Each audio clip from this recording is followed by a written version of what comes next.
Welcome, comrades, to Valkyrie profile. Um, so this is gonna be funny story. This is gonna be my first officially dubbed CommieRun, even though I've done many of them before. I've never explicitly labeled them as such. And it turns out that the word commie is flagged by Twitch. Damn it, game, stop that. Stop that. I'm taking too long, and so it's trying to go through the fucking intro scene and whatnot. The word commie is flagged by Twitch. You can't type it in your stream title.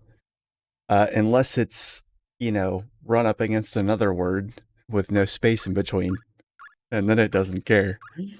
But, I don't know who they're worried about offending there, but, apparently they are. Anyway.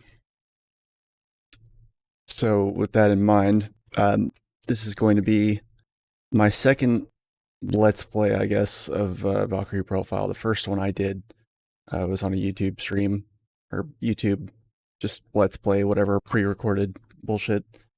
And this one is going to be an actual CommieRun, and I'll explain what that means for this game momentarily. But for now, I'm going to go ahead and get this started. So this is a cult classic RPG. It was made before Enix was bought by Square, or before they were merged, or whatever the fuck. And it's very unique. You'll kind of see why, but anyway, we're gonna go for hard mode just to show off the most of the game, the best of the game has to offer. So basically, the difference between there's an argument to be made that easy is actually harder than hard because you get fewer types of items, you get fewer characters and fewer dungeons to level up those characters.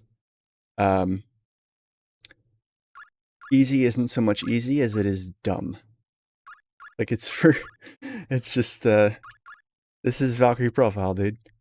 This is a, cult classic RPG that I've been wanting to stream now for a while. And we're gonna go ahead and kick it off. There is a very long intro cutscene, though, which I will fast forward through on occasion.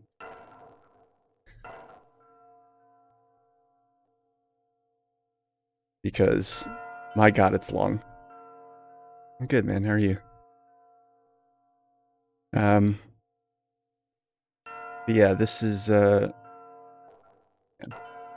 thank god for fast forward. Anyway, you play as a Valkyrie. That's her, right there. It's probably one of the earliest games I can remember where you actually play, where there's an actual female lead. And it's not strictly for fan service. Oh, and the voice actors in Valkyrie Profile, all from the original Pokemon anime, 100%. So you're probably going to recognize Brock, Ash, Nurse Joy, Misty. How nostalgic. As we go throughout, and this is also one of the earliest games I can recall with voice acting. It's not fast forward right now, it's... Here, this is me fast forwarding. See the difference?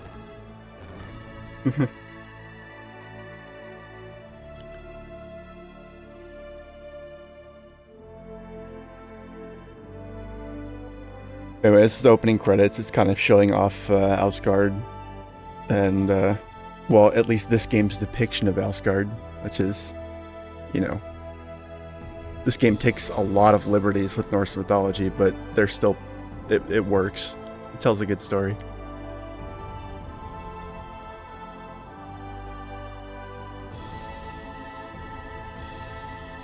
This is what I got. Oh shit, my bad.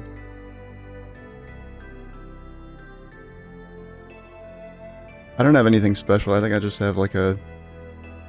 Fuck is this? Razor Death Adder? It doesn't even have like macro buttons or anything on it, because I don't really PC game very much. For right now, I'm using the keyboard to to play the game, just to navigate through these opening cutscenes.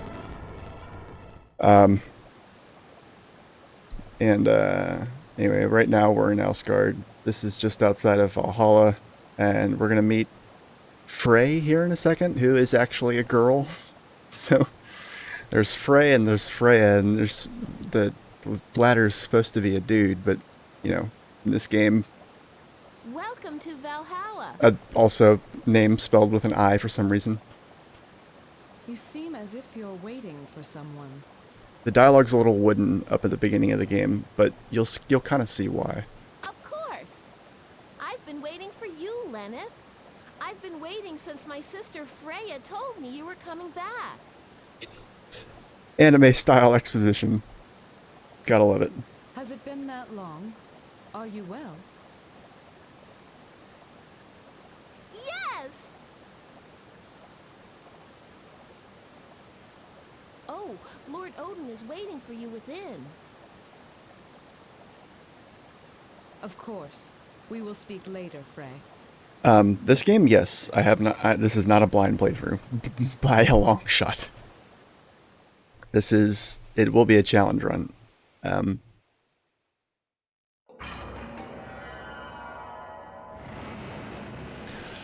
This is also part of the reason that this game is a cult classic, is because the game is extremely susceptible to scratches. So, and it had a limited release in the States, and I think only like there's something like 70,000 copies in the United States, and like, I don't know, 40-50% of those don't work. Scratches on the disc. At your service. Like on the CD. Stand, Lenneth. Stand, Lenneth. Bah. You have no need to kneel before us like a dweller in Midgard. You have no need to dwell before us like a petty understand. proletarian. There's a... Yeah, when the game... This is a PS1 game, so it was on CDs. And the game is very susceptible to scratches. The slightest little nick and it just wouldn't work. Rejoice to see you again. You have been missed. And for whatever reason, the game's also very buggy. And you. It runs fairly well on an emulator, but there are still some quirks, but none of them are like... With emulation, with emulating it, it's much smoother. There's just still a few things that like have to be worked around. Yes, my lord. I know, yeah, they do. The head of Mimir has told me that Ragnarok, the end This of whole- the world, draws near.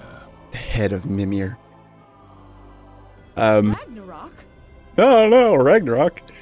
This is There have been signs of unrest among the Vanir of late. It Okay. seems that we, the Aesir, will not be able to avoid war with them. yeah, okay. We require warriors. You I'll- shall journey to Midgard, the world below, and search for suitable human souls. I will get on my soapbox about all It's my the honor, Lord, to serve mythological inaccuracies here, but I mean they're trying to tell a story, a JRPG story, and it's a good one. Very But- well then. But they take a lot of creative liberties. Yes, my lord. I normally would play this on a controller, but right now it's charging, so I'm going through these cutscenes with just the keyboard. Yada yada yada. I will join you on your journey down, but I must return before long. You have but recently awakened, and it would be unkind of me to send you alone. Oh, I'm kind of you. Well, gee, thanks. Thanks, lady.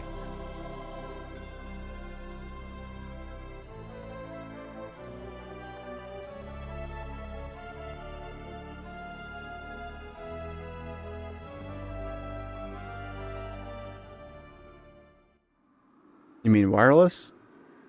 I mean, I normally play everything on a wireless PS4 controller. It's just right now it's charging, so I'm just using the keyboard to navigate these cutscenes.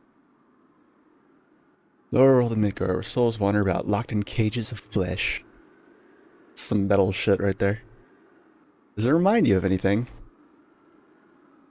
Not particularly. I've never seen this world before. ... I see. Oh man. This game's really good. It's a cult classic for a reason.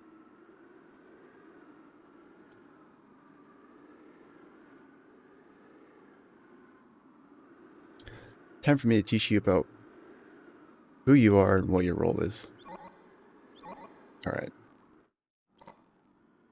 You hear something. What do you mean? Your power is yours alone.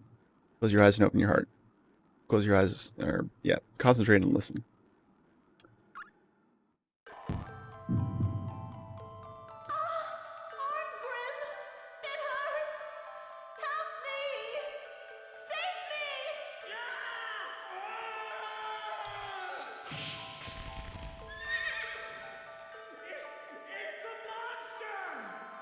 You think it's foolish, brother, because you're content with what you have. You're wrong.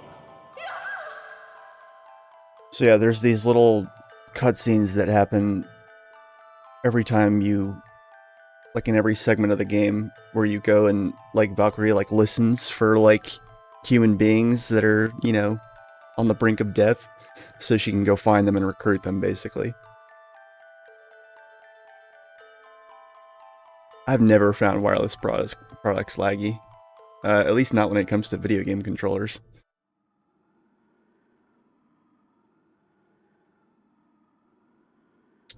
What is this? That is your power. The power to hear the sorrow, anger, and hopes of humans near death. Power to hear their souls cry out. Your task to take the souls of those chosen departed within yourself.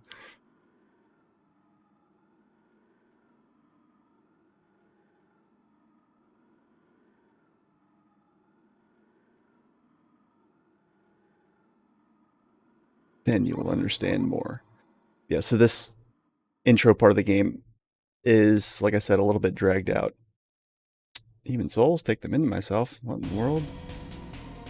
So basically, for each character you recruit, they have a little subplot that opens up, and it's a cutscene that plays out. Sometimes there's combat, sometimes there's not. Some are longer than others. But it gives you insight into the character's backstory. Arngrim, help them out, won't you? Anyways, this is Arngrim. He's one of the first characters we're gonna grab here.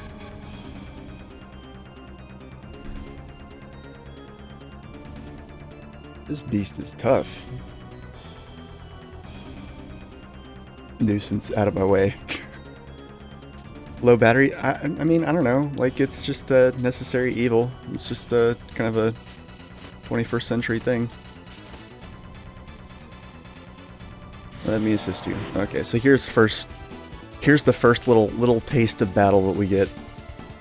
But basically, one of the coolest things about this game is that each character in your party is mapped to a button on the controller, and you can make everybody attack at once.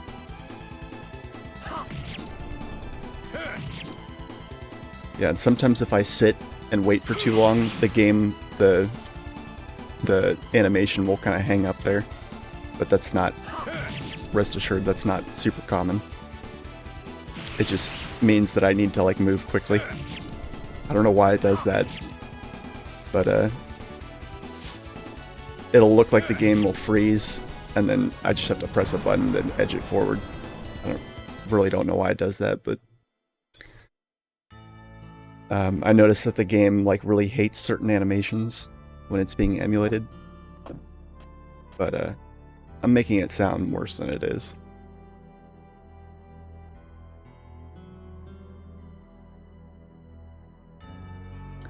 Yeah, wireless. Yeah, no. I mean, my mouse is wired, my keyboard's wired. So, I mean, my headphones are wired. So, yeah. Sit the fuck down, son. Or bro. This is his brother. You're still drawing that stuff? Art is more than just that stuff. Can't sell it, what's the point? Oh, fucking... Come on, Arngrim. None of that, sir. That'll get you that'll punch you a one-way ticket to the fucking guillotine. Don't do it for money.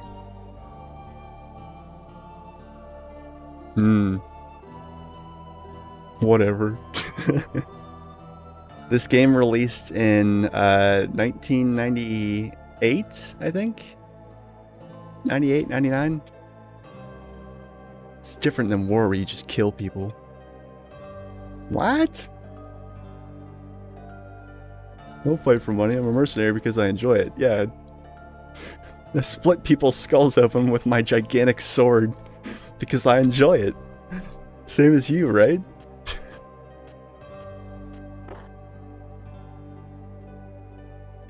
I don't give a damn about expressing myself or whatever.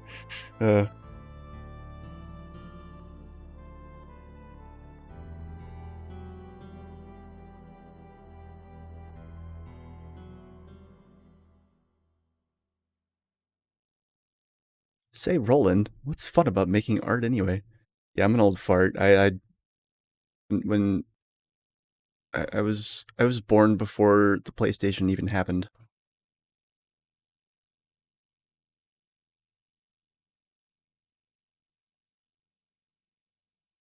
You're drawing pictures out in a way to escape Compine's frail body and mind, yada yada.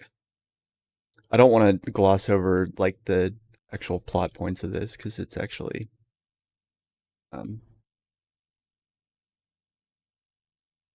the writing in this game is actually pretty decent.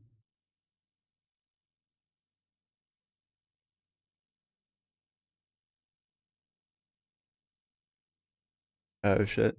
Yeah, it's no problem. I mean, there's no music happening right now, so that's you. Excuse me. There's no music happening right now. There are points in this game where like there is just silence.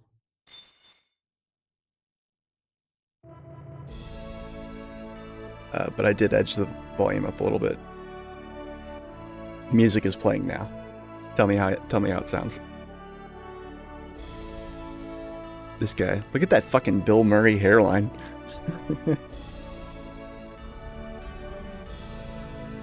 How's it sound now, dude? Good, better? Okay.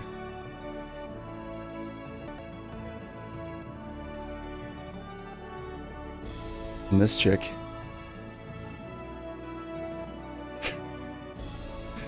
Accept abuse from the likes of you. Can't allow so much behavior from a boorish mercenary. Princess Jolanda. That is a ridiculous name. So, that character, Princess Jolanda, when you hear her talk, you'll recognize her if you've ever watched any of the old Pokemon anime. It's the same voice actress as Jessie from Team Rocket.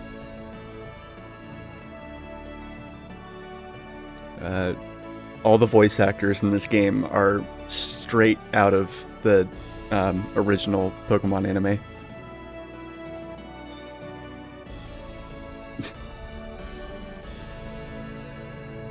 Next to your meritorious. Because we live in a meritocracy, right? Greatest warrior of all, Sir Arngrim. I love how they call him Sir Arngrim like he's a knight, even though he's, you know, a mercenary. You gotta present this caste bonus in this statue. Alright, Arngrim, you take way too long to walk up there. Although I'm sure mercenary taste is no different than that of a barbarian. So he gives him this statue and a cash prize, and then he mutters an insult to him under his breath. How delightful. I thank you from the bottom of the gaping void in my soul.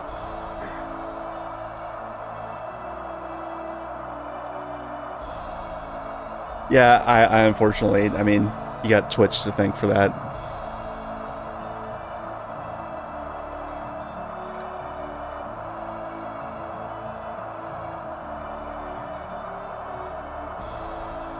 I mean, I use Google Chrome, and so I just keep entire browser tabs muted until I'm certain that the thing I want to hear is on.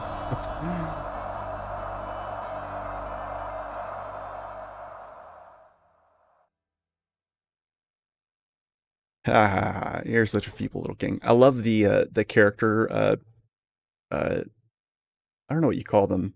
There's a name for these character like cut-in like faces things that show up on the. I can't remember what they're called, but like the anatomical features of the characters will reverse depending on which side of the screen they show up on. So Arngrim here's Scar will show up on his other eye when he's over there.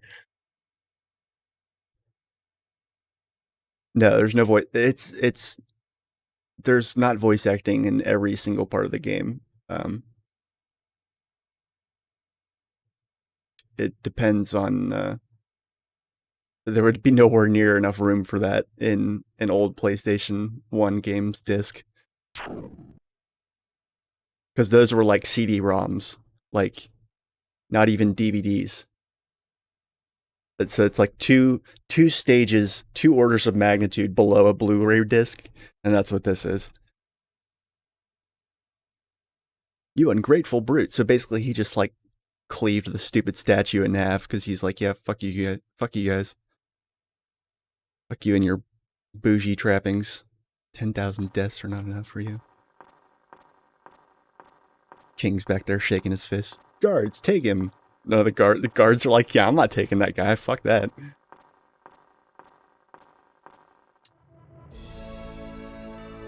Alright.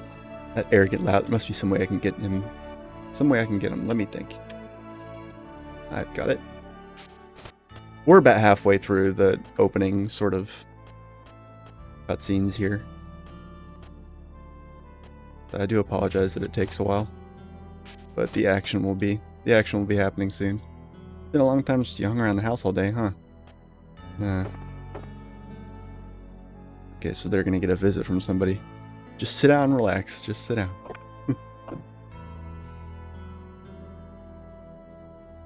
Yeah, there's a lot of dialogue in this game, so like for them to have added voice acting for all of it would have been borderline impossible. So there's voice acting for certain pivotal scenes, but not all of it. Aren't you, I mean, might you be Sir Arngrim? Yeah, that's right. I've played through this game enough that I almost have the dialogue like on, like not memorized, but like I can anticipate most of it. This is on an emulator, yes, that's correct. But the file that you run on an emulator is basically the guts and bowels of what's on the CD, so it doesn't exceed the limits, really. Jella, she's like, yeah, my name's Jella. My name is Angela. They're both like, yeah, okay. And what do you want from me, Lady Angela? I came... completely double tap past that, it's my bad. Came to offer you a job, I think is what she said. Are you serious? There's actually a way to, I feel like, can't remember. Is it?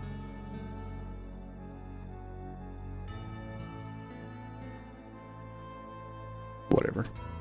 There is a button that will actually, like, show you the dialogue history if you missed something. I know what it is on the controller, but not on the keyboard. Let's go to one of those restaurants. Do you know of any fine establishments? Well, this place over here is about as fine as it gets in Artolia. So even though this game is based very heavily on Norse mythology, the world, Midgard, where the humans dwell, is very JRPG anime styled.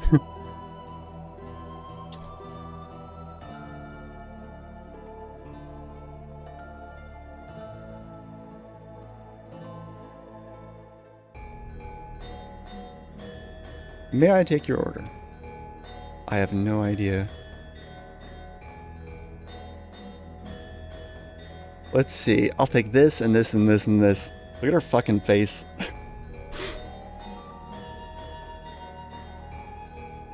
Japanese names? I don't know what you mean, dude. You're gonna have to be more specific.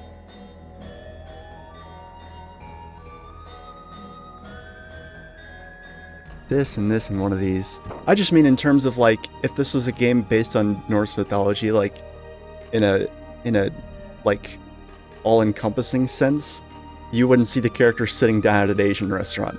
You know what I mean? Like yeah. There's just, because it's a JRPG, there's a lot of colorings of that throughout the game world. Why would I? I'll just have what I want and leave the rest. Fuck the starving children. Arngrim's like, oh god, fuck. So, what was it you wanted to hire me for? Why don't we talk about while we eat? So now she's gonna have a temper tantrum about the fucking food.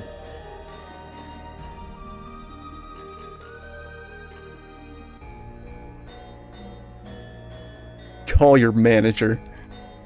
Huh? I said call your manager. Don't act like such a spoiled little princess. Oh my god.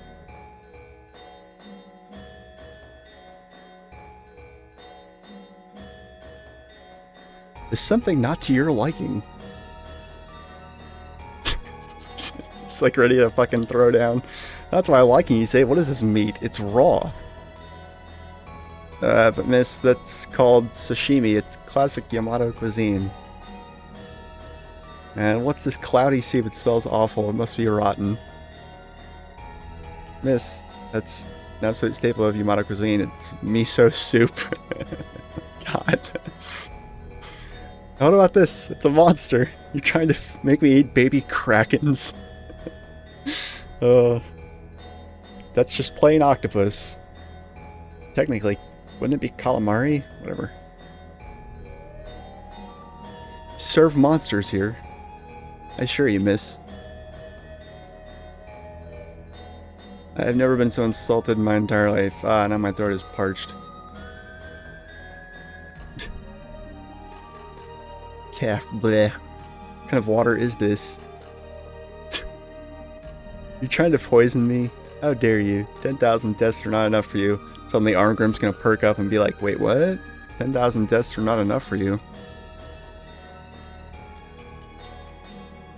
Oh, and then she comes back. Your bill, sir.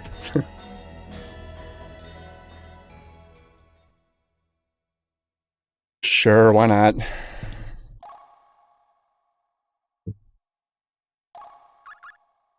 Yeah, so these are all the save files from my original playthrough on YouTube.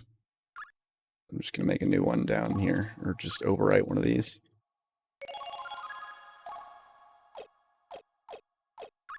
I mean, I did save, but...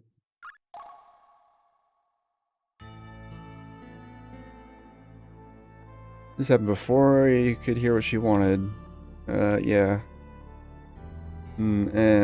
She rolls over and her fucking little bonnet pops off, and then all of a sudden her disguise is revealed. Oh my god, it's the princess!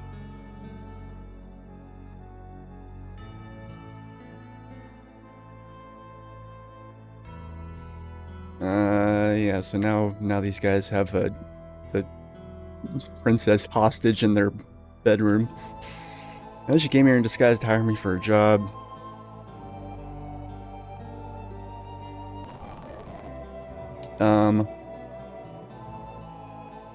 She's very proud.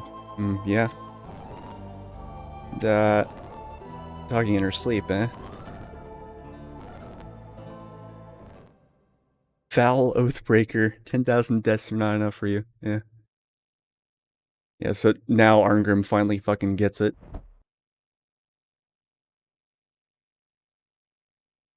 That's it, I understand it now. I promise, all this, like, thick exposition and dialogue is gonna be done soon. I insulted that girl's father right in front of her. Of course, I didn't mean to. Sure you did. I just wanted to show what a gutless coward the king is.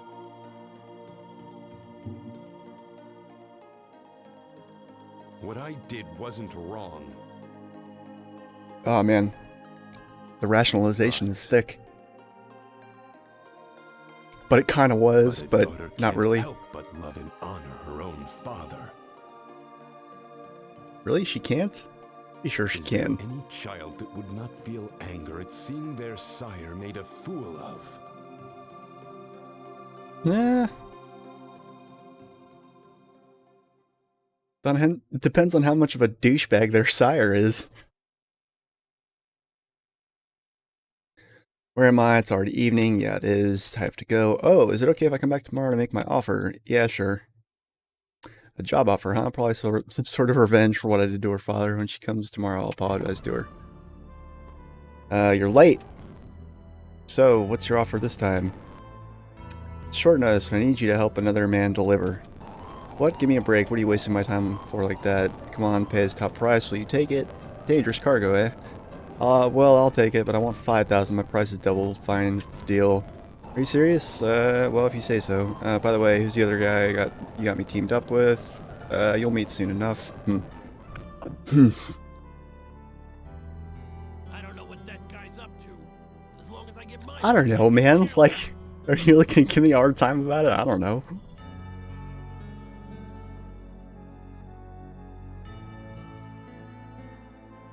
I didn't make the game.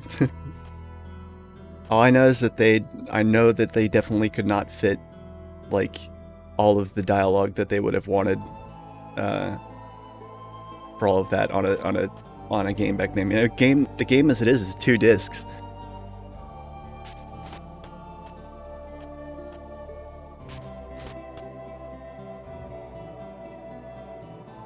Princess isn't coming, is she? Probably not. But if you think about the princess being out of the castle, yeah, I suppose. Well, if she keeps sneaking out, she's going to get her attendants executed. Oh my god. Yeah, that'll probably happen. Yeah, alright. I mean, I don't know. Like, if it was all voiced, then I mean the voiced cutscenes aren't skippable, or they aren't. It's not possible to like accelerate through them really. Okay, I gotta remember where I go for this. Not there. This is one of the few RPGs in this time that was like not like a top-down RPG. Like it's actually kind of a side-scroller. And there's platform elements to it as well. Okay.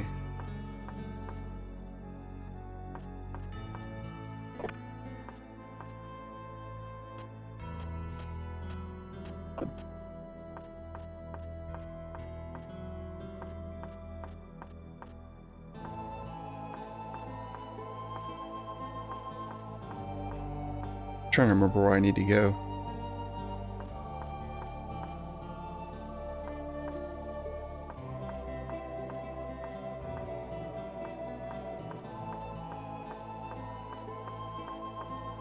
Do you need to go back into my house? Oh, there we go. Brother, you have a visitor. I need to speak with you, ... This is about a job, yeah. Did you take it? I'll leave tomorrow morning, you'll be alone again for a few days. And what about the princess? Cancelled, probably. Whoa, this is something of a surprise. My partner's gonna be you then, eh? Yeah, ... Arngrim's like this fucking guy. Aw, don't give me that. The name's Badrick. Nice to meet you, Arngrim. I've heard all about you. If you must engage in such meaningless blather, do it on the road. Cargo must be delivered. Yes, ma'am. Vilnor was about a week's journey away along the Great Road. But the journey was uneventful, and by the 3rd day we were halfway there.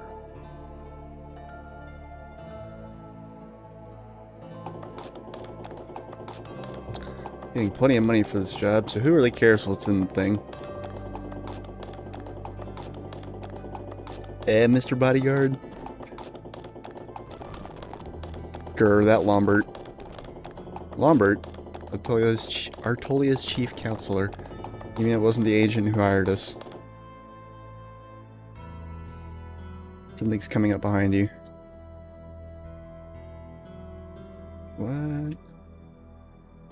Knights! And lots of them! Knights! The dust looked to have been kicked up by a group of Altorian cavalry. It seemed like they were chasing something, but I never imagined it was us. I can't remember who in the Pokemon anime is voiced by that same guy, but I know that there's a lot of like one-off characters that are voiced by the same guy as Arngrim. I just can't remember who.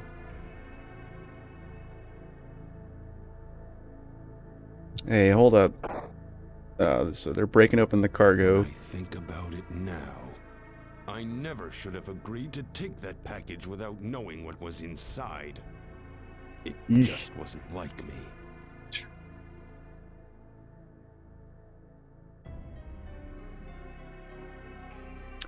These are the ones. Let's get out of here. Alright, so they decide to take off. Hey, hold on a sec.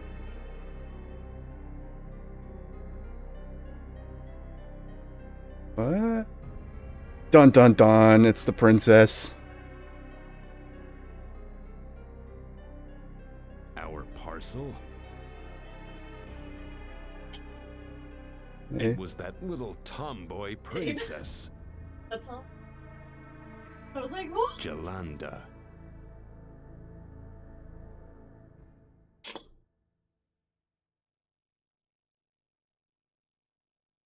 That's okay. Valkyrie profile.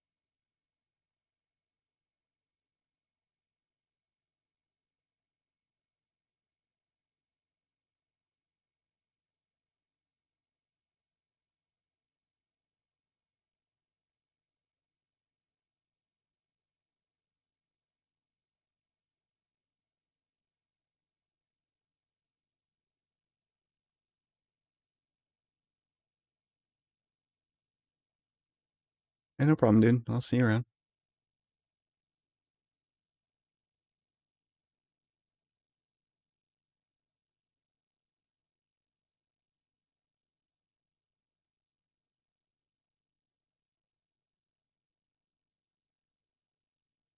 Once again, this is another scene where there's, for whatever reason, no music, no voice I'd acting. have been quite happy to kill a stinking knave, but I've got more important things to do. Stinking knave. Arngrim!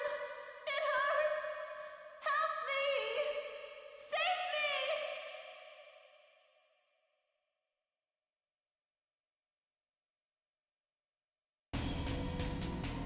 me! Yeah.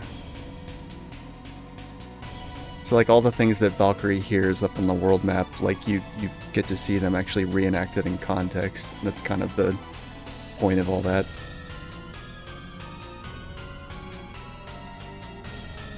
Oof. That's a rough scene. Help us! Hey, what's going on? Because the princess was unconscious, the captain told us to give her this medicine he got from Lombard. Is that the princess? Lombard was playing two hands. Yeah. He knew the abduction would be discovered, so he sent some medicine along with the search party. If we made it all the way to Vilnor, no problem. But if we were discovered, the cavalry would use the medicine. He knew the princess would be unconscious if she was found. The medicine's effect was as you see. The princess became a monster, and afterwards all were dead. Dead. Perhaps even the princess. Even though the dialogue's kind of silly, I do admire the commitment to the voice acting. Bye, baby.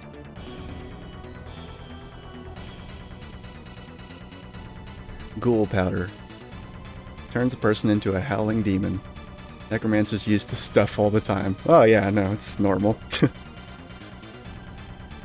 Lambert is a necromancer.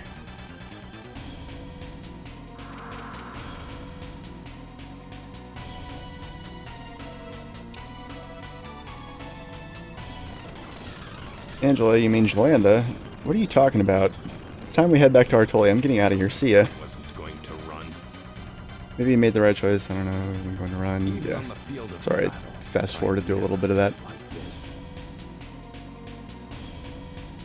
Lambert, Lambert! I'm going to kill you.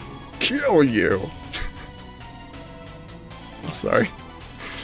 What will become of Jolanda? Like, say what you want about the voice acting. It's far from wooden. They're into it. Yeah! Human. Life is not something to be thrown away. Yeah, this whole thing of like the Norse gods like looking down on and being like all bougie and shit on, you know, towards humans, not a thing. It's not a thing. Battle Maiden Valkyrie? What? Who hadn't heard the tales I don't know. Who hadn't heard the tales? of the endless war the gods I don't want to fast waged forward through any of this because it is voice acted. darkness?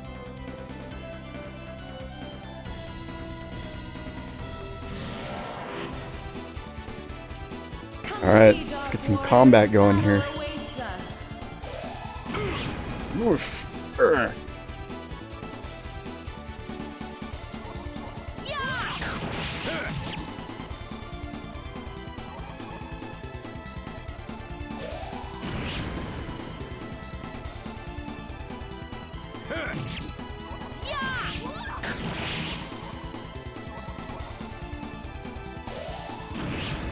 Yeah, combat's actually, for its time, this game's combat is really fast-paced.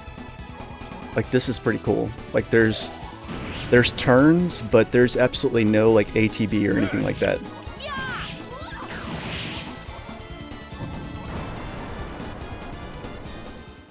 And you have direct control over which, over which characters attack and in what order and how frequently. Battle is my greatest pleasure. But this was different. We got a badass here. You think it's foolish, brother, because you're content with what you have. You're wrong.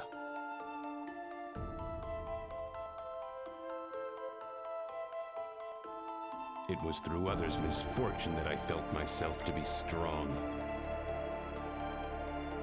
That's heavy. That's right. I, who was myself without morals. Who was I to judge others? Who was I to look down on them? Injustice. I began to realize that the king and I were very much the same.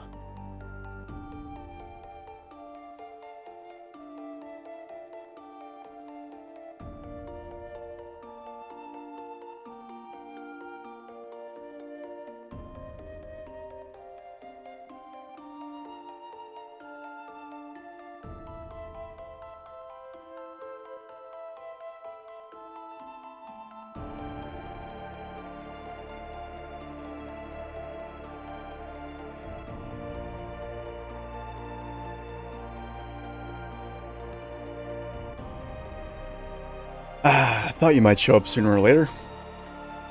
You really should have just run away. It will avail you nothing to cause a disturbance here, young man. Maybe not, but it'll sure as hell avail me to smash your face in. I see. Argrim, you may be a genius on the battlefield, but when it comes to the higher arts, you know little. Me. You realize you are already dead. What? Magic, Argrim. Hehehe, let me show you.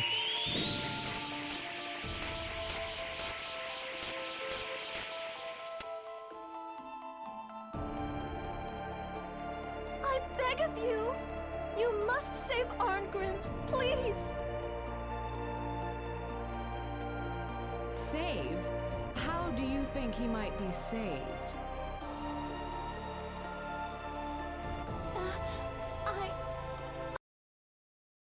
Whoops. Sorry about that. By being allowed to continue to live, or by being chosen by me? This emulator doesn't like it when you click away from it. It pauses the audio. I might be able to fix that. I can check on it a little bit.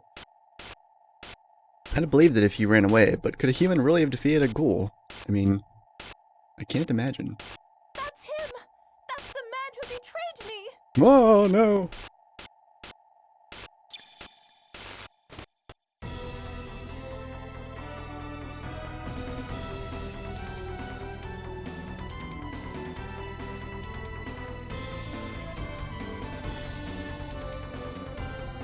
Conspiracy, huh? I hear you're the expert on that subject. Defiler of souls, your sins lay heavy upon you. Me. Come to me, Dark Warriors. Battle awaits us. Grumpy pontification.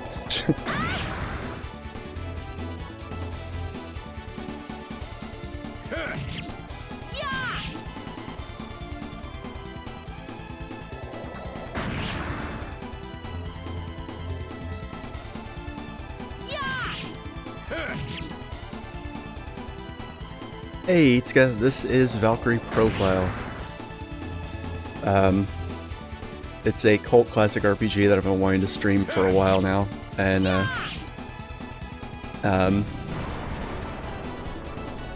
it was it's made by it was made by Enix before Enix was Square Enix, the reason it's a cult classic is because there's only something like 70,000 copies of the game in existence, and the game itself is very susceptible to scratches on the disc. It's a PS1 game, and so it's like, yeah, and it has very unique gameplay and a very interesting, pretty good story. It's got voice acting, one of the earliest games to have a female lead that wasn't just for fan service. You know, impudent fool, Valkyrie is not a goddess of the dark. Such words will result in your certain death. I mean, yeah.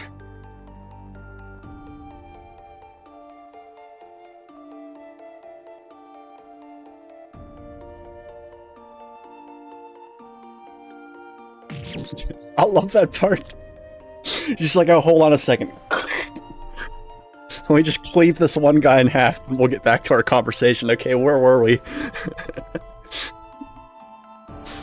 It is cool. It's a really good game. Like, it's a cult classic for a reason. And I am doing a challenge run of it. I'll explain more once we get out of this cutscene. This is still we're still in the intro cutscenes for the most part. I'm actually going to fast forward a little bit here. Yes, however, you must walk it on your own. Stop this pointless slaughter, old man. Will you truly raise arms against me? Have any regrets? No. And so he kills himself right there on screen.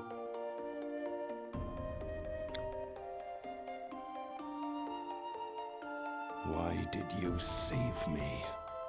There's a lot of death in this game because every single character that joins your party necessarily has to die for it to happen because you're a Valkyrie. It seems we'll be spending quite a So bit there's a time lot of together. death in the game. There's a lot of death. There's a lot of death and sorrow and drama. It does, little one. This is not a fluffy game whatsoever.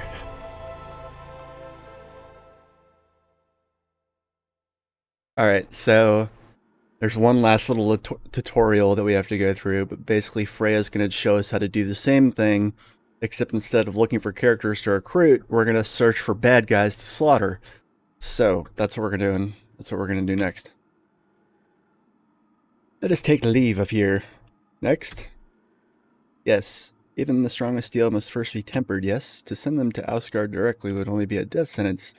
Concentrate once again, you should be able to feel the presence of the undead as well. There we go.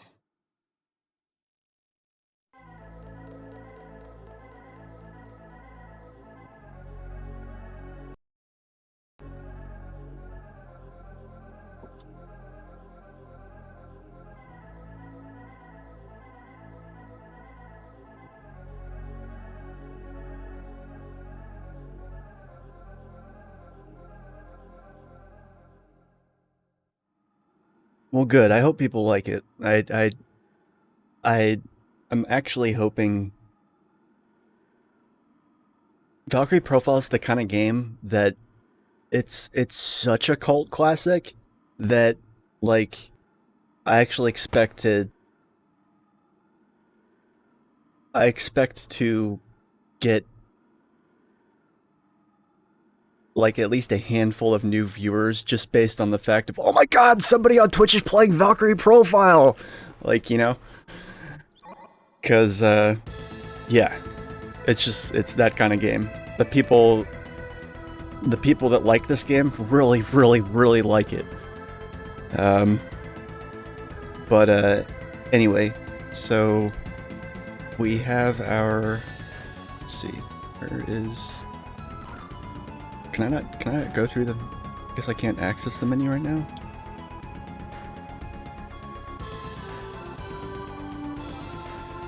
Oh, I made a quick save. Sorry for the jarring thing right there. I gotta go into the config menu real quick. Blah, blah, blah. Controllers.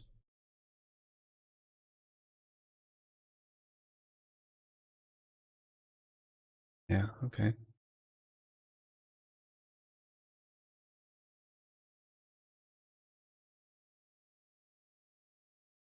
Alright, just making sure I had everything set the way it's supposed to be. Alright, so this is the world map right here. You can have it on an overlay, or you can have a little mini map down here. But right now, like, you can fly around the world, but you can't actually go anywhere until the story sends you there. But that's okay. Anyway, so where we just were is a place called Artolia. Or, well, we're still in kind of the tutorial stage of the game now, so there's not really much point in me going through all this, but anyway, this is the first dungeon, Artolian Mountain Ruins. Artolian ruins lie in the northern hills. Massive stoneworks are eroded over the years, and their hulking forms peer out eerily from a deep blanket of fog. Bonfire night now burns there each night, and an eerie screaming sound can be heard each night. Oh my. When it says period 2, so the game is, you actually have something of a time limit to complete the game.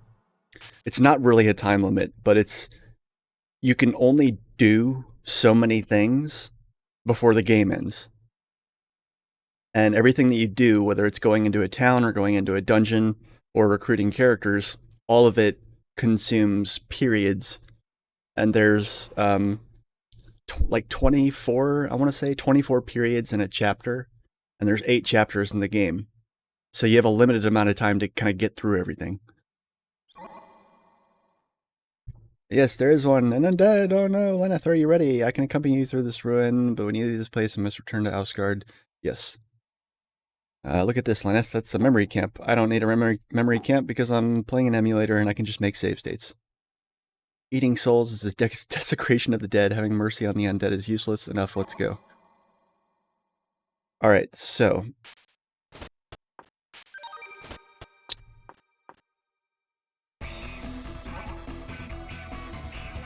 the other thing about this game is that the music is really fucking cool.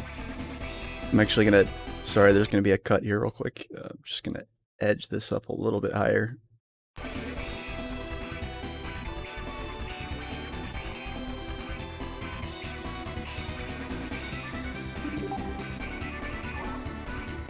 So there's no random encounters in the game. All of the enemies are visible on the sort of yeah. So there's one. Valkyrie has a whole bunch of things she can do. She can jump, she can slide. You can go into the foreground or into the background to get between rooms. You can make crystals and jump on top of them and use them as platforms. And when they break, they turn into how do I do that? How do I do that again?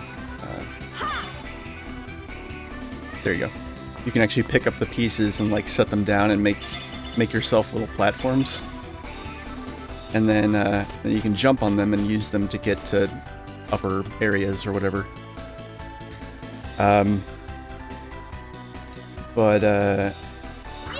Yeah, so the entire game is like this. We go through every chapter, there's new characters to recruit, and there'll be new cutscenes that we have to watch to get their backstory. None of them are as long as that first one. That was like the longest and most drawn out one. But in fairness, we did get 2 characters for it. So, yeah, we got Arngrim and Jolanda. Characters have certain base stats. Jolanda is a caster. All the casters are more or less the same, but what spells they come with are different. So, see how down there at the bottom it says Materialize Point 2000? Materialize points are things that you use to divine items, which is basically to say Materialize points are money that you use to buy things with divine item. I'm not going to be using any of those Materialize points, hence it being a CommieRun. So I'm not going to spend any quote-unquote money. This game actually has kind of goofy, unnecessary names for everything. Like, your characters don't have HP. They have DME, which is Divine Materialize Energy. But, yeah, it's HP. You have... I'll go through this later as it becomes relevant, but yeah, for now I'm just gonna go in here and explore a bit. Yeah, so this is a locked door that we have to find a key for. And I'm going to go over here and I'm going to get in our first... Oh, actually, one thing I should do first. So Freya is a temporary character. We don't get to keep her. She's like, you know, I don't know, Cypher in Final Fantasy VIII.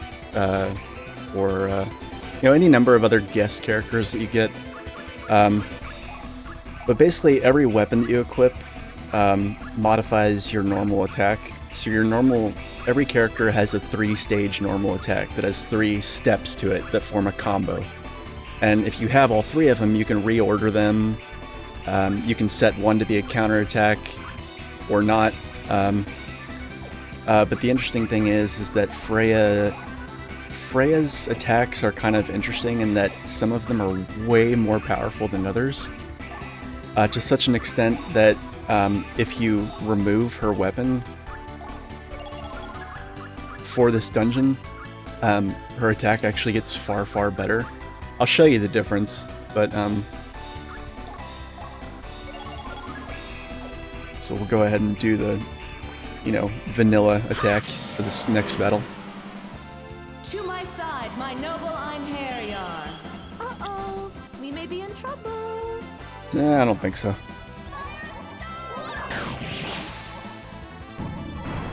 So yeah, those lasers that she, you know, pew-pewed out there, it's like 3 hits of like 100 damage or something like that, so it's like 300 damage. But if you remove her weapon,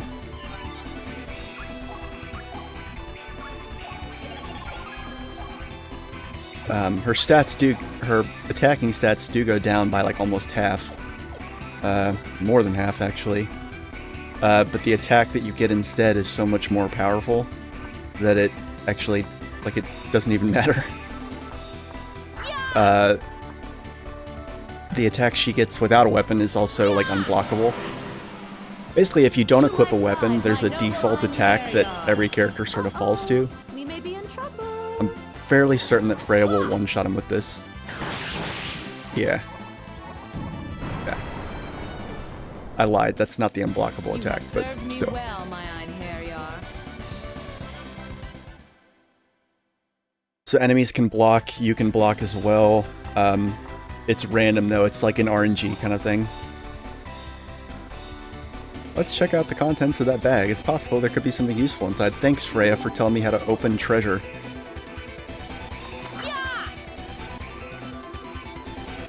No, don't pick it up. Open it. Iron barred key. Okay, so that'll let us open that door back there. The music in this game is really cool. I really like it. To this day, I don't think I've ever really heard anything that sounds like it. I don't even know what you would call this kind of music. It's very dense. It's very complicated. Like, you can hear a lot of shit going on. But I've always really loved the music in this game.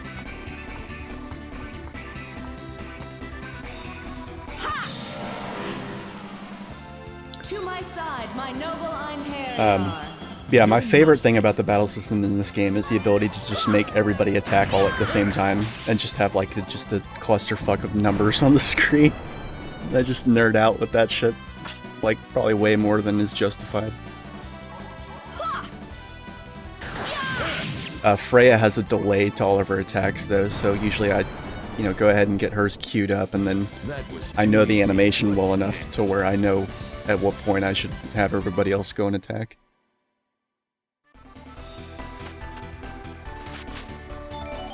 But yeah, there's a lot of jump puzzles and stuff that come about from you having to do stuff like this. And there's also, there's that. If you blow up one of your own crystals by overloading it with your, crystal laser thing, it'll make a little magic platform that you can kind of ride down for a few seconds before it disappears. Yeah, the game has all sorts of, like, really neat mechanics like that, that are really fun.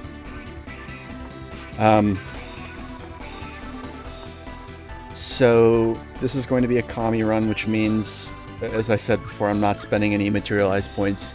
That means that I'll still be able to get some pretty good gear, and I know that because, I've played through this game a million times, but you also get a lot of the best weapons in the game aren't gotten from this. But there are some pretty big gaping holes in your equipment set that will be left by not using this. And I also haven't decided if I'm going to disallow myself from transmuting items, which technically costs materialized points, but you're not buying anything, you're just, like you're transmuting. So it's, I haven't decided if I'm going to allow myself to do that yet. We'll see. Let's see. Where's the map? Yeah, so this is the map. It's questionable. I know. This is not an amazing map. It's good. I don't really know how else they could have done it, really, considering the way the game is. The fact that it's a side scroller, the fact that you have foreground and background paths. Yeah, I don't really know if they could have done it any differently. Enemies don't respawn when you leave the room. If you kill the enemy, when you kill an enemy, they're gone for the rest of the dungeon until you leave the dungeon and come back. So you can leave a dungeon and come back and grind, technically, but there's very little reason to do that. The game, there really isn't grinding in this game until you get to the post game. That's another really cool thing about the game that a lot of people, I think, probably liked, is that there really is no grinding. You can grind, but if you need to grind, you're probably making up for something like a mistake that you made, or no offense, but it's there's ways to get around any situation where you might think that you would need to grind. Freya, come on, I get it. I can climb ladders, thanks. If you hit an enemy with your sword, it automatically gives you the first strike. There's going to be various situations in the game where, for whatever reason, that's going to be harder to do. Oh, and then you have limit breaks. And you can combo limit breaks. So that's Arngrim's. Arngrim's is pretty sexy. No problem. You'll notice down there this gauge down over there is Good. I was getting tired of you. when the semicircular green gauge fills up to 100, it lets you continue the combo, but each character's attacks fill up the gauge by a certain amount. Like Valkyrie's right there fills it up by 25. So if you get it to 100 initially, like you see, you can watch it fill up there. It's up to 24, 49, 79.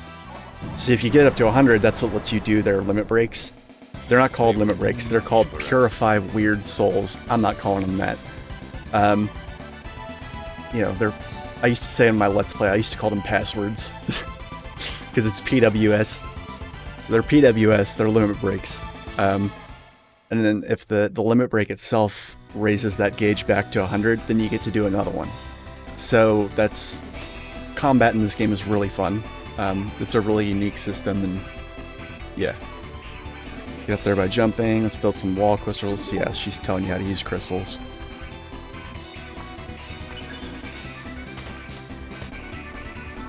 Yes, thanks. Yeah, thanks. Thanks. What are you gonna give me, a dog biscuit? Thanks. Okay.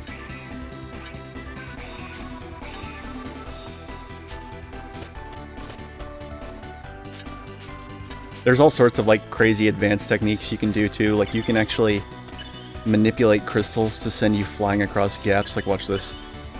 If you crouch next to a crystal and then blow it up, you just get rocketed backwards. So yeah, there's all sorts of neat stuff that you can do. It's a neat game. It's really in my opinion, a crime that it did not get more attention.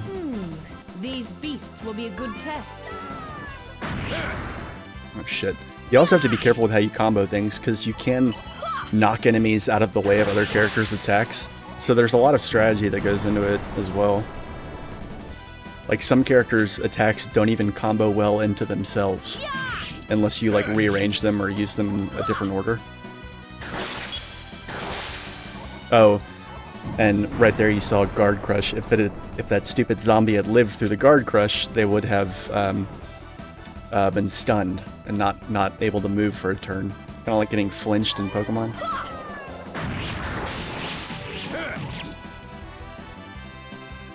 I grow tired of... Sorry, I don't know why my controller switched control settings, control profiles or whatever. Dead. It shall be engraved upon Alright, so your here we can soul. see Valkyries.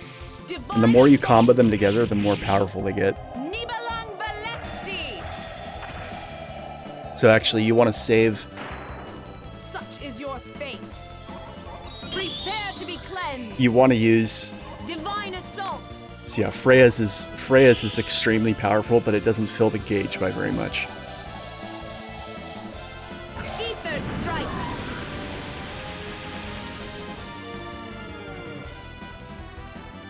Let the worms feed on thy flesh. Their souls have been released. We have no reason to remain here. Oh man, Freya, try not to cut yourself on all that edge. Or I guess that wasn't Freya, that was Valkyrie. I'm pretty sure Valkyrie and Freya have the same voice actress.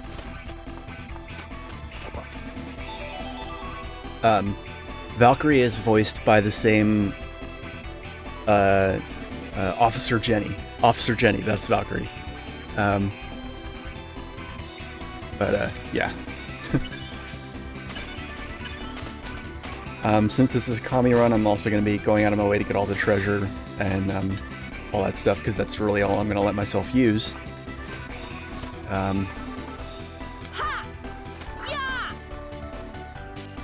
How does this work again? Oh, there's a room below this where that column has been weakened, and you have to slash it, and it like opens a path. These look like kind of generic side-scrolly dungeons, but they're actually quite. To my side, my noble Einherjar. I mean, this is. We may be in trouble. The dungeons get truly massive later on. Like, it's really.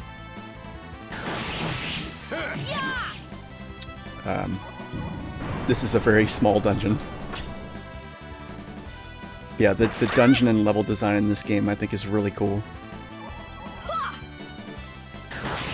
There's never this game is just kind of unique. Like I've never played another game like this. Even the sequel, they made a sequel and they fucked it up really bad.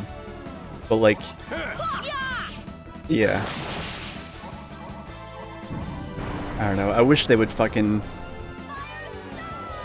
you know, like they remade what was it?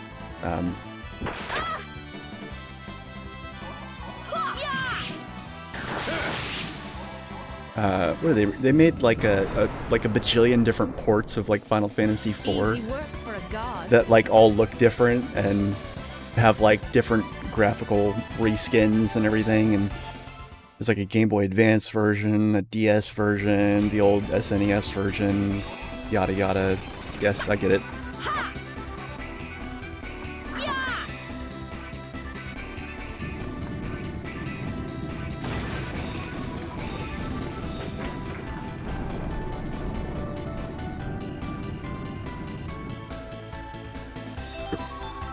How exciting.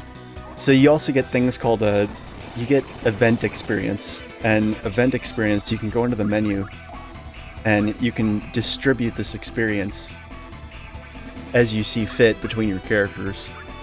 And that's like super important on hard mode, because one of the caveats of hard mode is that even at the very end of the game, every character that you recruit starts at level 1, which is not the case on normal or easy mode. Every character starts at level 1, and really that's like the main that's like the main disadvantage of hard mode, is that every character starts at level 1, even at the, you know, because you recruit characters all the way up until the end of the game. You even recruit characters in the post game. So like when you get to like chapters 6 and 7 and whatnot, and you are recruiting new characters and they're all at level 1, like it's a struggle to get them caught up. But then at the same time, you want to get them caught up because maybe you want to send them to Asgard, which is another mechanic that basically characters in your party don't necessarily stay in your party. Each chapter, if you don't, you know, if you want to get a good ending and all that stuff, you send at least one of your party to Asgard, and then you don't get them back until the post game. But you want to make sure that they're like leveled up and buffed up enough to where they don't just die up there, which can happen. So like if you recruit a new character in chapter 7, you don't really want to invest much in them. You do still have to invest something in them, unless you want to send one of your veterans that's been with you since chapter 2 that you're invested in. So it's like you gotta kind of think about it. And then there's these support skills that you get along the way that leveling these up. So like tactics raises your intelligence by the skill level times 1. So like right now it's 0, but all these cap out at level 8. So like fight, for instance, you get like at level 8, it gives you a plus 16 boost to strength, intelligence, agility, and dexterity all at once, just from that one stat. Trick is like a little more powerful version of like march and tactics both do intelligence. Survival is a big deal because it gives you like gigantic HP boost. So like when this is maxed out, you're looking at like 1600 extra HP. So there's ways to buff up your characters without leveling them up, but it's leveling up that actually gives you these capacity points. That's the only way to get them. So, yeah. It's a interesting balance that has to be struck. You can see every character has a character sheet. The stats in this game are a little weird. You have strength, intelligence, agility, and dexterity. Your attack is your strength plus whatever you get from your weapon. RDM, reduced damage, that's the same thing. It's well, you have a defense and a resist stat, and those are basically physical defense and magic defense. And then RDM is like a it's kind of, I don't know, it's you have a reduced damage and you also have a reduced magic, I think, later. So all of your like damage mitigations based on that. Thank you, Dave.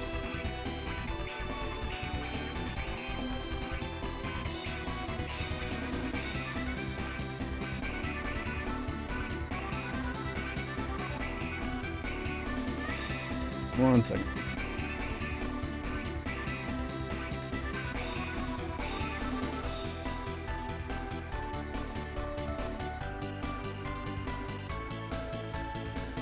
I just brought some food by my lovely wife, so I'm going to AFK for just a second and scarf some of it down.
Alright, welcome back.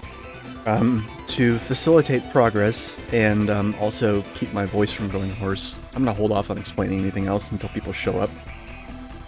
Or until somebody that's lurking asks. I'm showing only one viewer right now, so you know, that kinda is what it is. Damn it.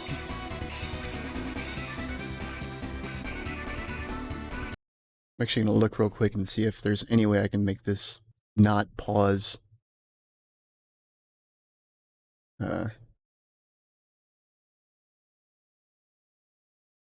While focused, or while unfocused.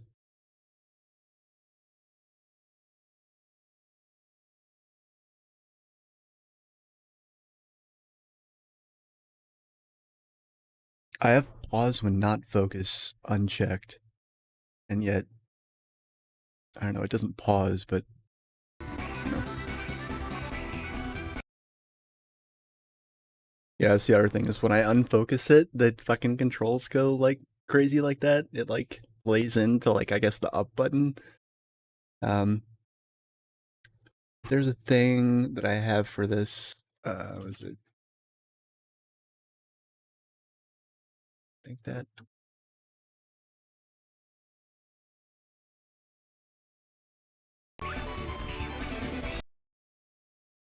No, that still doesn't work.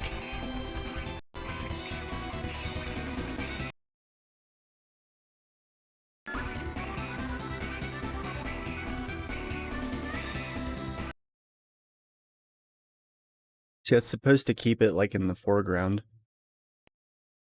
when you use that. This thing called desk pins, but I guess it's not actually gonna do what it says it's gonna do.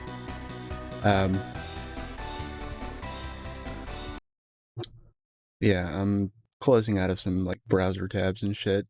Just trying to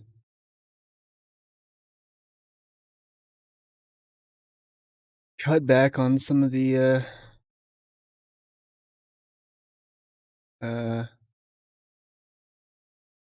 load on the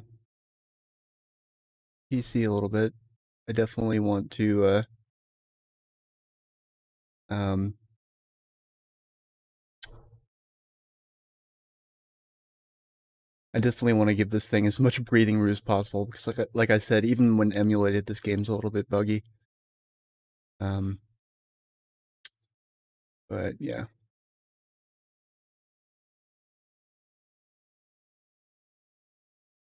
Sorry, give me just a second.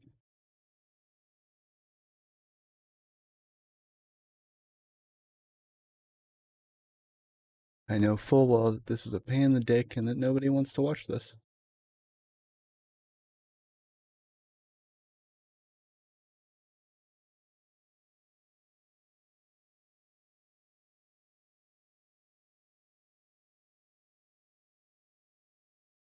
Alright, sorry about that.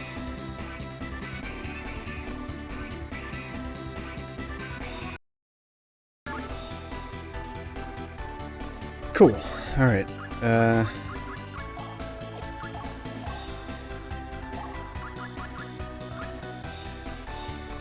This other thing is like with this being a CommieRun, like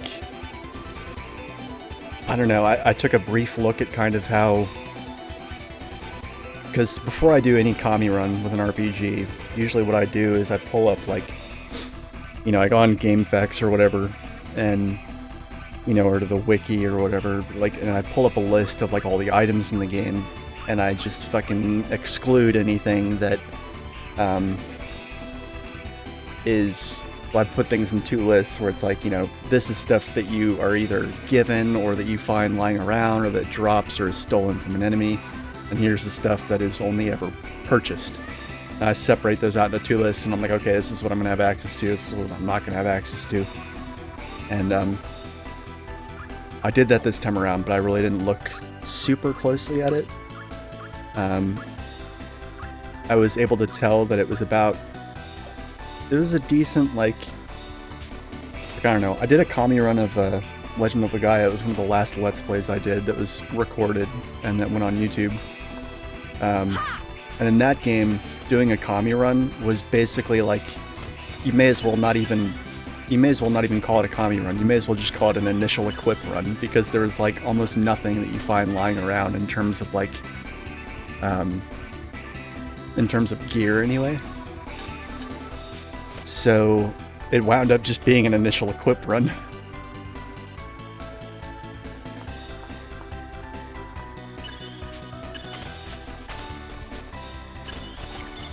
So this is an interesting little jump puzzle to show off here.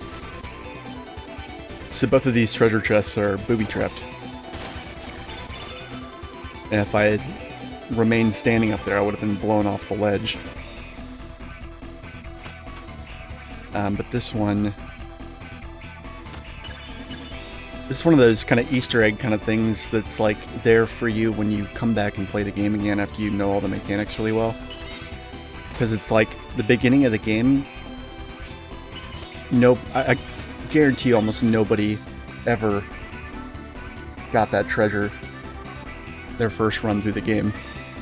Or this one that I'm about to get, rather.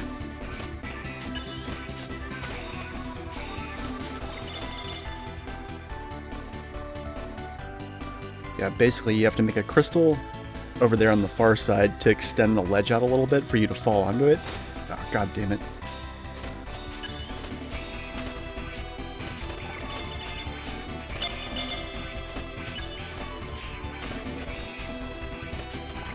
Damn it. I'm making a point to break this crystal because you can only have 3 crystals on screen at once. So if you ever get more than that, 3 like actual full-size intact crystals like that, not the shards, they count as different things, but if you ever get more than that, then the first one disappears. Oh man, so close. I need to move that over a little bit.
Ah, shit.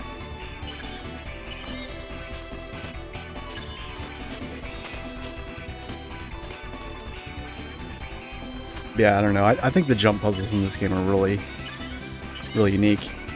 There we go. Alright, cool.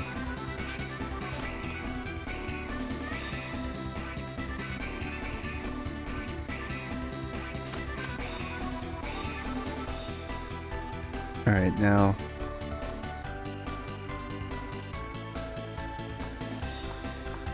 the trick to doing this one... because this one also has a booby trap, but it's a much bigger explosion.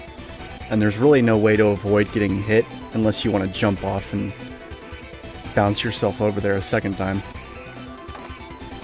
So what you gotta do is pick up the treasure chest and make it face this way so that it knocks you back into the wall. At least I think. Oh, wow, I didn't even get hit by it that time. That's pretty crazy. Treasure search. So this is actually a very useful item. Only Valkyrie can wear it. But basically what it does is that if there's treasure in the room, there'll be a little dot that shows up around, and a little circle around Valkyrie. As long as there is, in fact, treasure in that room.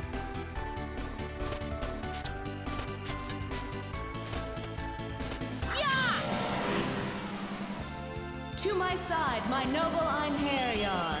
Uh-oh, we may be in trouble.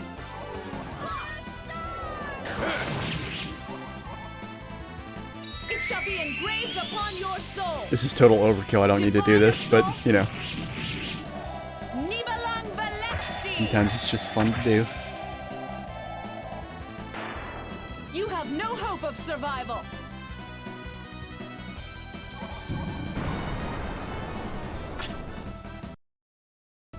Oops.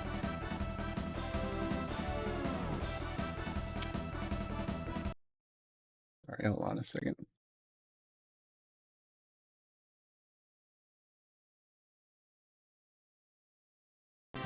Alright.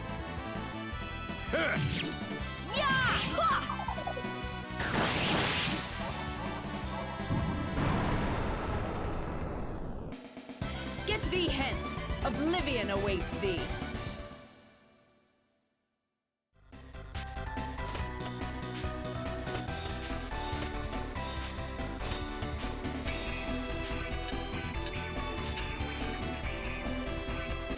Oh shit. Yeah, if you land on an enemy or just bump into them, then who gets first strike is usually a toss-up. But if you do get first strike, you're guaranteed not to be able to use your PWS, limit break, whatever. and there's each character has a gauge underneath their HP bar. If you look down here at the bottom, underneath each character's HP, there's a CT gauge. It's empty right now, and empty for CT is good because CT basically is each little increment that it's filled is a turn that you have to wait for that character to be able to use their big attack.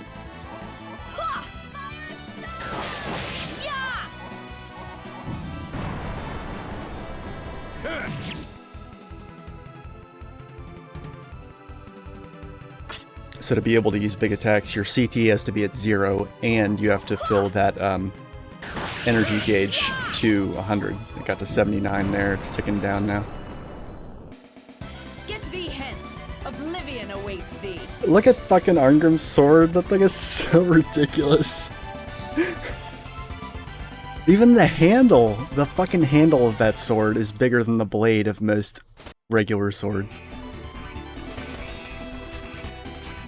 Like, you thought Cloud and Sephiroth's swords were insane? Like, my god.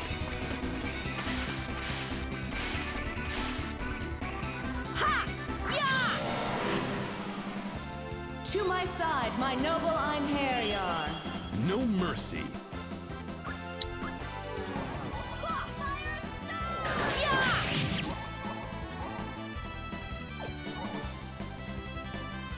You don't, if you get the option to use Purify Weird Soul or whatever, you don't have to take it. You can cancel out of it and choose not to do it if the enemy's already dead, which is usually strategically a good thing to do, but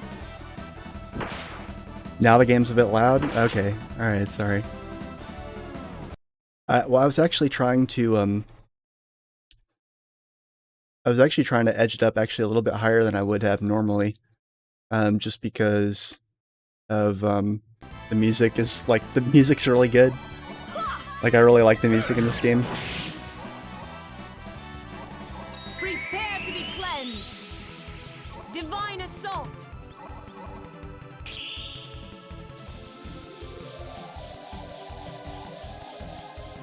Ether strike.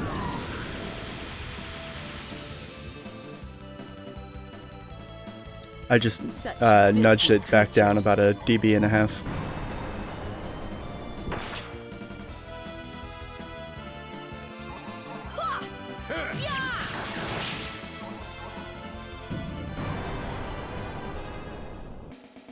One day I must face Brahms. Hey, we leveled up. Yeah, I really like the music in this game. It's not like... And I can't even really put my finger on why I like it. I think it's just... I find it, like, kind of technically impressive, actually. It's just, there's so much going on in the music of this game. Like, there's, like, no track is... Well, it's not true, not no track, but, like, almost all of the dungeon music is, like, really... To my side, my noble Einherjar. Like, multi... These beasts are an offense to me. Beasts are an offense to me. Oh my god. Oh, Freya. Like, you think so? Well, cool. Cool. You're, like, yeah. No. That's good. I'm glad to hear that. Like, I always get a little bit bummed out whenever somebody shows up to me playing some, like, old game and they're like, nah, graphics. They're not good. Or something like that. But, like, yeah, the like, listen to that.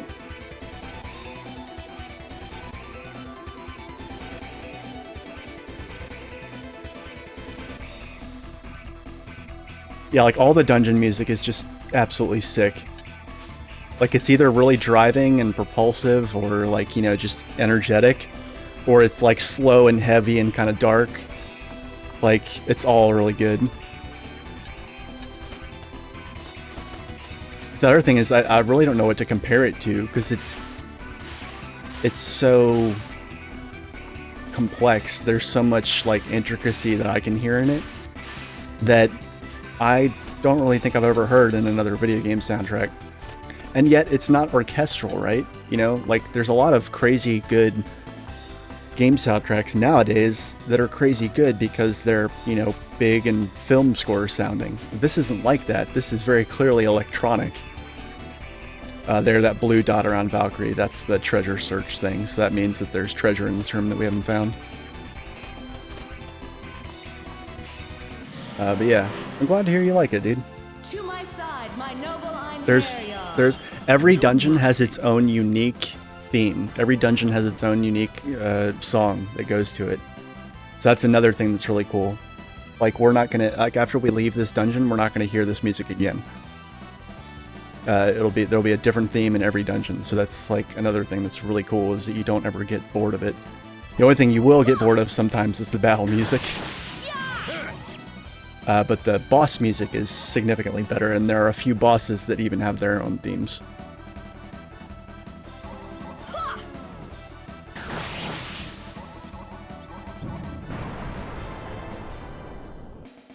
Easy work for a god.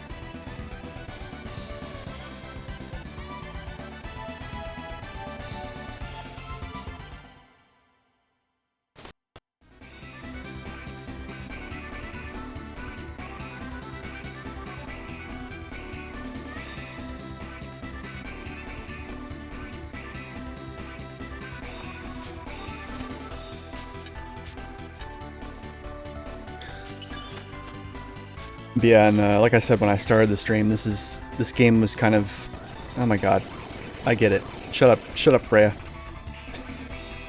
This game kind of, it was the thing when most other RPGs were kind of top down, and like side-scrolling RPGs were kind of, you know, kind of weird. But like, oh god damn it, oops. To my side, my noble Einherjar.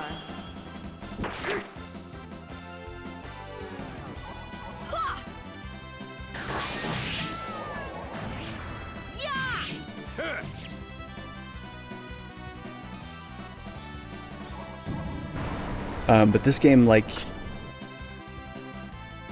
they actually, you can tell that they put in a lot of effort into making the 2D side-scrolling aspect of the game like a part of the gameplay, because there's like really interesting platforming elements at work here too that are, you know, and you don't get upgrades to any of them. Like the abilities that you have now on the sort of overworld view, like not in combat, you know, jumping, crystals, sliding, whatever.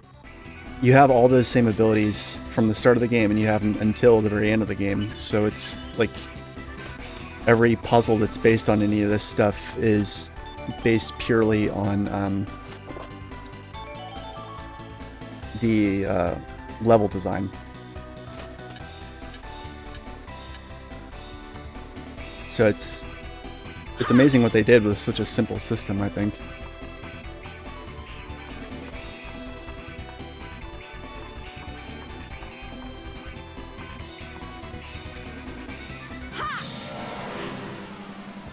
To my side, my noble Einherjar. Now face a princess's true wrath. Oh boy. It shall be engraved upon your soul. Divine assault. Nibelang Valesti. Return from whence you came. That was the other thing, is that like at the time this game came out, for some reason RPGs were really stingy with these multi-hit attacks. Like each character would get to hit once per turn, and it would just be like, That was too easy. and What's you never got to next? do these like combos where you got to see multiple hits and things like that until much later in the game. And this game kind of lets you do it from the get-go, which is really fun. Or at least none of the RPGs I played. There may have been others that I didn't play that where they let you do that, To but my side, yeah. my noble Einherjar. These beasts will be a good test.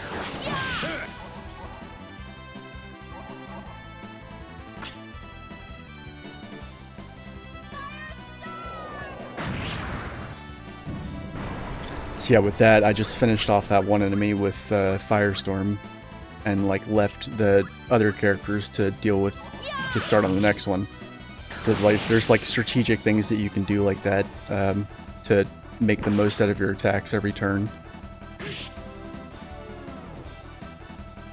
This dungeon is kind of a glorified tutorial. It's like the next dungeon is going to be significantly harder because we're not going to have Freya, and we will get a replacement character, but they're not going to be nearly as good.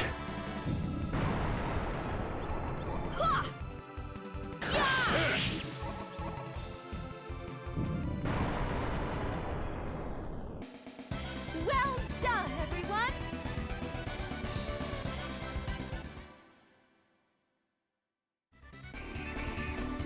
But yeah, the game also has like a really good post game and a lot of really fun super bosses.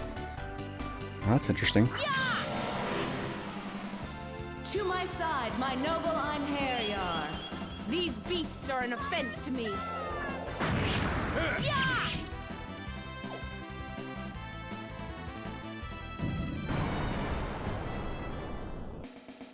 Their souls have been released. We have no reason to remain here.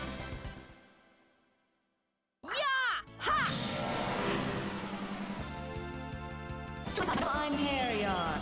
Such Sorry. impudence! Just wanted to You've fast been forward through a little bit of that. death.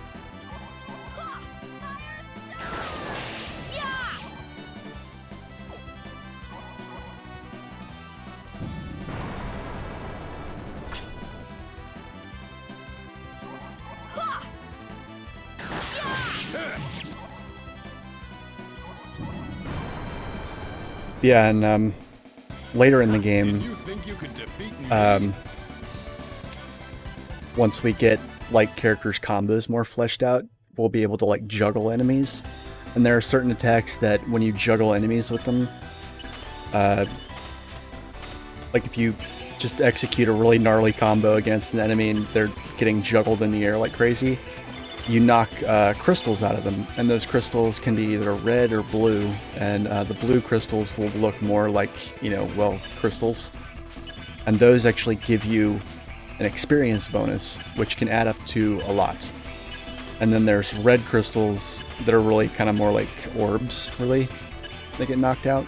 And those reduce your CT gauge, so they reduce your charge turn, let you use your limit breaks, or whatever you want to call them. I just call them limit breaks. I'm not going to say fucking PWS every time.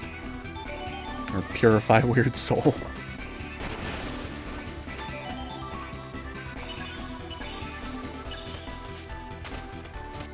Yeah, that's one example right there of the craziness of this game's jump puzzles.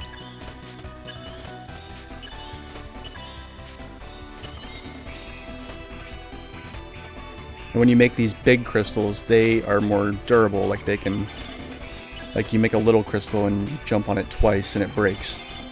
The big ones are, you can also slash them to make them fall apart like that.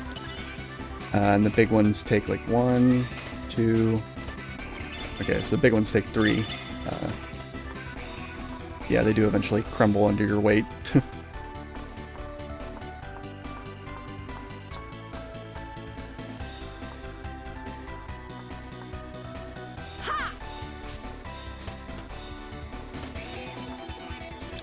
And there's also like environmental hazards, like that pit of spikes right there isn't just for show. If you fall into that, you take damage. Like everybody in the party takes damage.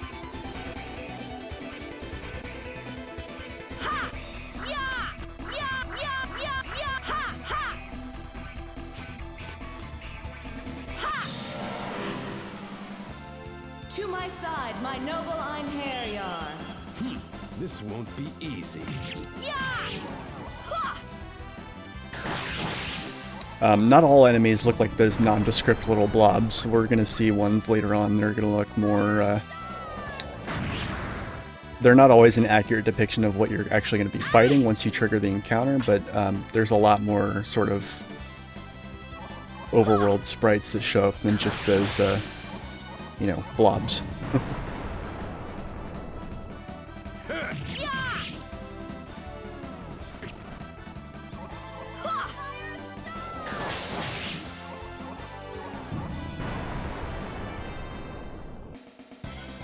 Did you think you could defeat me?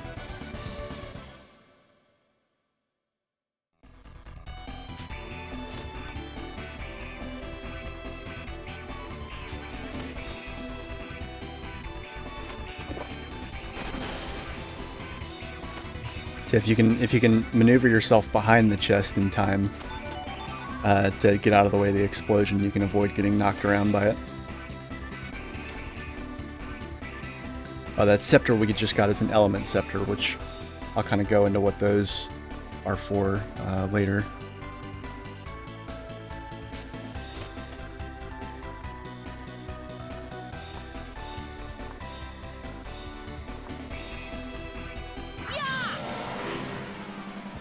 To my side, my noble Einherjar.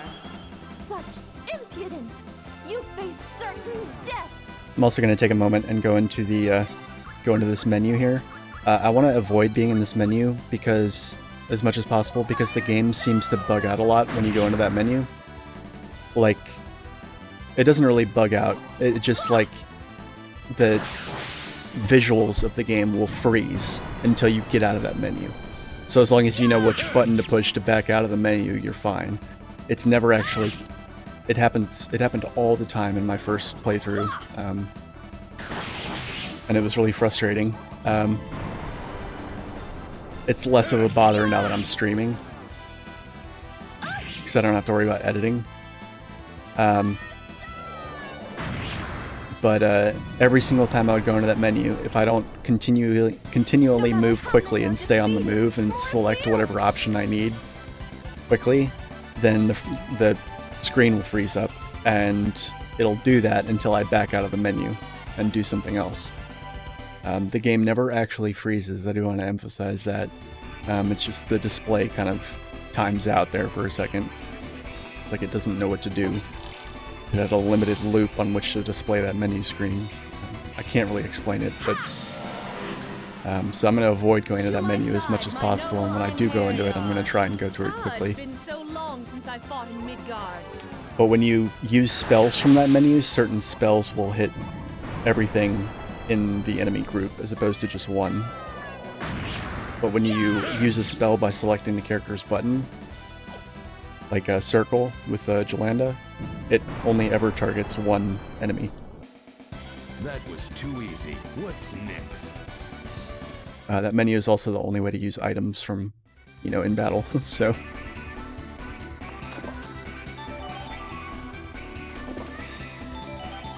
I think the most challenging thing about this CommieRun, so I just found a spell book that's going to let me teach Jolanda or any number of other casters I get a new spell. Yada yada. Blah blah blah. It's basically telling me I can teach casters new spells if I want to. I think the hardest thing about doing a CommieRun of this game is that, because even though I'm playing on hard mode really is not that hard. Like, it's actually easier if you know what you're doing, because even though all the characters start at level 1, you get more dungeons, and those dungeons have better items in them. So, like on easy mode, every character starts out at a much higher level, and the dungeons you get are not nearly as hard, but you also don't get as many dungeons, and you don't get as many cool items. Like, nowhere near as many. I've actually never played easy mode. I've heard that it's actually harder than hard mode. But, harder in the sense that the game is significantly dumbed down, and, like, it actually kind of just strips a lot of the variety and equipment out of it. Yeah, I think the hardest thing about CommieRun is going to be that I don't have any way to mass-produce healing items, and healing items in this game are really good. Any kind of restorative item, they're all really good, and I'm not going to have access to them at all. I may wind up just allowing myself to transmute things, because that's the only way to even get healing items, because you don't really get them very much after, like, as drops in battles and stuff like that. You get items you can transmute into them, but that's it, and each item that you transmute costs 5 of those materialized points. But again, in the strictest sense, I'm not actually buying anything, you know? Even though I am using this game's money. So I'm going to see how far I can get without it, and then I'm going to leave that kind of as an option in my back pocket if I absolutely need it to progress. I'm going to hold off on unlocking all this stuff for a while.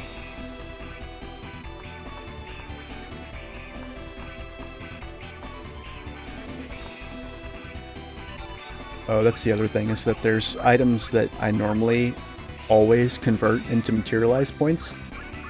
Like these Eyes of Heaven, these basically act as the map for the dungeon. And normally I always transmute these because they, or not transmute, convert MP. You can convert items into MP, which is money, materialized points. And these are worth a lot. But yeah, like that converts into 2. Converts into 450. These element scepters are 1,000. So yeah.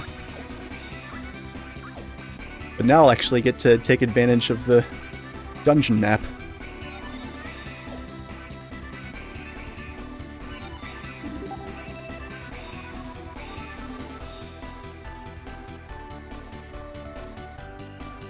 So yeah, this is just these blue boxes right here. Those are the areas I haven't been to yet. And then those arrows show you, like, the way things move between foreground and background.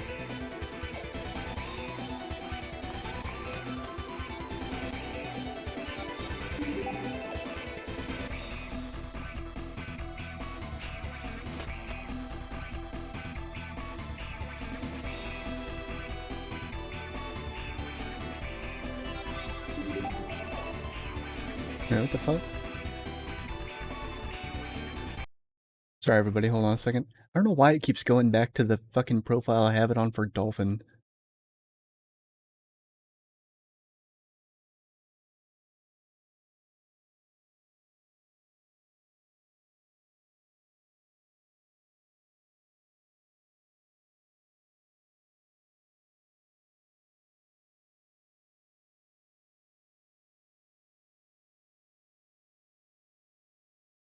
Sorry, I know this is...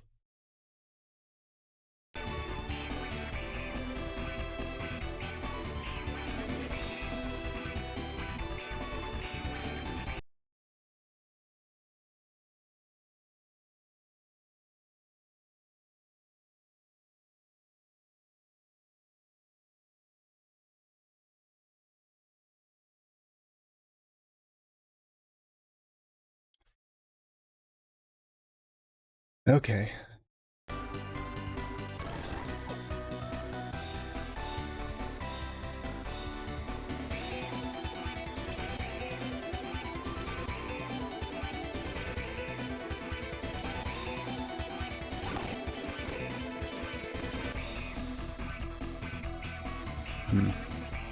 That's actually not quite gonna work because I still need to be able to... Like, the map button is the same as the fast forward buttons. That's not really gonna work. Sorry guys, hold on 1 second.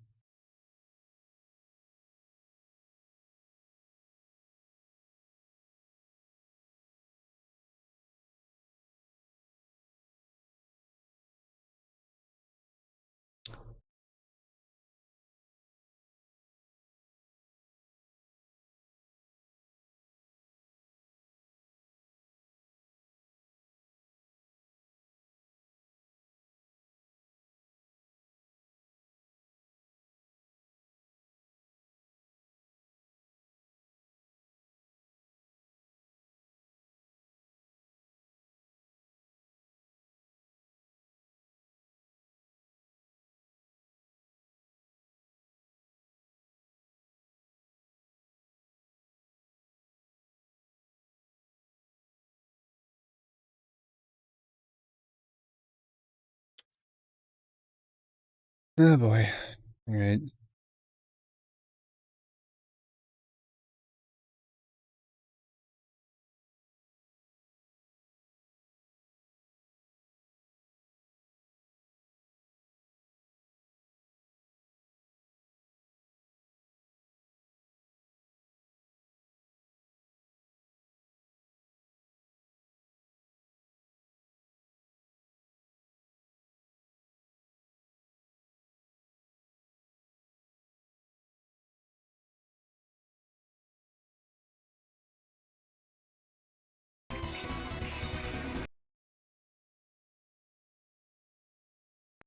Yeah, DS4 Windows, which is what lets me use a PS4 controller for my emulators. For some reason, it's toggling back to the profile that I was using when I was playing, like, Metroid Prime on the Dolphin. And it's, like, fucking with my controls, so I'm trying to, you know, fix it.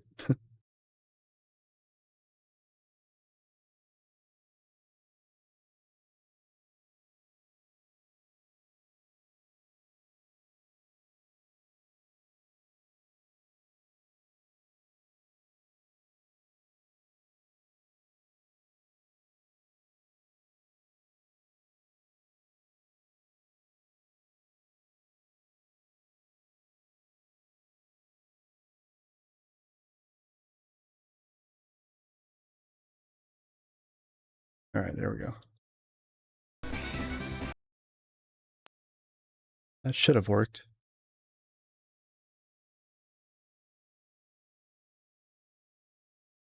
There we go.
Sorry guys, I don't know why it's being like this.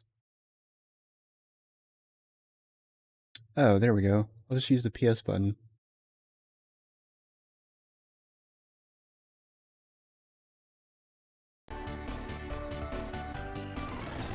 There we go. Perfect.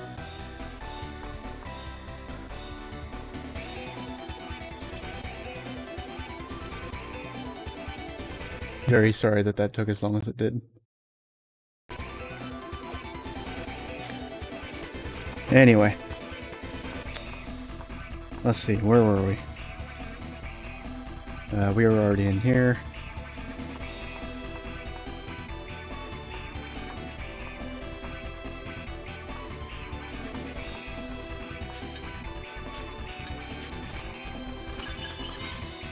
Shit, oops.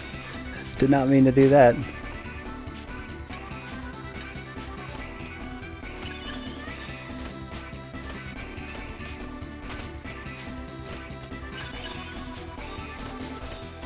God damn it.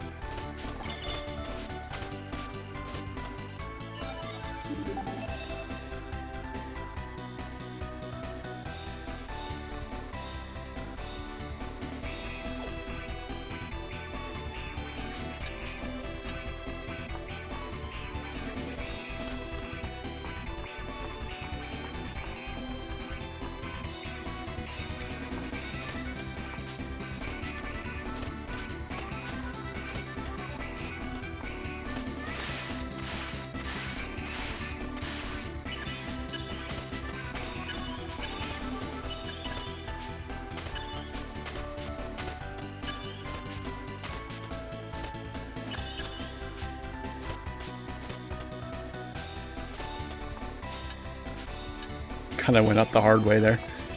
Oh well. Alright, so here's These are basically you can save anywhere you want on the world map, like most RPGs from this time. But in dungeons, you need one of these crystal thingies.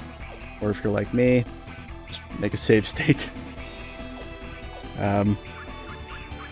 Anyway, so now that we're at one of these things, we should stop and go through and flesh out everybody's skills and such.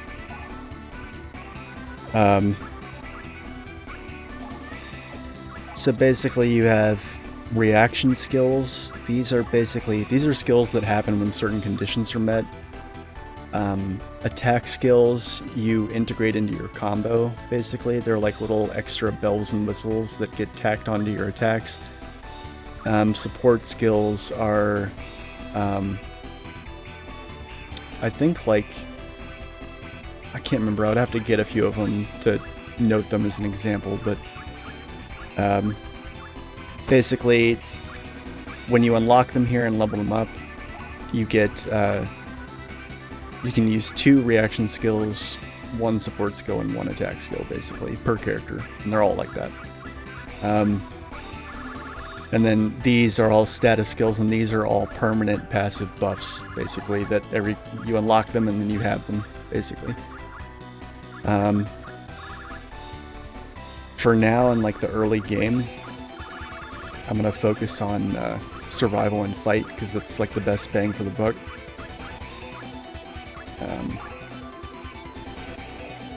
So yeah, and you'll watch, like, Valkyrie has, what, 1076 HP right now, so basically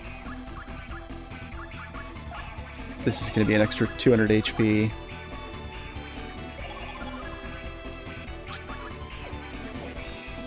Yeah, so there you go, 1276.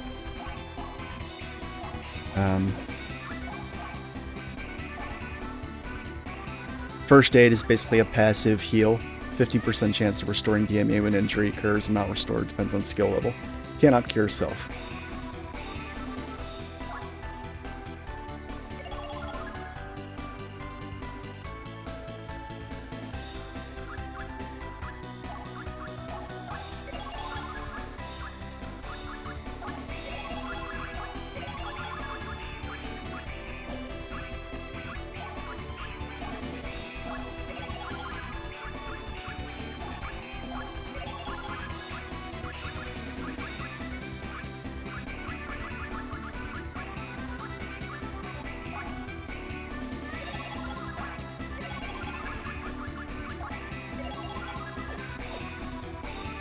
Gotta kind of look at, like, because of course, as you level it up, the cost to continue leveling it up goes up, so gotta kind of pay attention.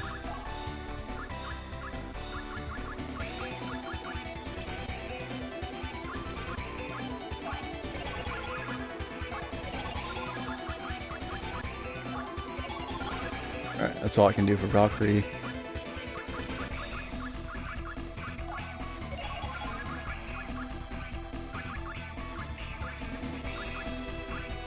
That's agility.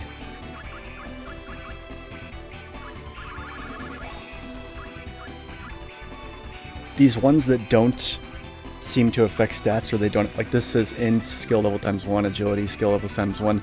Like these that don't have stats listed, they don't actually do anything concrete to your character. What these are is traits that help you when you send the character to Asgard if you decide to do that.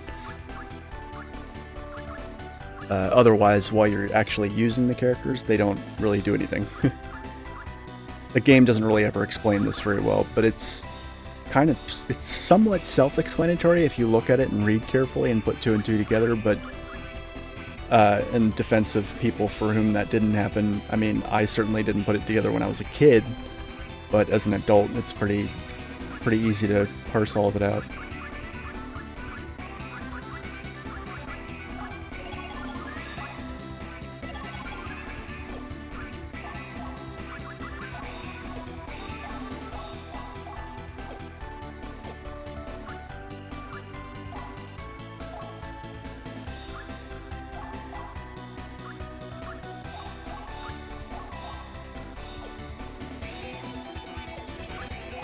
Then you have these traits, and these boost the character's hero value, and the hero value is like the #1 stat for if you're going to be sending somebody to Ausgard, but we'll get into that later.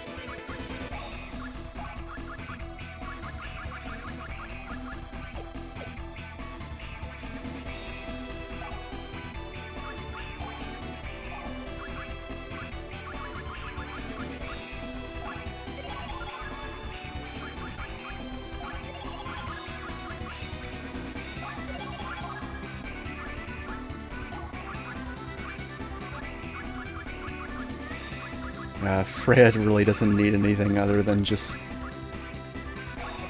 gonna give her a straight up fight.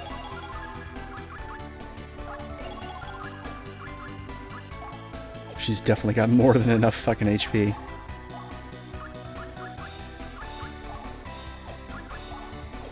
Those Angel Curios are things I kind of want to save. Basically what an Angel Curio is, it's going to blow your mind when you see that I've got one of these this early in the game. But basically, if a character dies, this is an auto-revive.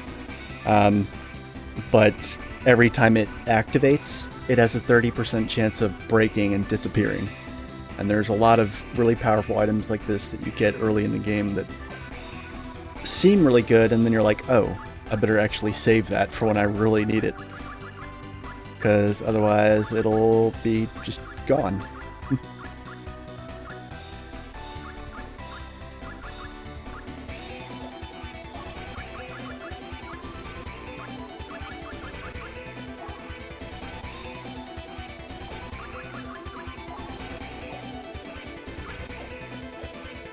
Alright, and then also I can teach Delanda Fire Lance, so that's pretty cool. So we're gonna go ahead and do that, because Fire Lance, in a number of cases, is a lot better than Firestorm. Not all the time, but a decent amount.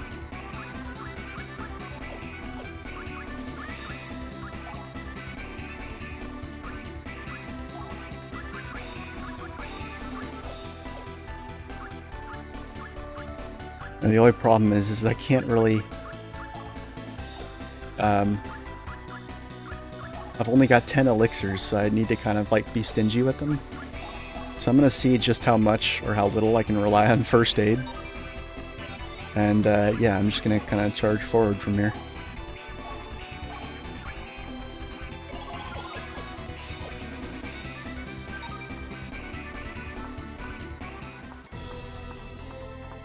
Anyway, every dungeon has a boss fight at the end.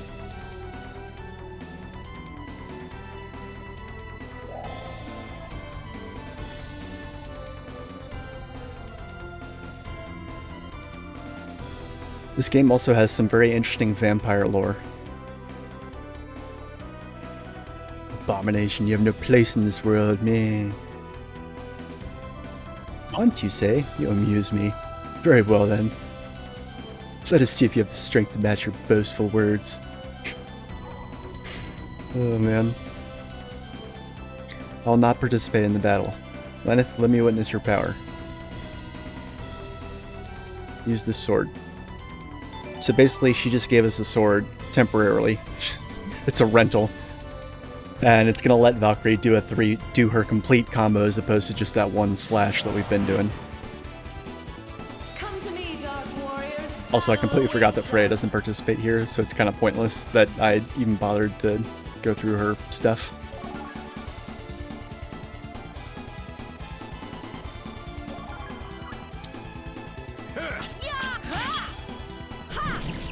Yeah, look at that. So yeah, her attack just became significantly more powerful. She has like the first slash, and then she does the slide, and then she does a bunch of attacks after that.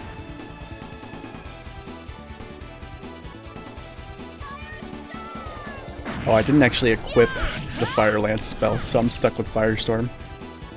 I didn't really need to change it though. Game bugged out there for a second. So that Shadow Servant spell is another one of the main spells in the game. So like there's... I want to say there's like a dozen or so spells in the game, but every spell also has a limit break version. and then a special cinematic spell for limit breaks that it can trigger. But enemies have the same spells that you have access to for the most part. Some of them. They also have unique attacks as well. I grow tired of you. Alright, so now he's Finishing toast. strike. Final blast.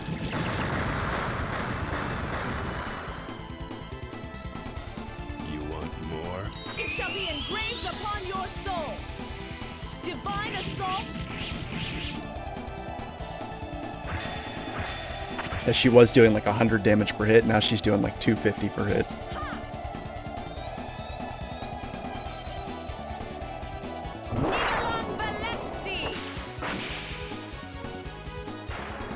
Is it over? It also adds an extra stage when Valkyrie gets weapons that allow her to do a full combo. It even adds an extra final attack to her PWS.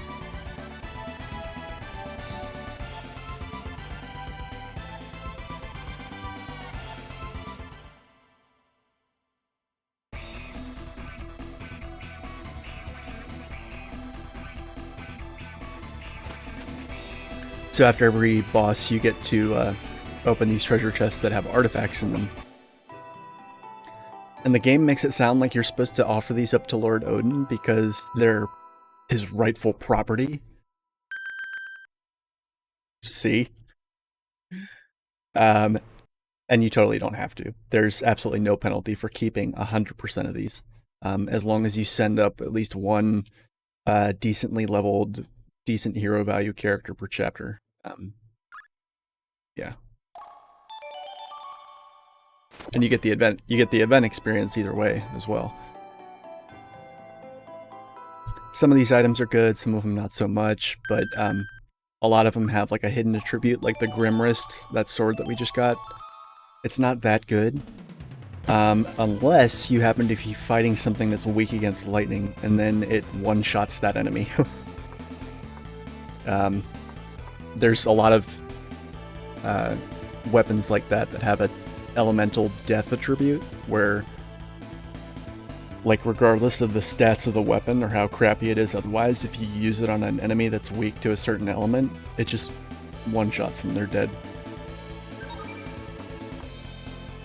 Anyway, so we are officially out of the intro sequence of the game. Well, not officially, but we are as soon as we leave this dungeon. And there's no more long cutscenes. Well, there are cutscenes, but none of them are as long as the ones we watched earlier.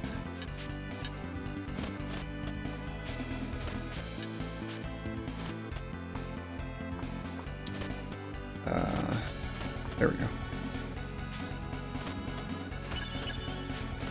Probably noticed the music now is different. The music changes whenever you clear a dungeon. To this same... This is like the cleared dungeon theme. This plays in every dungeon after you defeat the boss. I'm not really sure why, but that's what it is.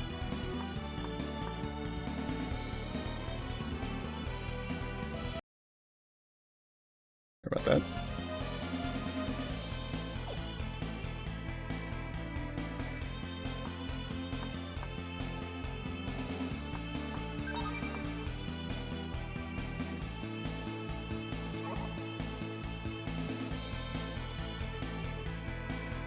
Chilling on me for some time. Just a moment. When the Einherjar have been trained, they are sent to Asgard. At that point, you'll have finished the first cycle of your appointed tasks. Time of your allotted is not limitless, Lenneth. Just as time passes on the earth below, time in Asgard also slowly or grinds steadily onward. At set intervals, I will undertake to inform you of the events taking place in Asgard. Thank you, I understand. Game time and storage chapters and periods. This is what I was explaining earlier. Time spent in towns or dungeons. Chapter is over after the passage of a set number of periods, after which there will be a report from Freya. The game is composed of 8 chapters. The final battle, Ragnarok, will commence when there are no more periods remaining until the end of the world, so be forewarned. A warrior, I don't think he's here to become a hero. You mean Arngrim? Yes. Of course he has brawn enough, but does he have what it takes inside? Stuff that makes up an Nine Harrier is much more than strength alone. ...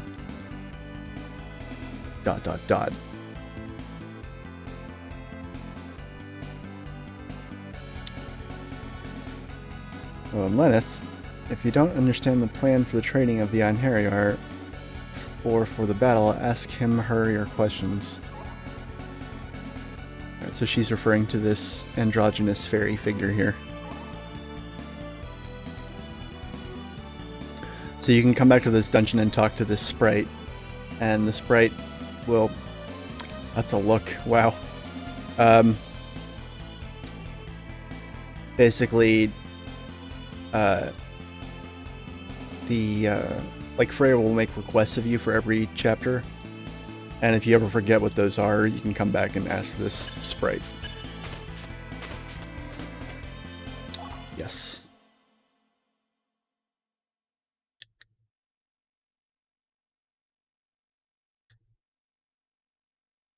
So yeah, so basically every chapter you're going to get a set number of, so chapter 1, period 0 to 24. So there's 24 chapters, 24 periods in chapter 1, and is 8 times 24 really 220?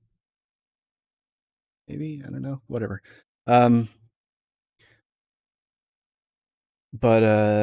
Yeah. So 24 periods remaining in chapter 1, 220 remaining in the game as a whole. So yeah.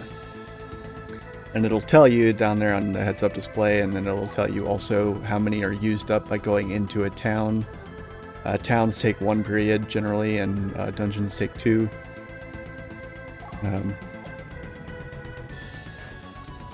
Yeah. So now all of the towns are available for us to go visit, and we should actually go to Artolia real quick, because if we do that, we can get the we can get a really nice sword from Arngrim's bedroom.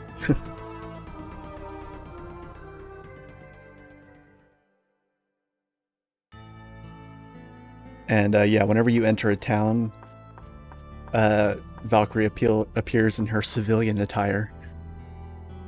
So she disguises herself basically as a common girl, essentially. Yeah, if we go into Arngrim's house, we find that his brother is just kind of like nowhere to be seen. And we come into the bedroom, and Arngrim's like, "Hey, a sword. Let's just take this with us, shall we? Father gave it to me years ago. You're welcome to use it."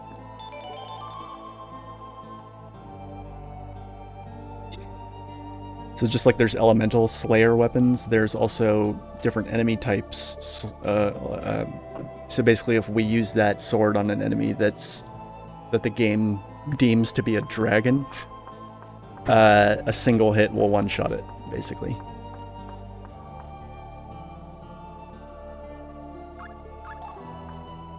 But again, the slayer weapons tend to have, unless they're artifacts, they tend to have a chance of breaking, so kind of save them for when you need them.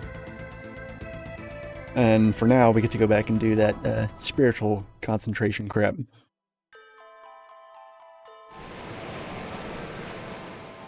actually going to fast forward through this, just because these take a long time, and it's really not... I really never find them that interesting. Like, you hear all of the same things that you hear there again when you actually go and recruit the character. Alright, so this music that's playing right now means we're going to go find a dungeon.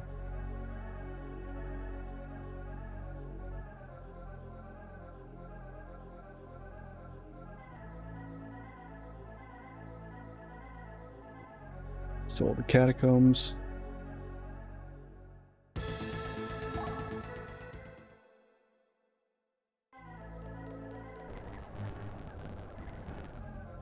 Cave of Oblivion. Cave of Oblivion is a randomized dungeon that appears once every chapter. So basically it's like a random grab bag dungeon. Like, it pops up in a random spot on the world map.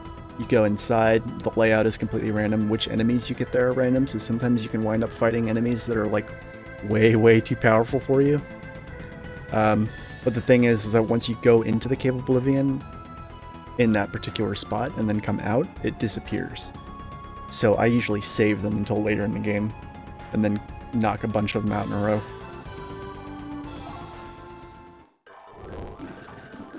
Yada yada yada yada. Last one.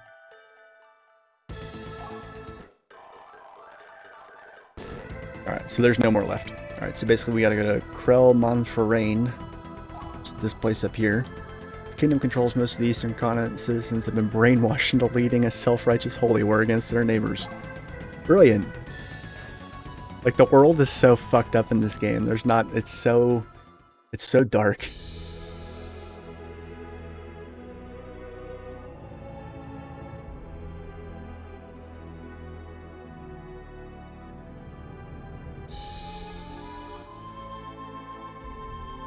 Battle Maiden, please light our ways, let me walk on the path of courage.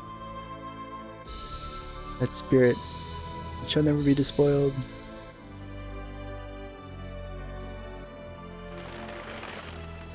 So to give you a TLDR of what we're about to see, we're going to recruit a very, very young boy as an Einherjar.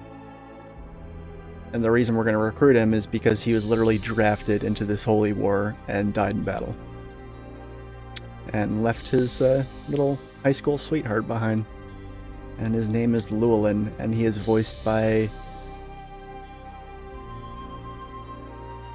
I know it's a female voice actress. I don't know if it's Nurse Joy, Officer Jenny, or Ash Ketchum, but it's one of them.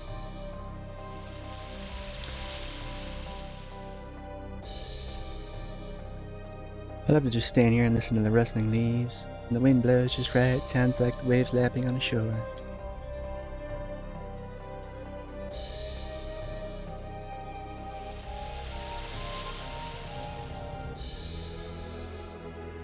Never noticed it before. Yeah, and he's like... Llewellyn is like one of the weakest characters by the numbers that you get. You always get him in the first chapter, and he's kind of wimpy. Most people send him up right away.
I would change the location of my webcam, but it wouldn't really make a difference. It's going to be blocking something no matter what I do. Dialogue boxes appear, you know, pretty much anywhere, so. I guess I can make it a little bit smaller. It's just going to, every time I click away from the emulator, it's going to pause it. Or it's going to pause the audio. I'm trying to avoid that. Don't say that. I'm going to wait for you. When I come here, I feel like I'm closer to you.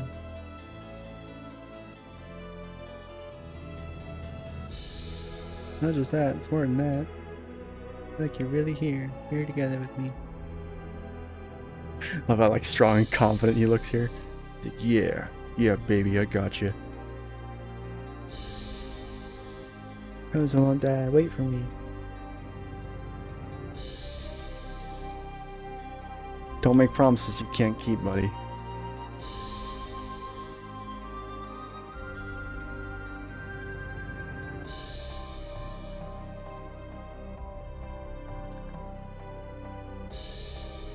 Legends say that the lotus flower grants eternal life. When you give a lotus flower, it means you are praying for the eternal life. Got it. Cool.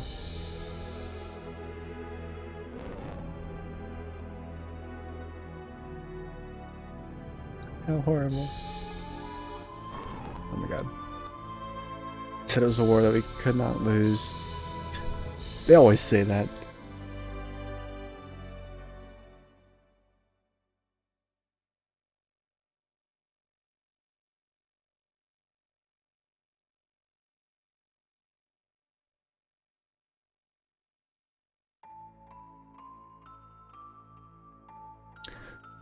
Then I have to talk to you. My mom wants to arrange a marriage for me. I told her no, of course. All she cares about is her own social status anyway. She's just wasting her time. I'll never marry anyone else.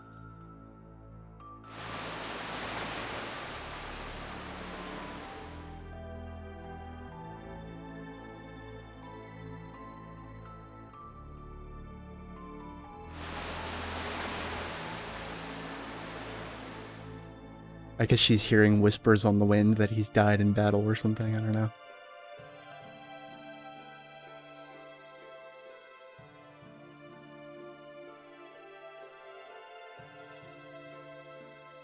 Yeah, there's never really an explanation as to how, like, certain revelations like that come to be.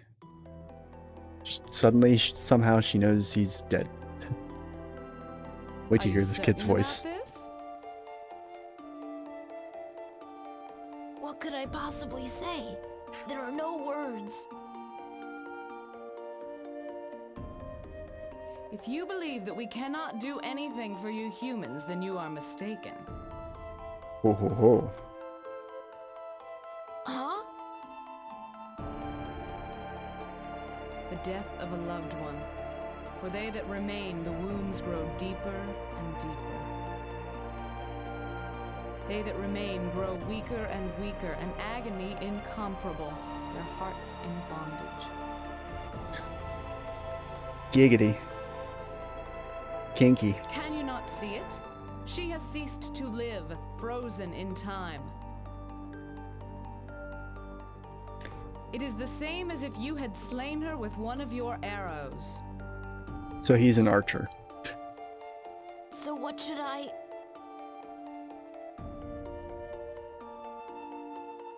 There is no need to pretend, simply do what you can.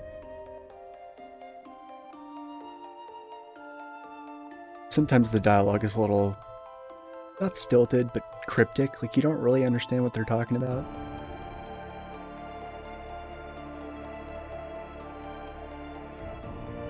Llewellyn, yeah.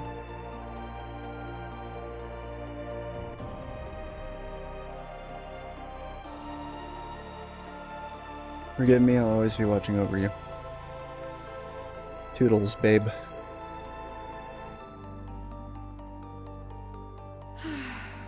This is not my task. I am no goddess of love. Valkyrie's personality definitely changes over the course of the game. I'll tell people that much. Like, she doesn't always keep this, like, pretentious, high and mighty kind of...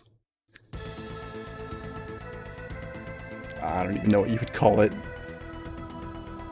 You know, kind of, I don't have time for this kind of thing. Anyway, I'm gonna AFK real quick and go feed my kitties. I'll be right back.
Alright, so now we're going to recruit yet another character, which is going to take our party count above the maximum of 4, so we'll have somebody that we can switch in and out as needed. We're going to a place called Lassen, which is basically the Confederacy of Midgard. It's where they trade slaves and love having slaves, and it's you know, thriving slave trade.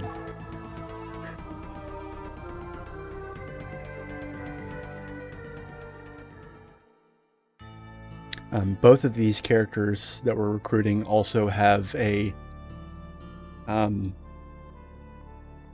secondary item that we can what am I trying to say? Another item that we can go back to their town and pick up. Not all characters have those, but a few of them, like if you go back to where you recruited them, there'll be some sort of item relevant to their story that you can pick up and grab. Saka, Lord Bonus, give it back. So this woman's basically like this guy's maid, and she's basically a slave. And as you can see, she is Asian, and he is European, and yes, she's dressed like a fucking pilgrim. And this bougie motherfucker's with the fucking mustache, oh my god. He's one of the I treat my slaves well kind of people. And he kind of has a moral awakening before he buys the farm. The one you buy will be well treated, but when I think of the fates of the others, yeah, see? That's some Stockholm syndrome right there.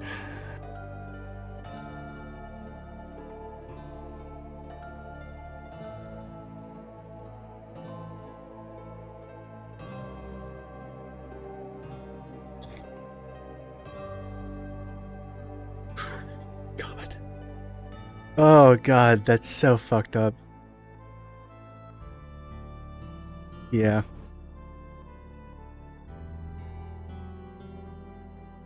Zerai! Yay, I was hoping you'd show up.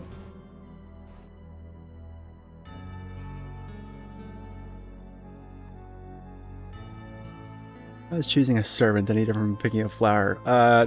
Let me think here. Hold on. I got it. One's a fucking human being. Oh my god. This fucking little...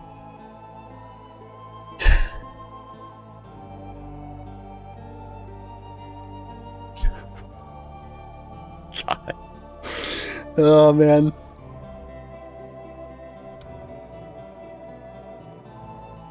Being picked was this flower's destiny, just like being a slave was your destiny. Get over it.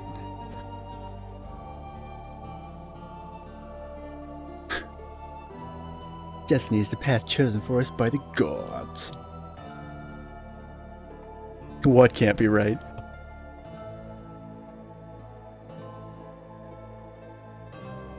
This is a flashback to where they first, you know, bought Asaka, and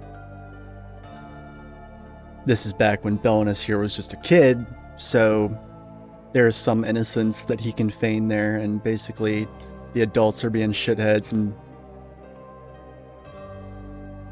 Belinus is gonna try and kind of cheer her up here, I think.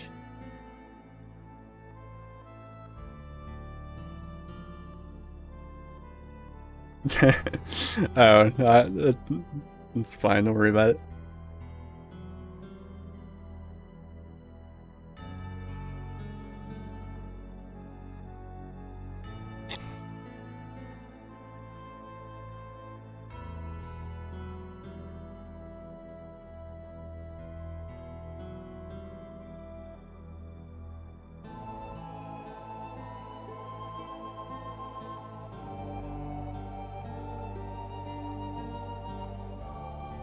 Here, little crying girl, have a flower.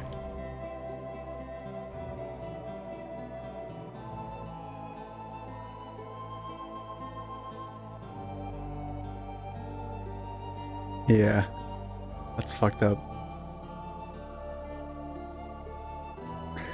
the anachronism inherent in some of these scenes that you have like dudes walking around looking like fucking FBI agents with or like Secret Service agents with like shades and everything, even though this is like a medieval setting. Like I also find that highly amusing.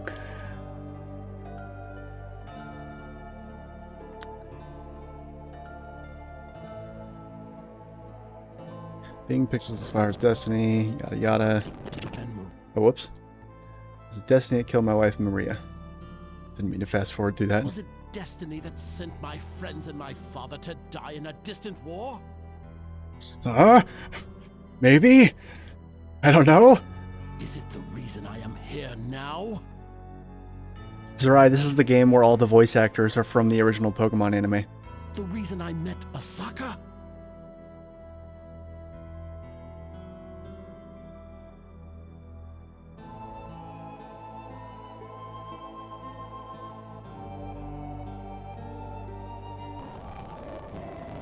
Should at home, yes, Lord Balnus, yada yada. The Spectre wakes up in his bed and oh, here we go. Valkyrie appears and yeah. What manner of being are you? No, it can't be.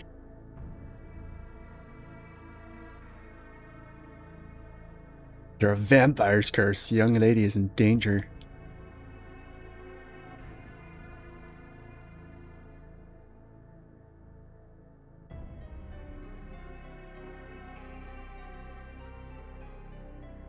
Lady Beliza, I believe is how you say that. This is the final sacrifice. Our agreement is now complete. There's not really much context for this, but it's... yeah.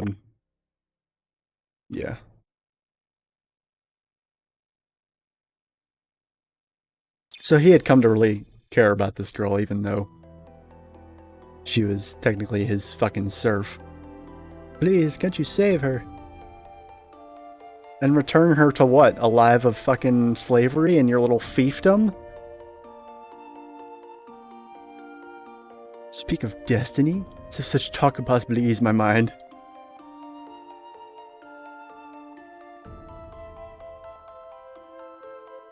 Why'd you make her a slave then? Don't... God, people are weird. People are complicated. There's still a way.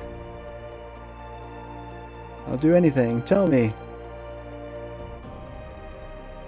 Ritual of soul transfer. It means if you truly desire it, you may take her place. See, this is weird. It's like, who's getting the shittier end of this deal, right? Because, I mean, he's going to give up her life to save her, but she's going to return to life where she was a slave. So it's like... death or slavery? Death, slavery. Death, slavery.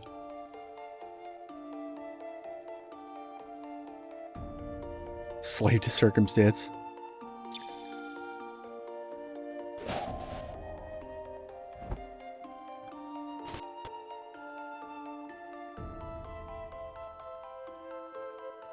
See, and now she's gonna come back to life and be standing there next to her fucking lord's corpse. And she's a slave. Like, she's gonna get drawn and fucking quartered. Like, who's gonna believe that she had nothing to do with that? Let us go. Let us go. Let's get out of here. Our work is done.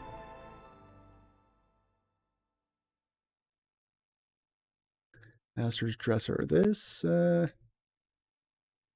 like the first and I think only hint that you get to, you know, go back and check places where you recruit characters to find little bonus items.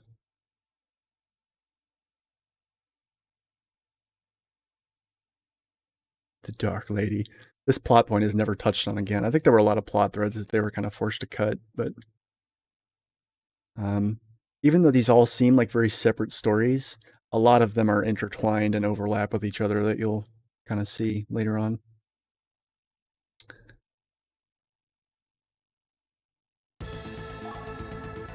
I'll run back in here and grab that.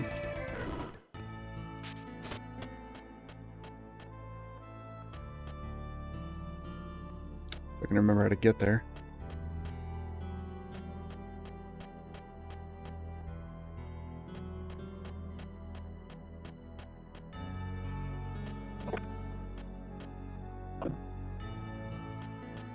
Okay, here we go.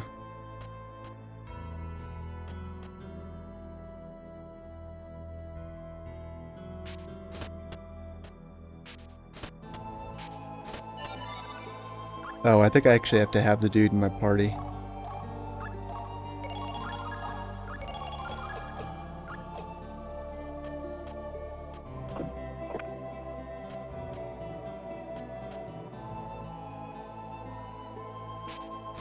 Or maybe not.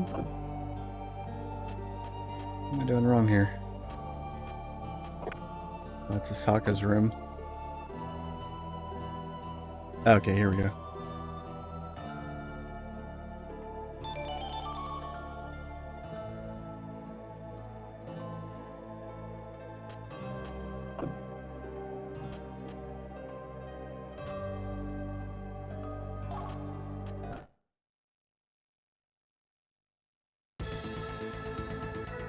Alright, and there's another one, I think. I'm pretty sure it's another one we can get up here.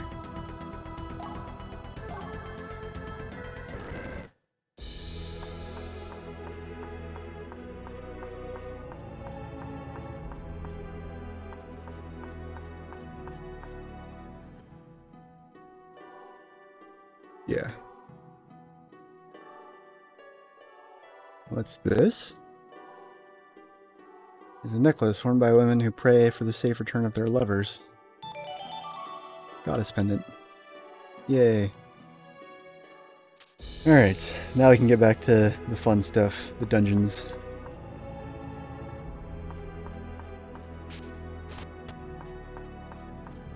I wasn't sure how I felt about doing this run, but now I'm actually kind of excited. I think it's going to be... I've done so many hard mode playthroughs of this game that it's like not even hard for me anymore. It's not... It's... I mean, really, there's some credence to the fact that like hard mode isn't even really that hard, just because you get so much more stuff. That I am actually curious now to see if it actually is going to make things significantly harder.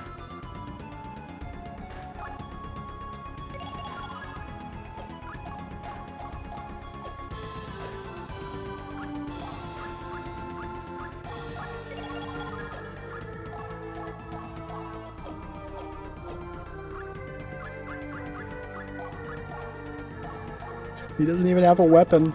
Oh shit, that's gonna suck. Oh, what am I gonna do? I can't make a weapon for him. That sucks. Alright, well, Belnus is gonna get that, and Llewellyn's just gonna kinda suck for a while. I mean, he's not a very good character regardless, but like there's literally nothing I can give him.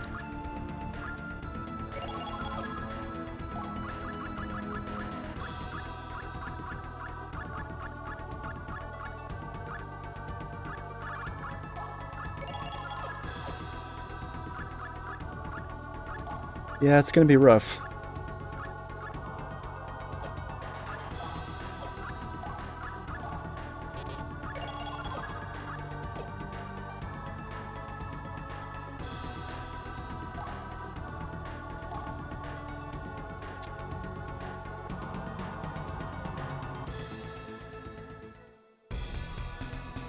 You excited, Zerai?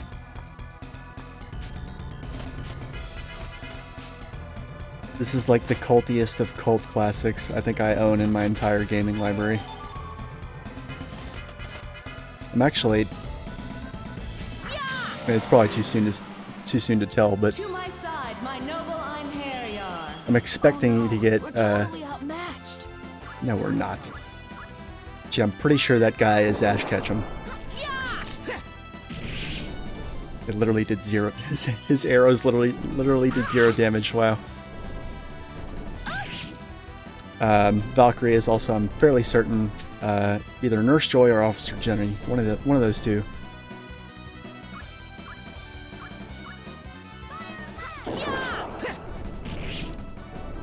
One of my favorite things about it is the combat system, because you can literally, it's so fast. Like for the time, this is a crazy fast pace. Like it's turn-based, but you can make all your characters attack at once.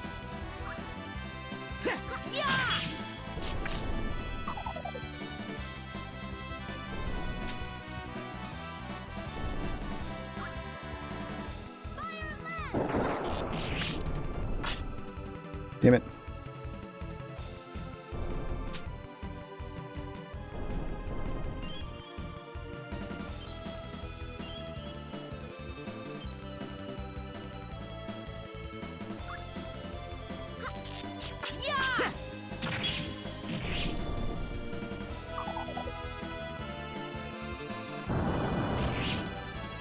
Yeah, battles are gonna take a lot longer though now that I don't have Freya in the party.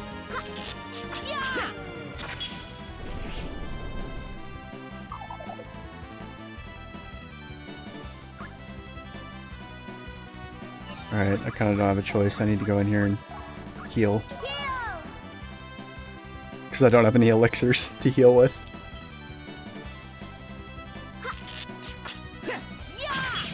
Yeah, Llewellyn is like straight up useless. I'm hoping that some enemy in here is gonna drop a bow of some kind.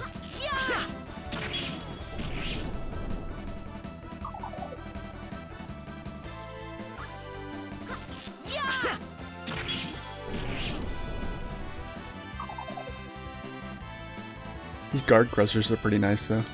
I'll say that much.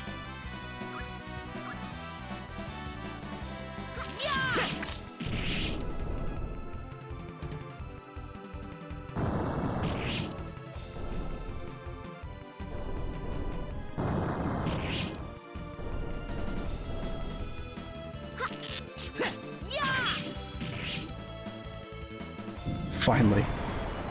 Oh man. Yeah, as soon as I've got some extra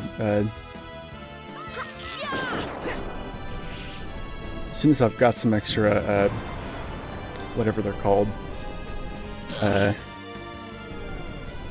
skill points, I'm gonna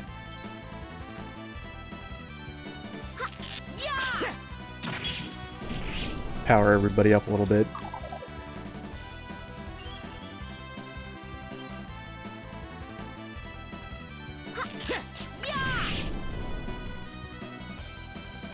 Zerai, you want to know something really funny? The word Commie is flagged by Twitch's fucking moderation, whatever. So like I had to type CommieRun all as one word. Like I'm scratching my head. What went into that?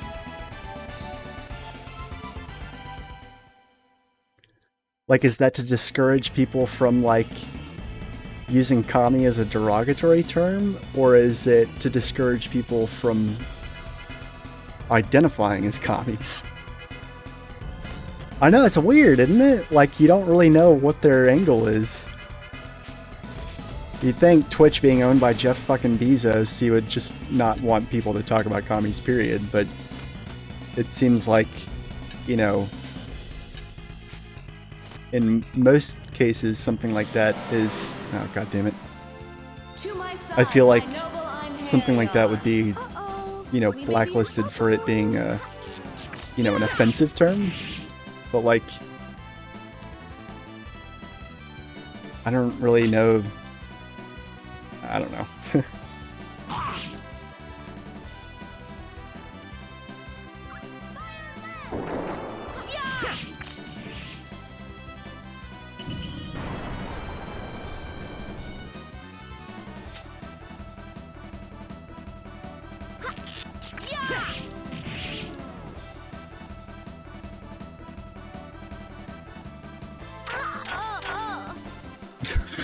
God. Oh, that kid's voice. It's something else.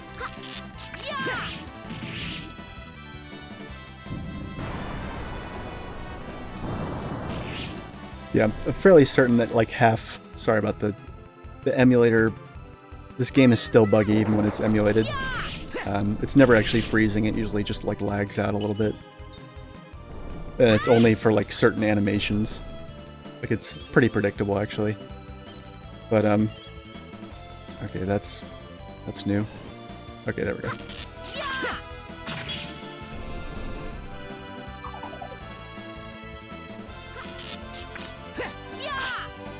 God damn it. Alright, there we go.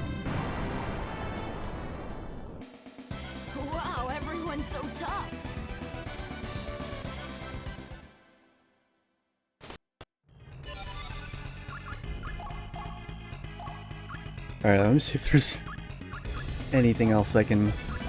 still no bow or anything like that. Yeah, this is gonna be a struggle.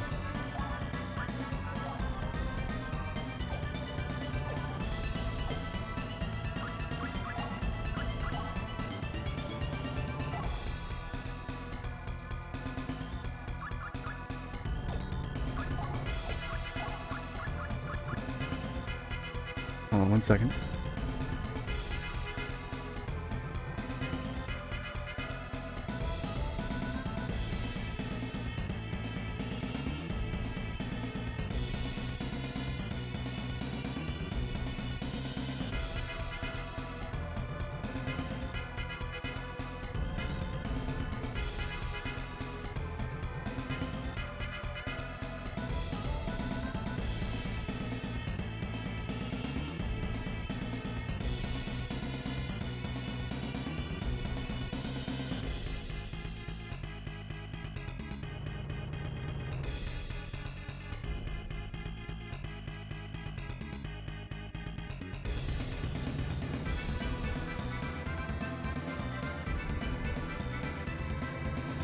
Alright,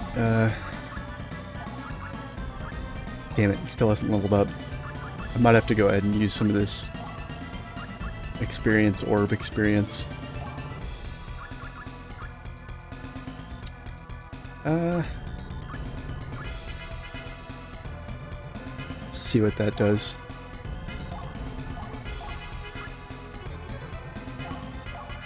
See if we can get one more. Oh, Jesus, okay. The amount of experience needed goes up a lot more than I thought it did. Alright,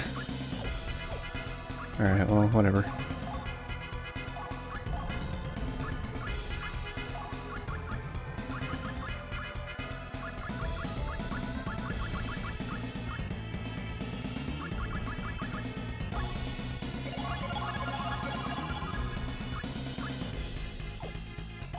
That may not help much at all. I don't really know. Hoping it does something.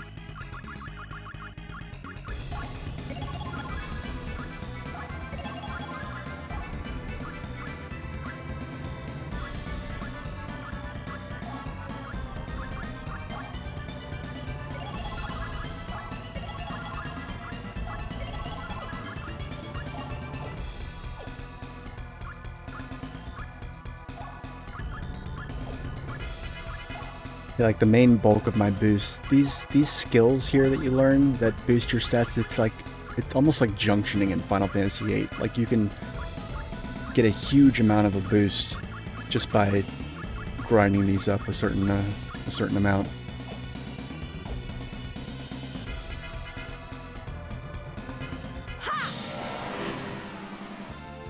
To my side, my noble Einherjar. Oh no, we're totally outmatched. Yeah!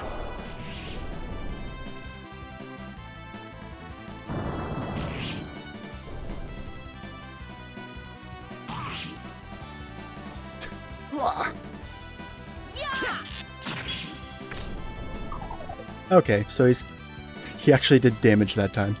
That's good.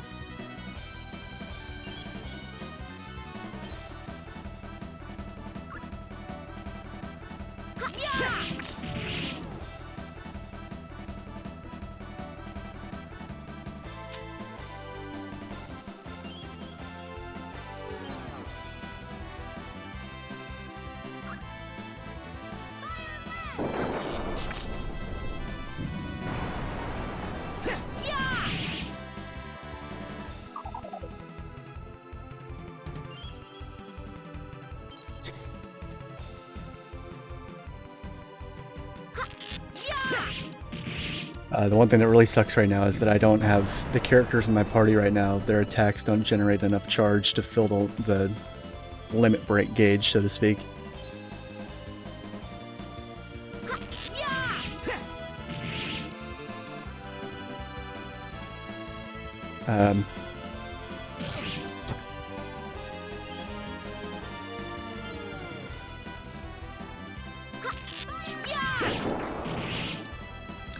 I could actually swap Belnus and Valkyrie's weapons. Well done! because the attacks that each of them gets respectively might generate different amounts of charge. Not as much as I've played this game, I do not know all that by heart, so.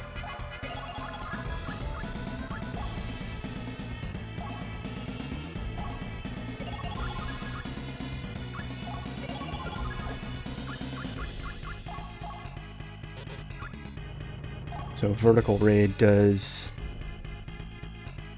2 hits, energy plus 24. That's how much it fills the gauge, and it is. This game is actually very transparent about stats and numbers. Just one of the other things I kind of like about it. 15.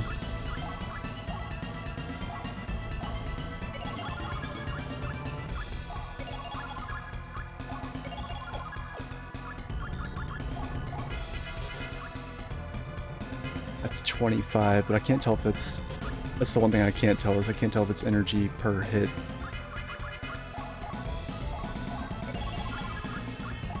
I'm just gonna test it out.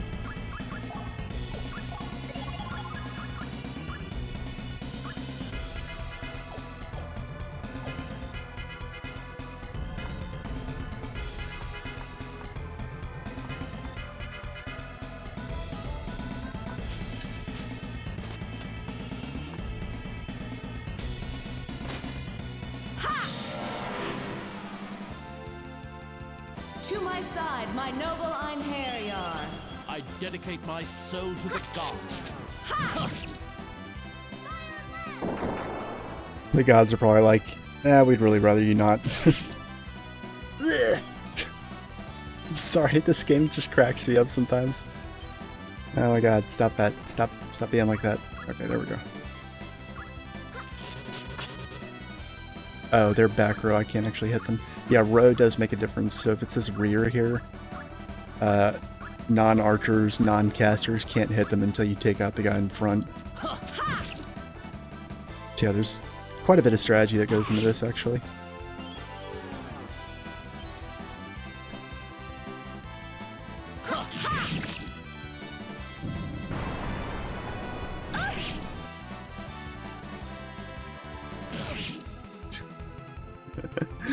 Oh man.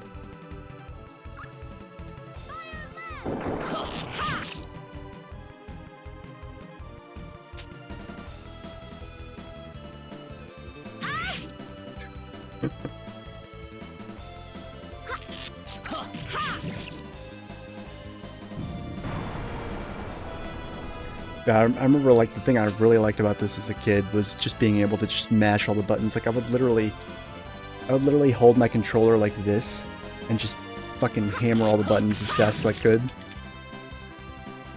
Not even hold the other side of the controller.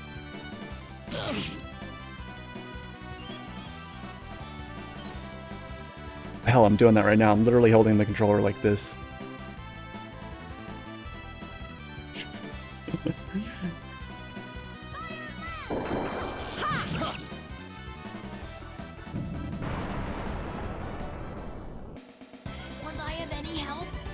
There's just no reason to have your hand on this side of the controller, you're not using it. And like fractions of a second can make a difference in whether or not you break an enemy's guard and things like that. So it's not entirely ridiculous, I don't think.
Oh, come on. There we go. To my side, my noble Einherjar. These are formidable adversaries.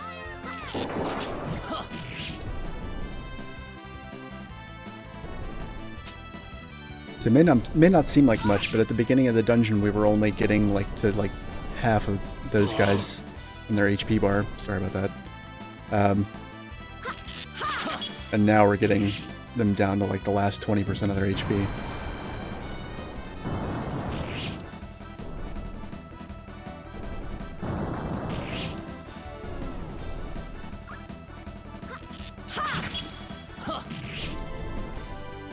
Nice.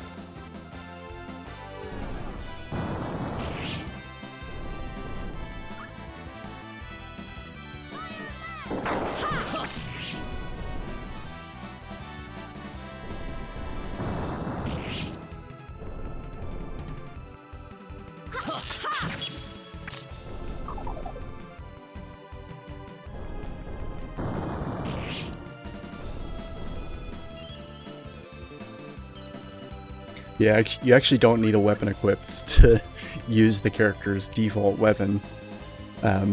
It's just, obviously, you only get one attack. That attack is set to a default, and it's usually, depending on the character, really weak.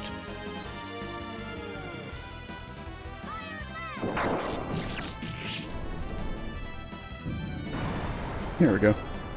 Not bad, not bad. Well, they were rather annoying. Everybody in this party is annoying. You do eventually get some quote-unquote cool characters. I mean, Arngrim's already pretty sweet, but you definitely do get some To my side, my noble Einherjar. some that are a little more fun to play with and less of a pain in the ass to listen to.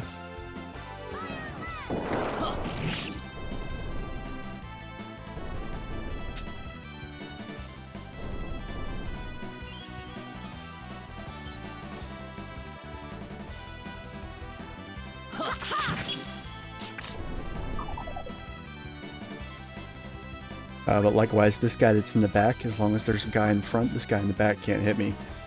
You know, unless it was a caster or a ranged monster of some kind. But as long as this guy's alive, the other one can't hurt us.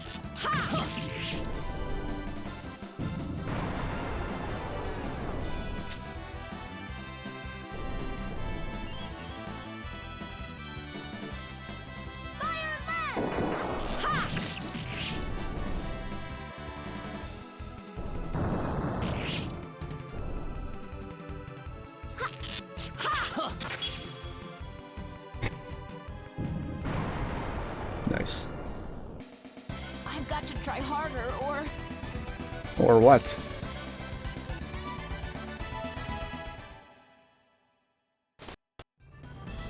He has by far one of the most annoying voices in the game. Most of them aren't that annoying. Oh, we do eventually get Gary Oak in our party. Original voice actor and everything, and Brock as well. And they are very recognizable. There's not even a question about it, really.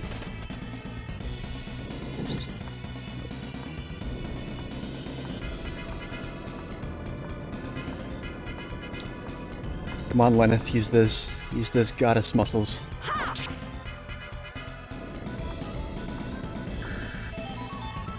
Yay!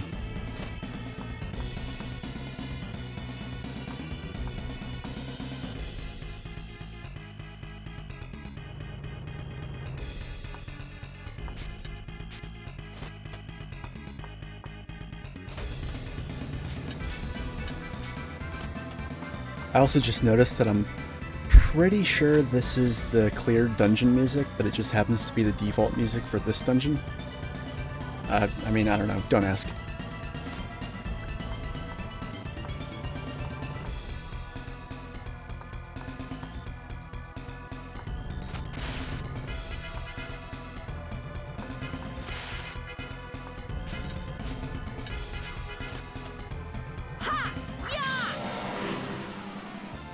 To my side, my noble Einherjar. Good luck, everybody. We don't need luck.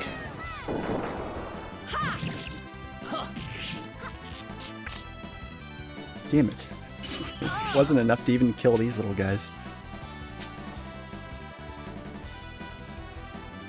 Yeah, I'm gonna use a spell.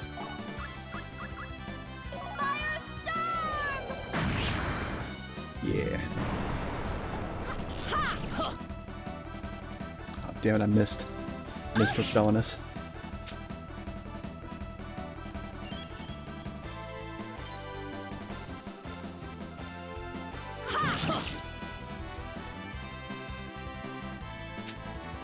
Yeah, the size of the enemy makes a big difference too, and like different enemies weigh different amounts. Like there's a pretty decent like, I guess you couldn't call it a physics engine, but like if an enemy looks big and heavy, they are big and heavy, and they are harder to juggle, and like moves that knock enemies up into the air will knock them less far, and so they'll get juggled more easily. Burn in hell, blasphemer of souls. Blasphemer of souls. Whatever. Alright, so these skill books that I'm getting, some of these are spell books, but like these two right here actually add new passive abilities that you can learn for every character from now on. When it says learned, that means learned by everybody, including people you haven't even recruited yet. So like now we have attack power and avoid, and those are actually really powerful. Skill level times 30, so that's actually a huge boost. That'll be like immediately noticeable.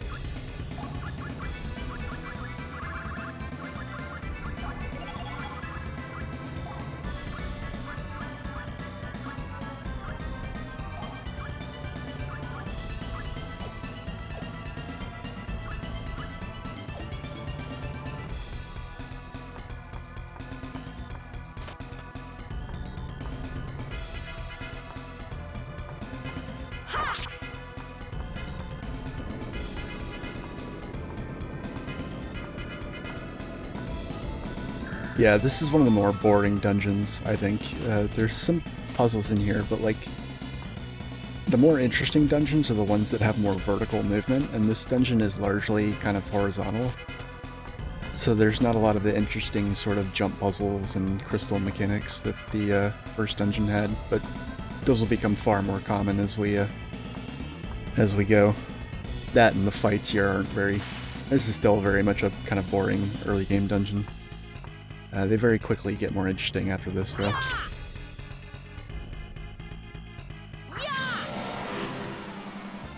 To my side, my noble Einherjar. Uh-oh, we may be in trouble. Oh, so close.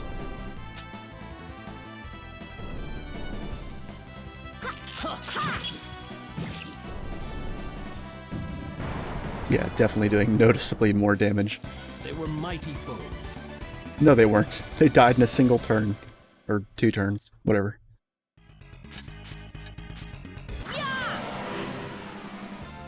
To my side, my noble Einherjar.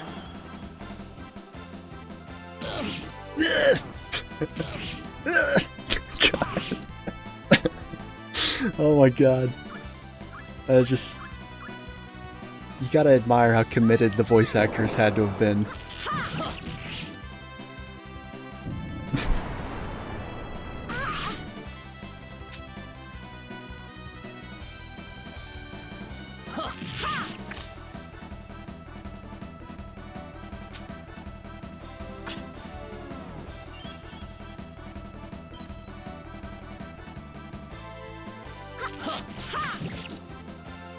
Oh man, look at that, just a teeny bit left over after that.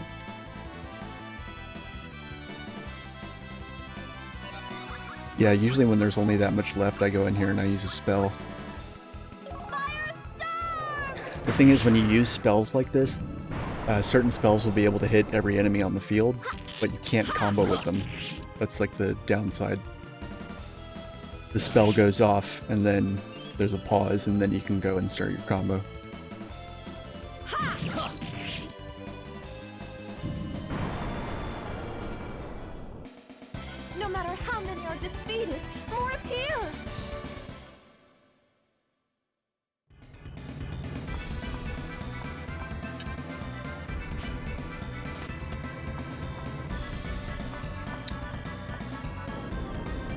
Alright, let's drag this bad boy over there.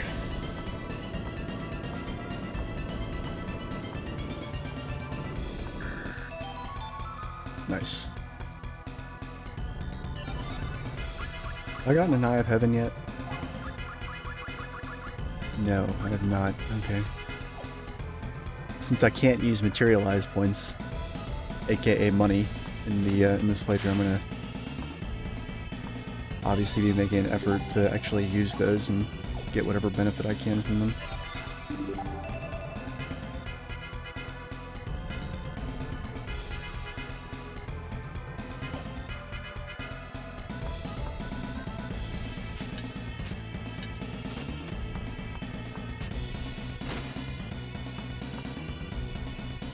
I know, right? Yeah. Get used to hearing that. She'll say it at the beginning of every single battle. Well, almost every single battle. There's some battles where she has like a scripted sort of like big major plot battle. Sometimes she'll say something a little different.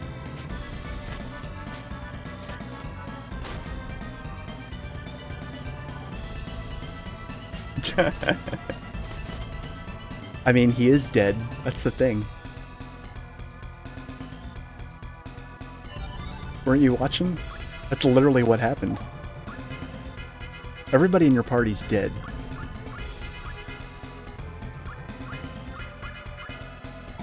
I mean, you could make the argument that he was less shitty even at the beginning of his life, because as a teenager, he was like the only person in the household who showed any compassion to Asaka, and then you can make the argument that, like, you know, it's not on the individual to change society if he's a part of the machine that's doing that, yada yada yada, this, that, the other.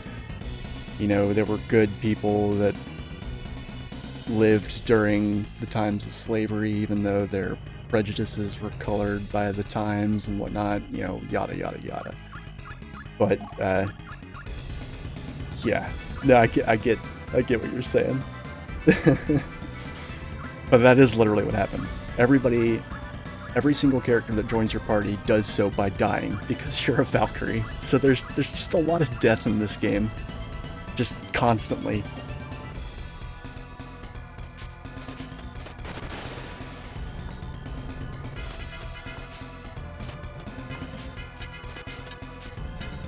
But yeah, you definitely do have people that are varying degrees of noble in your party.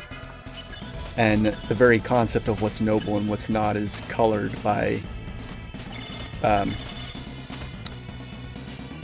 like, subverting authority is a major sort of plot element. So, like, what the game says is noble at this early stage, like, it's not necessarily, like, because the game says so.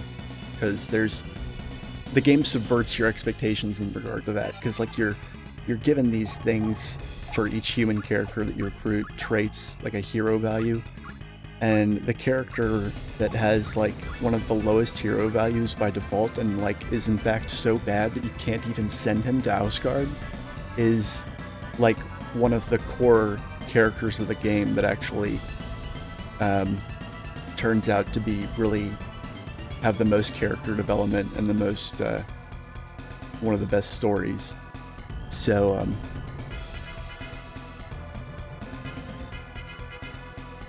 oh, well, yeah, and there's a lot of Valkyrie's character in terms of the way she speaks and the way she talks to people changes over the course of the game, because right now she's very much in this sense of she's very by the book, let's just say. And yeah, I mean, this might seem like a really I think a lot of people probably look at this game and they're like, oh, it's just some, you know, like, it's based on Norse mythology, so how original can it be? Pretty original. And I mean, at the beginning of the stream, I was commenting on the fact this is like one of the first games that I can recall ever having a female lead that was not, you know, for fan service. Like, you know, Tomb Raider had a female lead, but I mean, I feel like the motivations there were probably a little bit different.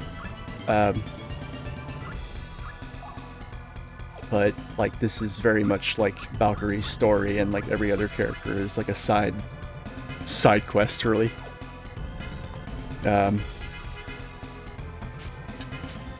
Even though I constantly am bemused by the fact that all the voice actors are literally the exact same people from the original Pokemon anime. They're pretty committed to the dialogue. Like, there's a few points where it's wooden or stilted, but they're not the majority. I think for the time, this game had really good voice acting.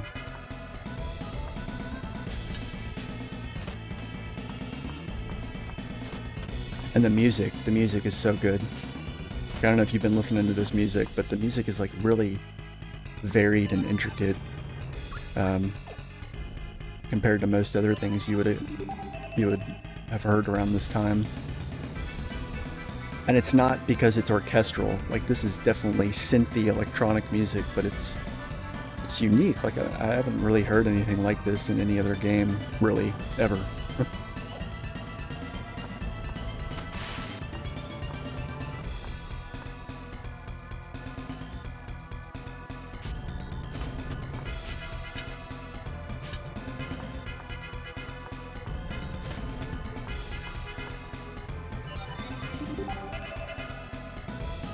Okay, here we go. Sometimes the map is a little difficult. What with this being a 2D side-scroller.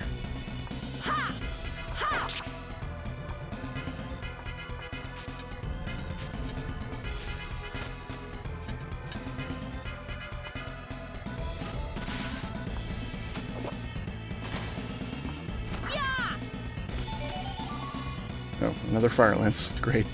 Didn't need that.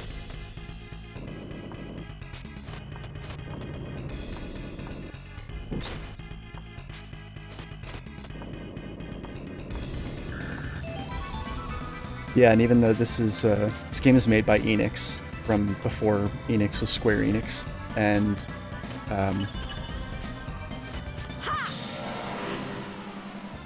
like, To my side, my noble Einherjar. I actually really find myself enjoying a lot of the 2D platformer elements of it.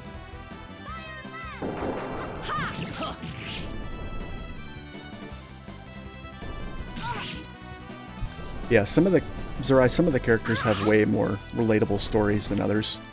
Oh, God damn it. Guess sometimes the game does that. There's not really much more I can do except fast forward through it. Even though it's not on disc, even the emulator is a little bit buggy. There had to have been something really weird with the way they coded this game to have made it so that, like, any scratch at all makes the disc game unplayable, but even if you emulate it and there's no disc involved, there's still, like, bugginess, even though it's different bugginess. Do it! Oh, do it. Do it. Yeah, I'm actually excited about doing a CommieRun on this game because I've played the game on, like, the hardest possible settings many times, and this is literally the only way I can think of to make it harder. And there's enough stuff that you find lying around and stuff that's just given to you freely. Yeah, the game really hates the flame breath animation of these things. To where it's, like, doable. Yeah, it's probably from around the same time period. Yeah, like, when I did a CommieRun of Legend of Legaia, it turned out to basically just be an initial equip game, because while I found items lying around, almost none of it was gear. None of it was armor, none of it was weapons. I mean, there was a few, but, like, literally, like, half a dozen pieces throughout the entire game. So, and they were so few and far in between that, like, I kind of just wanted to do an initial equip run, but with this, it's more divided down the middle, and sorry about that. Like I said, it's worse in some battles than it is in others. I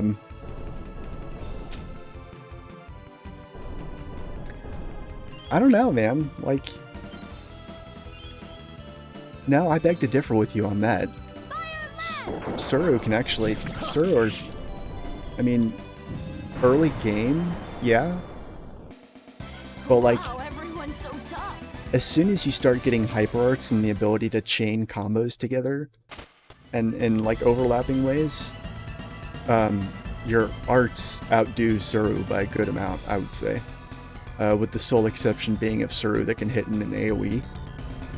And like a handful of Suru, like, what was it, Kimaro and a couple other ones that are like just extremely powerful single target nukes. But a lot of the Suru are kind of underpowered, and they're mostly for their status effects, I think.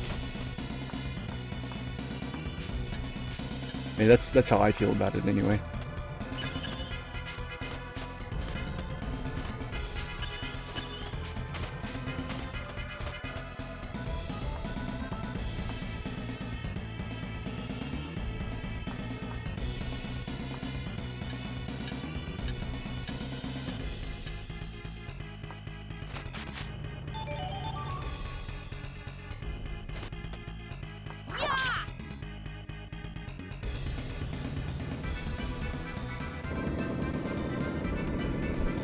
I love that it actually plays a little cinematic for things like this. It's really cool. That event experience, that's really the one thing that makes hard mode. So hard mode in this game, Zorai, is the main thing that makes it hard is that every character that you recruit starts at level 1, and you recruit characters throughout the game, all the way up until the final battle. So you have to catch them up every time, but at the same time, you're given all these tools to make that happen more easily, and in hard mode, you get access to more dungeons.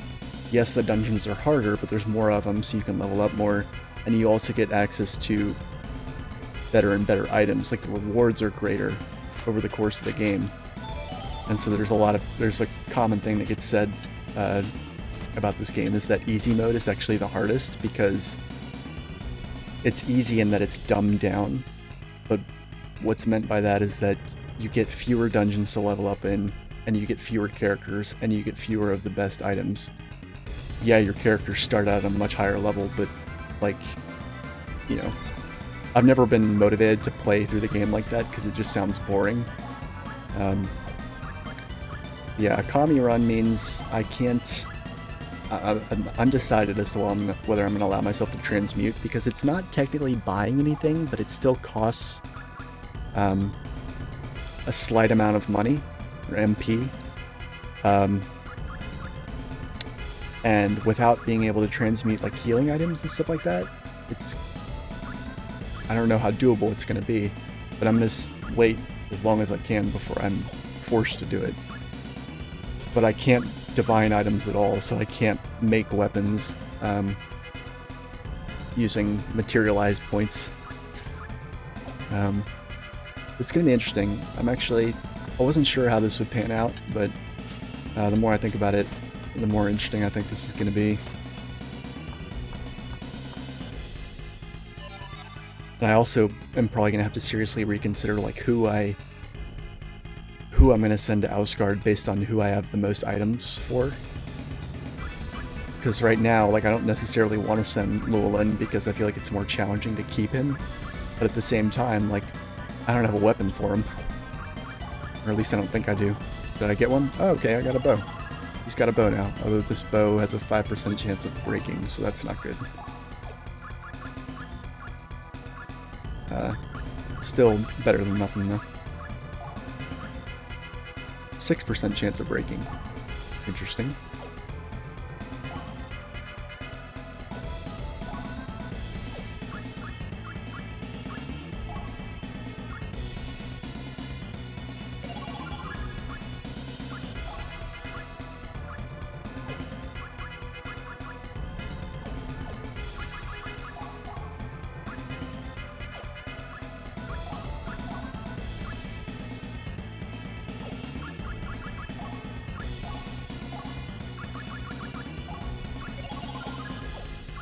I'm looking at the different combos I have available to me and trying to make sure that maybe...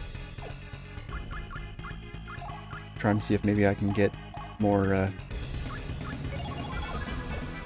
like, your character's different combos charge your... like, this game's equivalent of a limit gauge, and different attacks offer different amounts of charge. and different characters have different potential to fill the charge gauge. And then they'll get, when it's filled, you get to use limit breaks, and you can chain limit breaks together too, but limit breaks generate their own charge to the gauge that you have to fill again in order to continue the combo. And the ones that fill the gauge the least are usually the most powerful, and so you want to save them for the end of the chain, because they're not going to be able to fill it enough to continue the combo if they're used first. And so yeah, the game's battle system is honestly one of my favorite things about it, and I've never really played anything like it. It sounds, you know, I'm embarrassed to say this, right? I've actually never played Legend of Dragoon. Now I'm wondering if I should. It's not anything that I have any bias against, I just never had the occasion to play it. I never had the occasion to play it. I should? Yeah. I'm thinking I should. I'm thinking I might have to give that a try. Because if anything about this game is reminding you of Legend of Dragoon, then that's enough to make me at least try it. At least. I mean, I'm probably making it sound more complicated than it is, but like, it's complicated when I talk about it, but it's actually quite intuitive.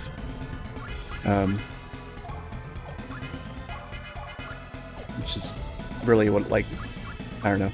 And the fact that you can make all your characters attack at the same time and just dogpile enemies is just, it's so fun. It's so fun.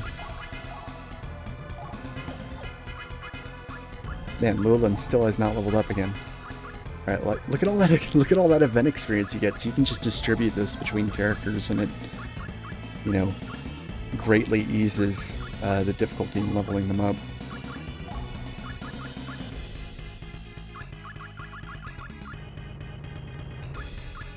Actually.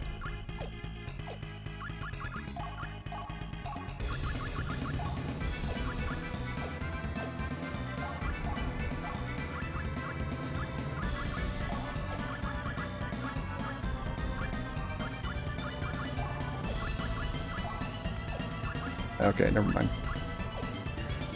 There's items that you can get that will give you additional either HP or skill points and things like that on top of the ones you would normally get every time you level up. And so I was just making sure I didn't have any of those yet.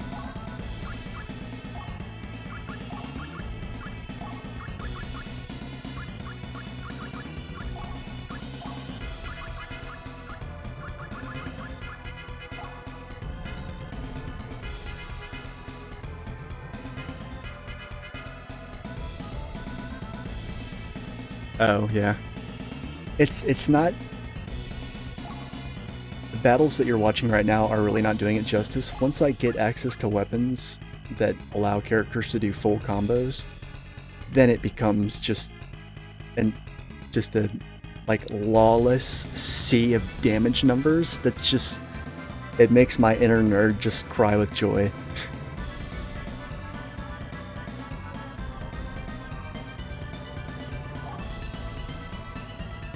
Right. Yeah, it's like that in this game too. It's just so basically it's like this game, except that each character has to take their turn. It's not, you know. That sounds so it kind of reminds me, kind of sounds like Chrono Cross, but maybe a little more faster paced.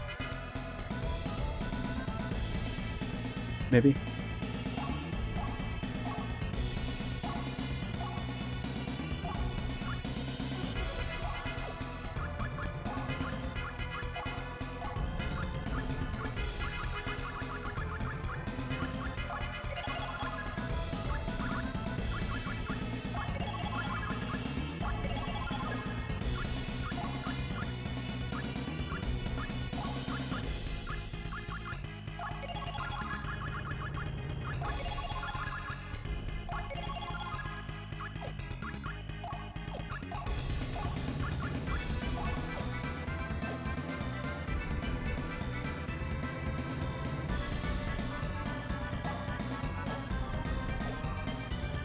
Okay, cool.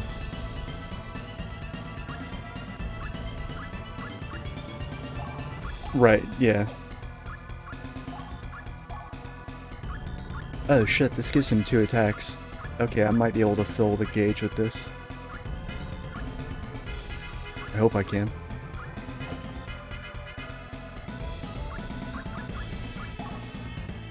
Oh, nice. Yeah, in this game, every character has... what am I trying to say? Every character has one combo, but which weapon they equip dictates which stages of that combo they can execute. And your combo as a whole is distributed between your entire party. And then some characters have attacks that don't combo well into each other, and you can actually rearrange the stages of the combo as they occur. Like if you look at Lulin here, I can actually switch these around to make it to where he does twin shot first and first shot second. And you can also set which one is your counter attack. To me, that's really cool. I've always liked that.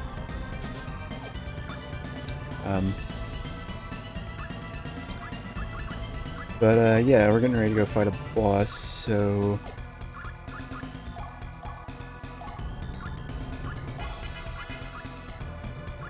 yeah.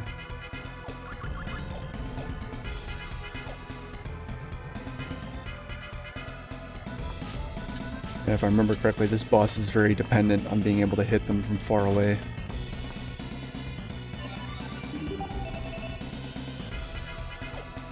Okay.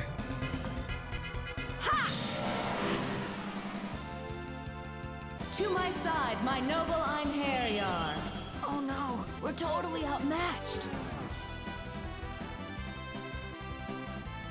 Oh, right, yeah. This is like...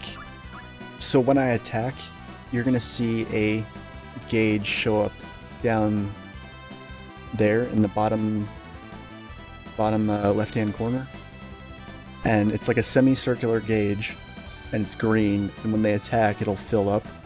And if it fills up to 100, then they get to use their limit breaks, and their limit breaks themselves refill the gauge and let you combo into different limit breaks. I'm hoping that I have enough charge now that I can do all of them.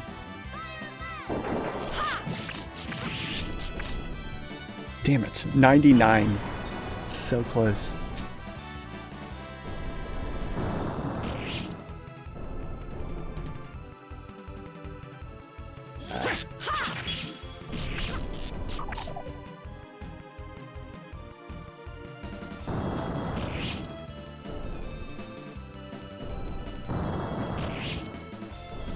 Shit, I should probably heal.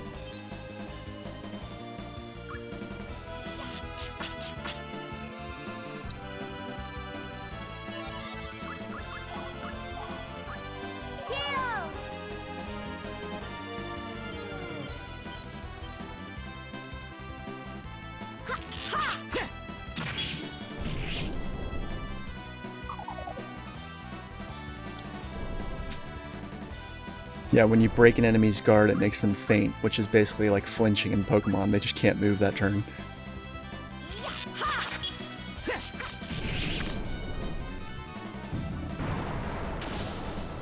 Ah, shit, his bow broke. That's what that little... that shattering sound was. That if you have a weapon that has a chance of breaking, and you hear that sound, it means the weapon broke. So that actually really sucks. I'm kind of boned.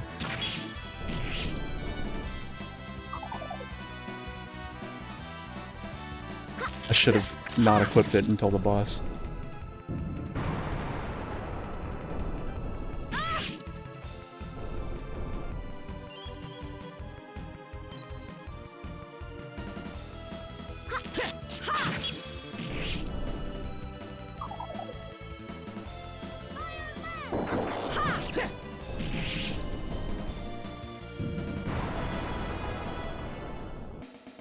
They were mighty foes.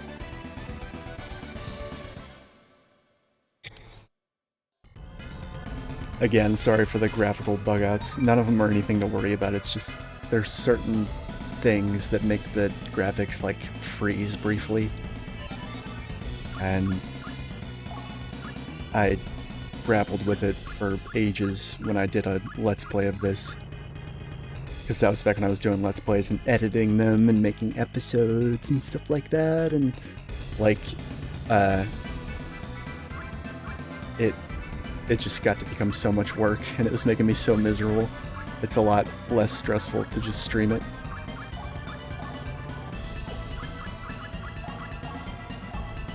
Okay, what am I gonna do?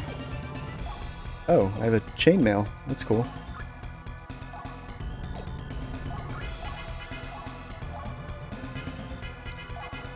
That's something.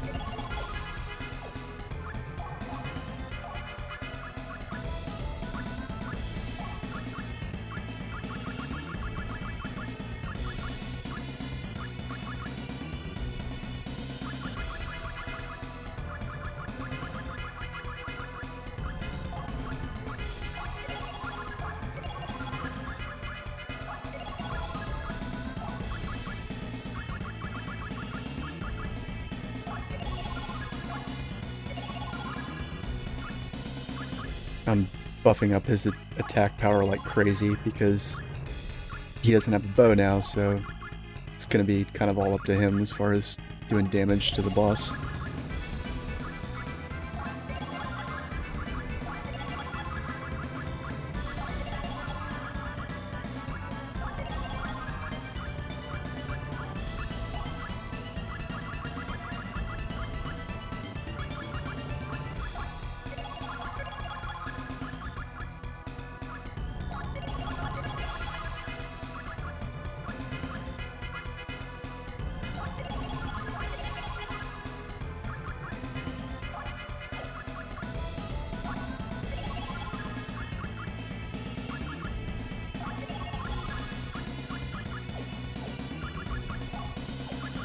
Alright, did I get any more spells? I don't think I did, but yeah, I just got another Fire Lance. It's not really going to help me.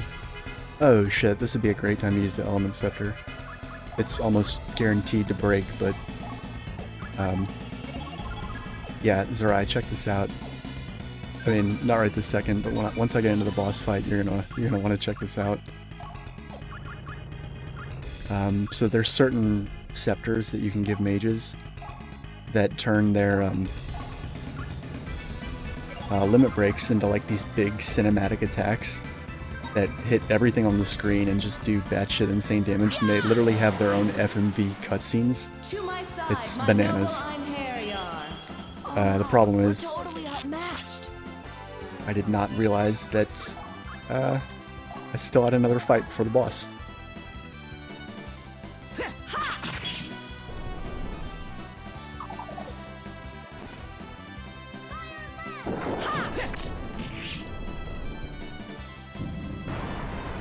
Alright. Was I of any help? I don't know, dude. Were you? This poor kid.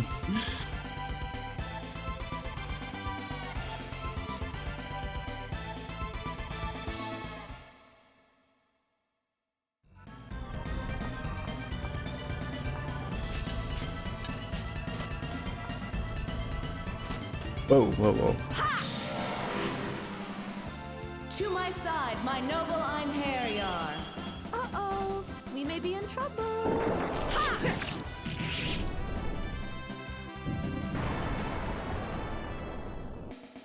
Was I of any help? This poor fucking kid.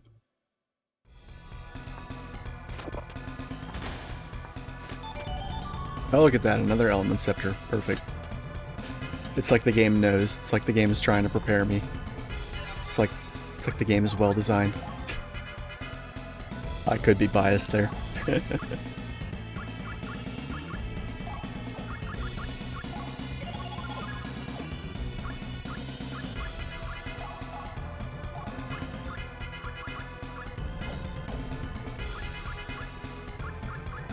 Okay, so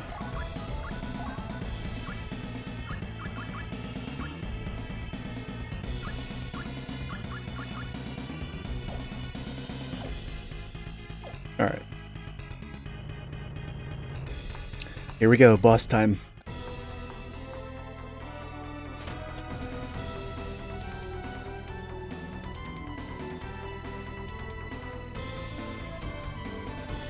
It's a drow shaman. How amusing. It seems our behavior displeases you.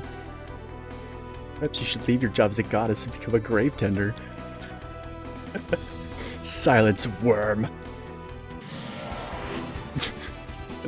Come to me, Oh, man. Dark Warriors. Battle awaits us. Uh-oh, we may be in trouble.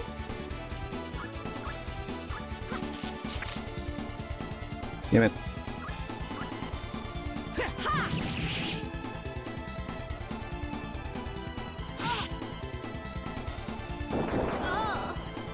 Yeah, ouchie. Ouchie, oh goodness. Yeah. These beasts have great endurance. We fight them. While we fight with them, we are sitting ducks for the sorcerers. We must go after the sorcerers. Yeah, see, here's the thing. I don't have any bows to equip Valkyrie with anymore. Alright. Item. Obviously, I have to revive Lulin.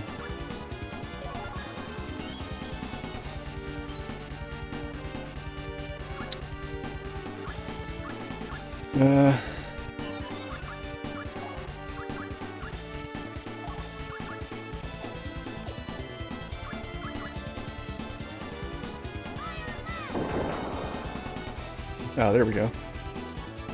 For some reason I remembered them being more resistant to magic than that, but apparently not.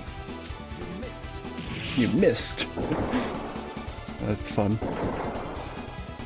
Yeah, they love to gang up on a single character. That's always kind of a pain.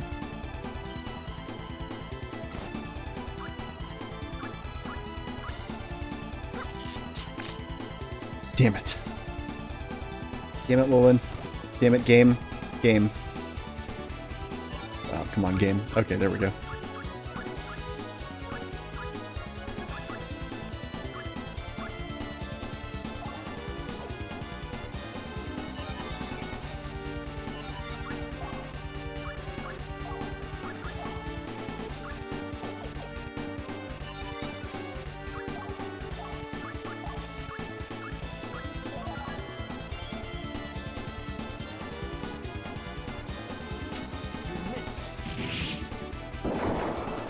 Ah.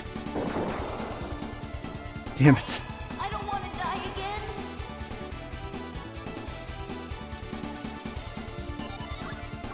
Okay, gonna chew through all my union blooms.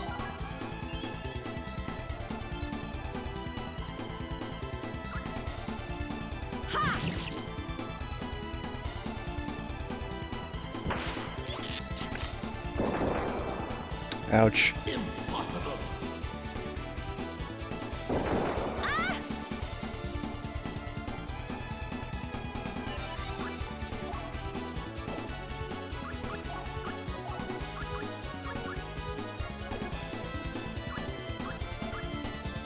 God damn it. Oh shit, why did I do that? That was really dumb. I should have attacked the other one.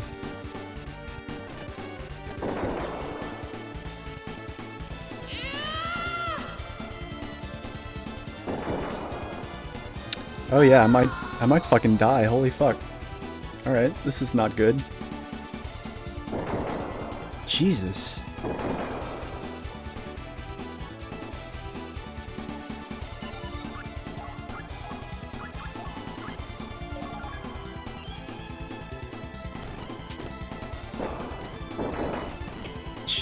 Oh my god. Alright, well...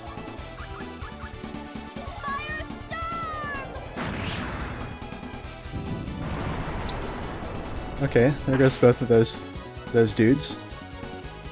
So now Jolanda just has to survive getting mauled by a gorilla. Alright, please revive like everybody. Oh, great. I only have one union plume left. Fuck. Oh man. Not very good.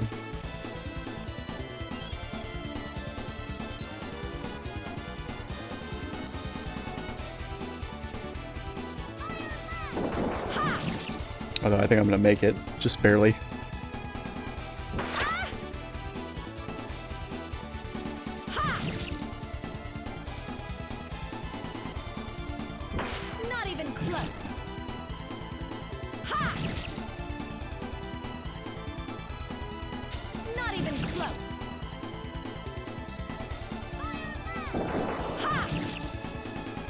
Yeah, and that thing's resistant to magic too, so I'm like literally the only one that's doing appreciable damage is Valkyrie.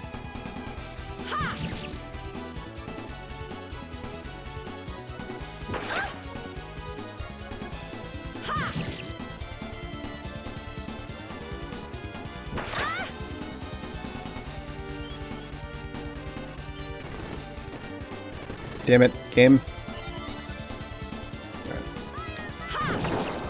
There are some encounters where it's worse than others, I promise. It's not always as bad.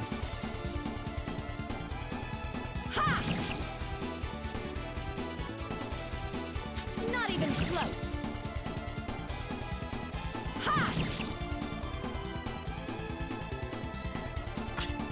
Yes, this is brutal. I'm sorely tempted to reload because I made some dumb mistakes.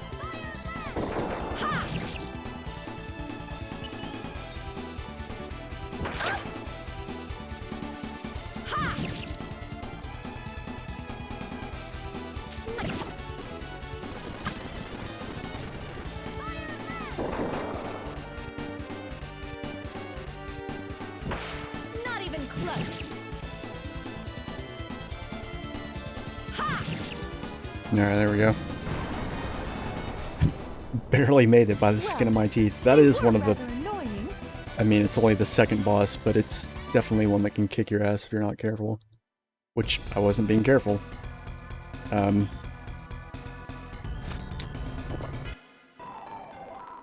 Yay.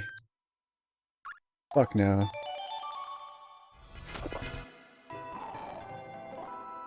This Odin is not the real Odin, he's some bougie imposter. Rightful property of Lord Odin. Fuck you.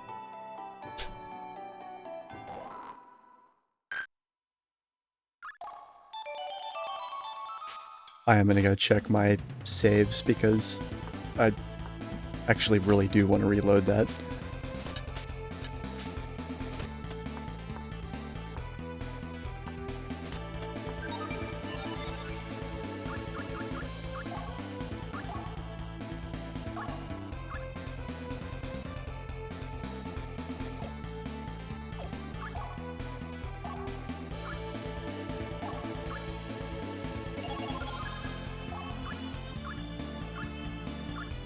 Okay, that's not that bad.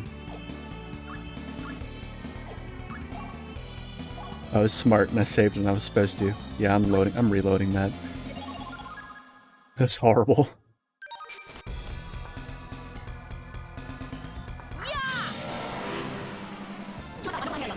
Yep. Yada.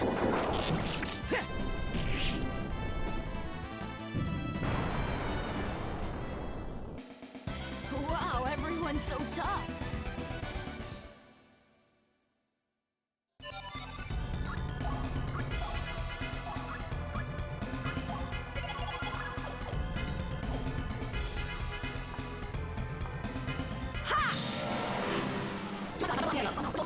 Yep.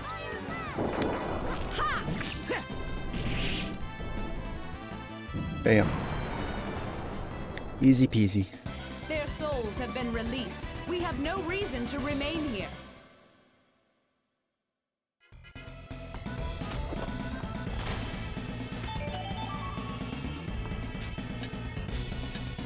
Unfortunately, because of the characters I'm using, I'm not going to be able to show off the big attack I was talking about earlier, but that'll change soon.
Okay.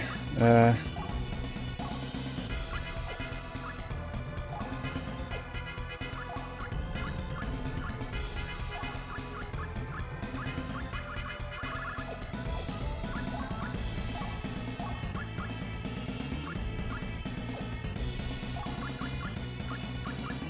do I have multiple chainmails? I give one to... Oh, yeah. Sure can.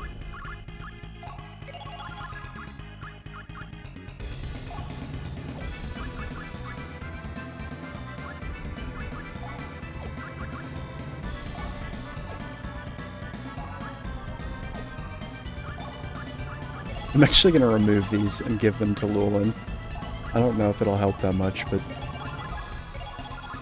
you know, it's something.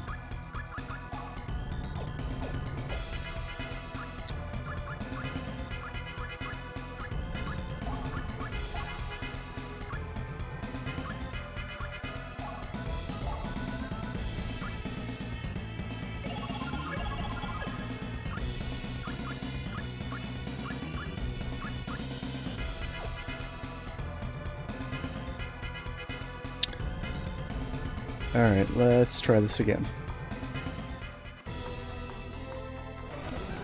Yada yada yada yada yada yada. Dark Warriors, battle awaits us. Oh no, we're totally outmatched.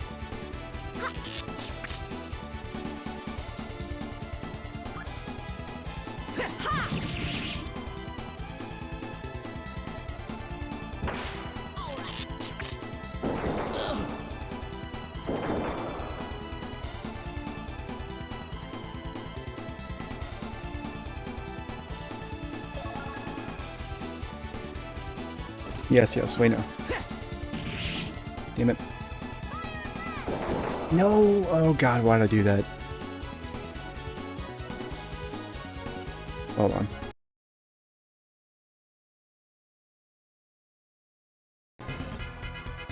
Yeah.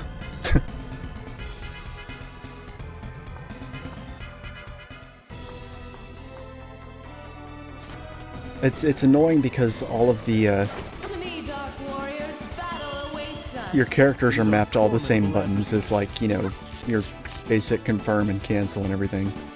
So if you're trying to click through text too zealously, you'll wind up setting off attacks you don't mean to set off. Not even close. Ugh.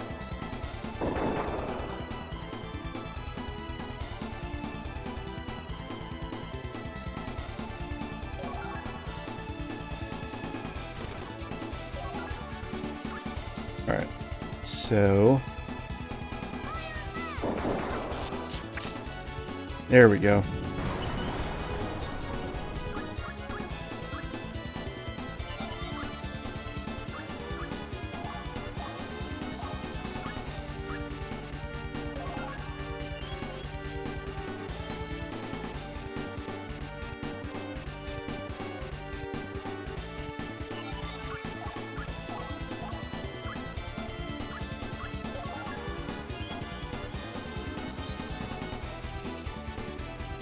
Not even close.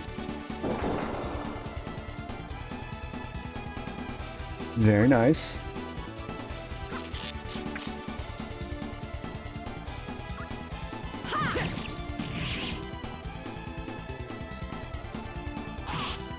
Damn it.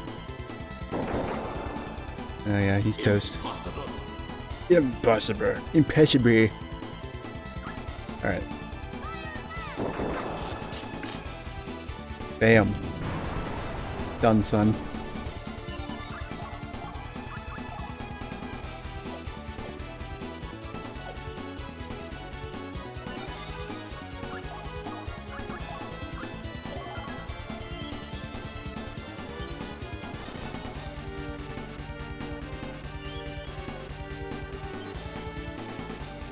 Oh my god, game. You're killing me.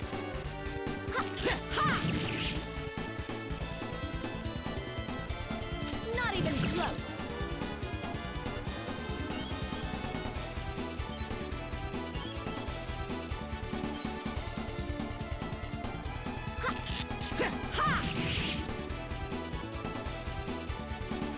Not even close.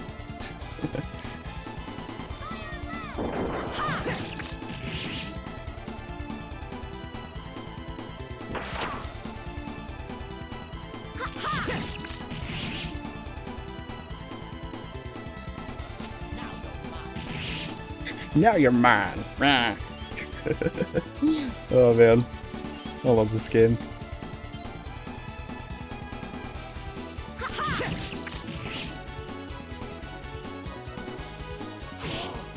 Oh, sounded like he got punched in the dick.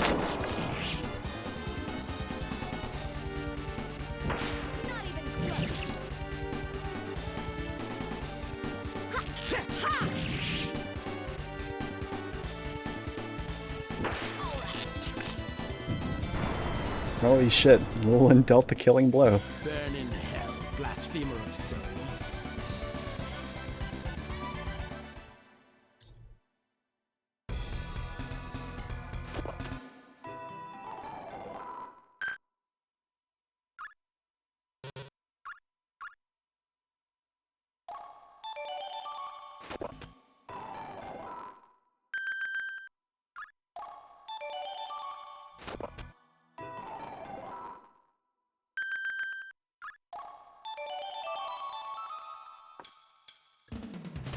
Alright, and then there's a secret treasure up here that we can grab using a little bit of a jump puzzle here.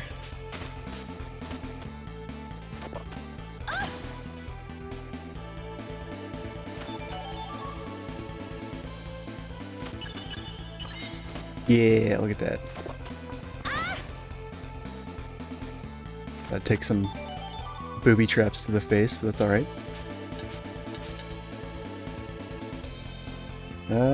Yeah, I think that's what we're gonna do. We're gonna exit to the fucking world map. Wait, what? Yeah. I said I was gonna reload because I was like, I was annoyed at myself for making dumb mistakes, and I like chipped myself out of a decent chunk of experience for 2 characters. Making sure you weren't seeing double.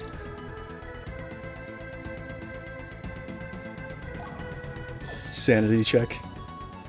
Yeah.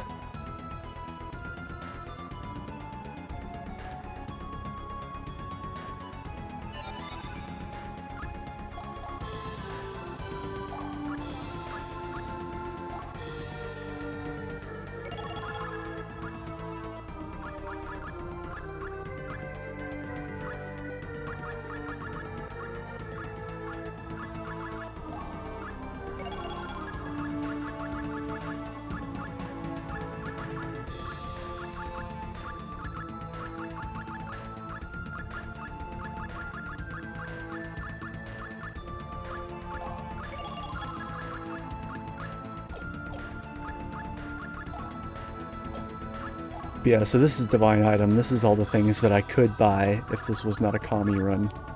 Be able to buy all these bows, some new swords. I don't have characters that use spears or katanas yet, but eventually I will. This is perhaps the biggest thing is because, like, especially foot gear. For some reason, this game it's very skewed away from foot gear because, like, like, there's gauntlets that you find that are unique. Same thing with cloaks and headpieces and such, like, that are not from the standard fare of, like, buying from Divine Item and have unique effects and stuff like that. But with foot gear and greaves and such, there's only what you can buy in Divine Item. So pretty much everybody's going to be initial equip on their feet for the entire run. This is another big deal, this right here. Like, I can't buy any status protection accessories or other, you know, useful things like this. I think some of them I'll get from treasure and such, and Freya usually gives you like a little care package every chapter full of stuff, but, you know. Alright, that's fine. Don't worry about it.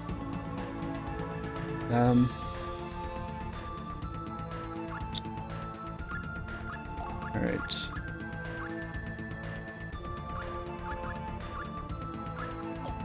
Now, you don't have to send anybody up this first chapter, and in fact a lot of people don't. Give me 1 second. Cutting away from the game here real quick. Yes, I know the cursor's going crazy, it does that. Something with the emulator.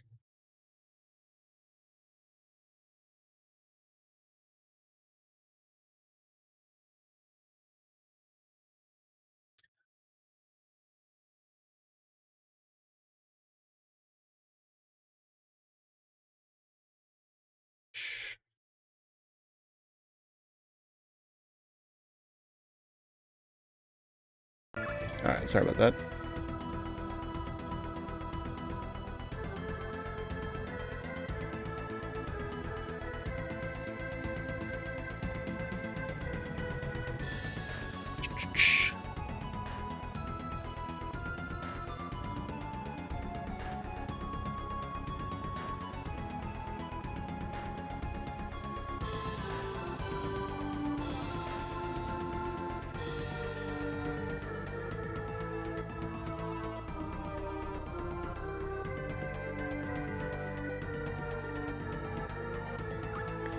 Alright, so I'm actually going to go ahead and transfer Lulin.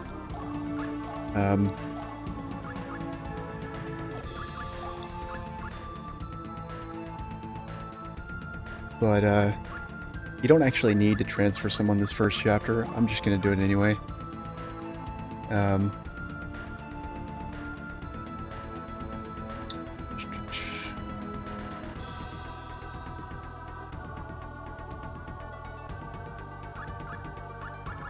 Yeah, so we have to max out or level down all of his... Like, you level up the positive attributes and level down the good ones.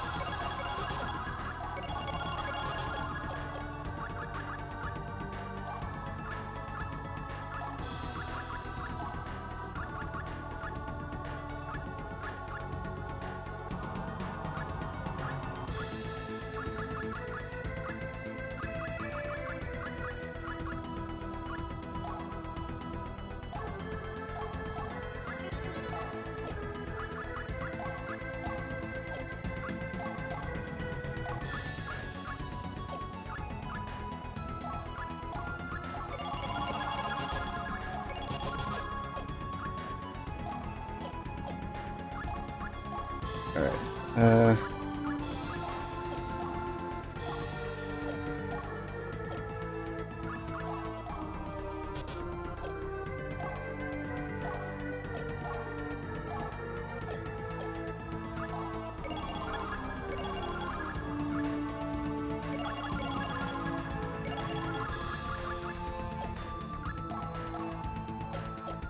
I'm actually a little bit worried about sending him up there with minimal gear.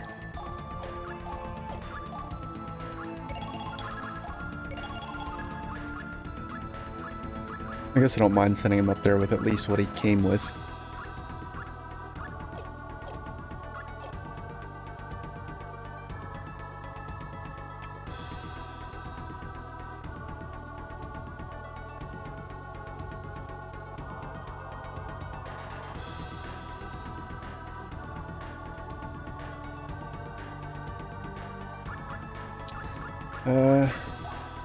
Alright, so bye-bye, Lulin.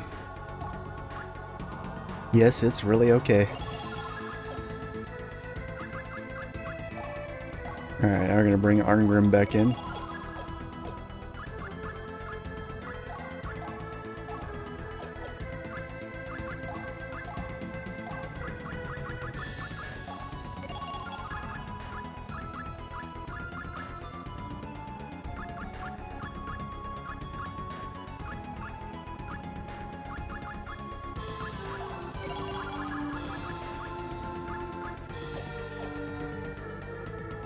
Alright, I'm gonna AFK 1 second. I'll be right back.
Apparently the be right back screen did not come up.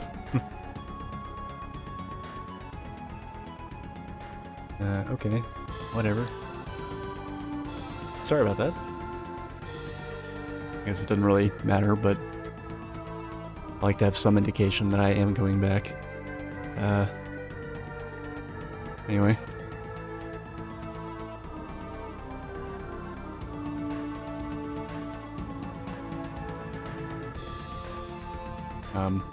If you did want to grind in this game, this is the time where you could do it, because there's not really anything else left to do in this chapter other than go back to dungeons we've already been in. And there's really not a point in doing that, in my opinion. I might regret not doing it in this playthrough, considering the challenges I'm taking on, but you know, we'll see how it turns out. There are opportunities to do it in later chapters, but there are some chapters where you have other things to do with those leftover periods that you won't want to use on grinding, so... oh shit, got Frigid Damsel. That's right, that was one of the relics. Nice. So Frigid Damsel is another magic spell. Basically, there's two spells of each element. There's one that's an AoE and one that's a single target. The single target one is generally more powerful, but it varies. And they're not exactly perfectly balanced. But the elements in the game are also a little weird. You got fire, holy, lightning, darkness, poison, and ice. Those are the elements. A little bit different from what a lot of games do, I suppose, but every character has an elemental affinity, and that affinity is based on this hexagon, and it basically determines resistance to specific elements. So like ice is obviously very resistant to ice, slightly resistant to dark and poison, weak to fire, and not very good against lightning and holy. So it's interesting that it has like this graphic that shows you that just because you're weak against one element and strong against another, it doesn't mean it affects the other elements as well. You're not just neutral to everything else. So that's kind of neat.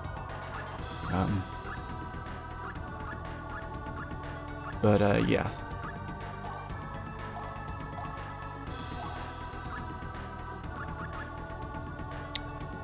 That seal value thing is something that we are going to be manipulating over the course of the game, and the first thing I'm going to do to manipulate it is take off this ring.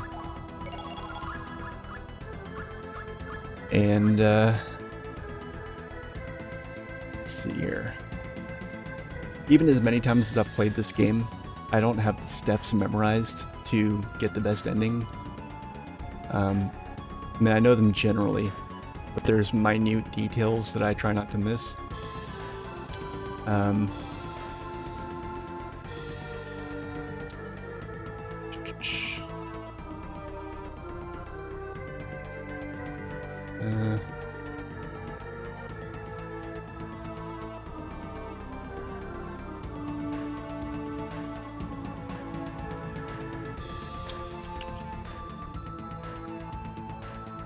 All right.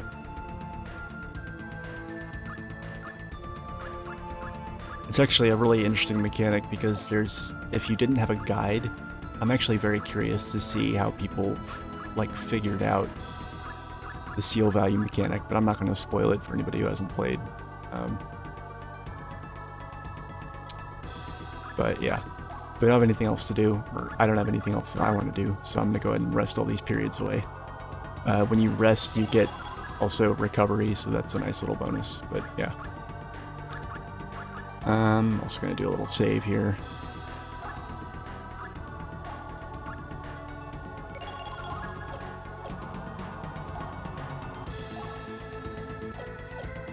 And yeah, here we go.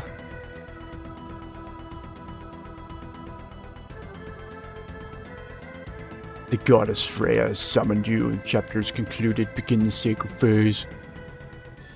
Intense. It has been a long time, Lenneth. Our current situation is as follows.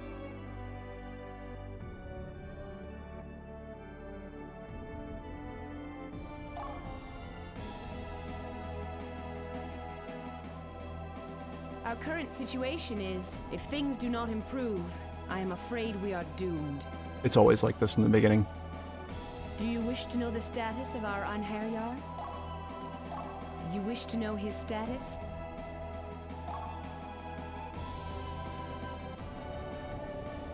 '19th level god. Wow, they grow up so fast. Brings a tear to me eye. 19th level god. Wow. Damn, son. Do you wish to know the status of our Anherjar? Lenneth, about your performance. Send us warriors, brave and true. Whatever that means. These are all the materialized points I can grant you at this time. Well, I can't use any of them, so thanks anyway. The Lord Odin is pleased with you. He bids me give you these artifacts.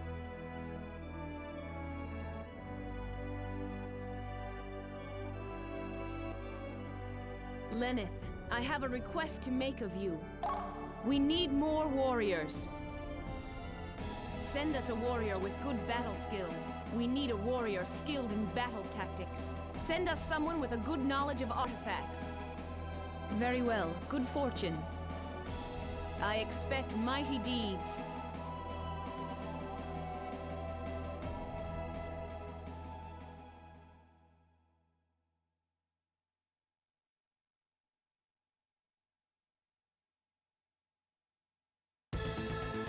Alright, so now we get to go through the whole process again. Again, I'm gonna fast forward through these because it's just cryptic voices and sounds, and I don't know. I've never liked sitting through those.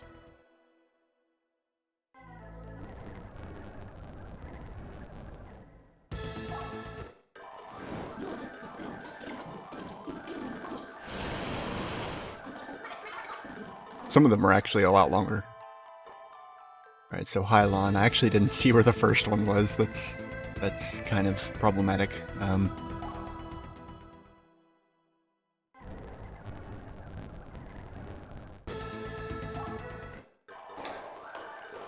Oh, we're gonna get 3 whole characters.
I think of how he must have felt.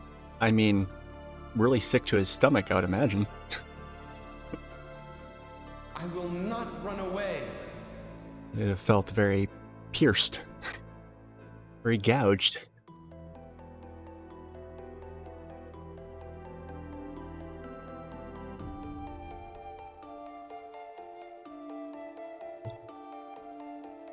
Though it may not be exactly the type of law my father had in mind.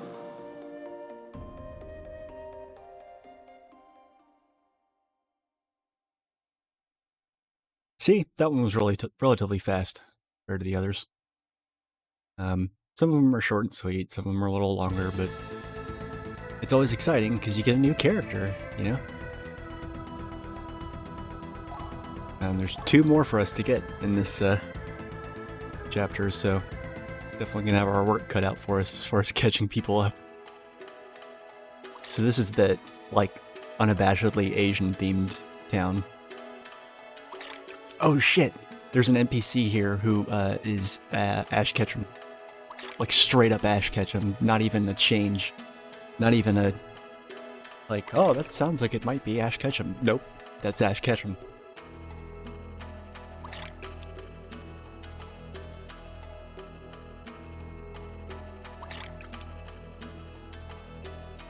This one's actually really sad.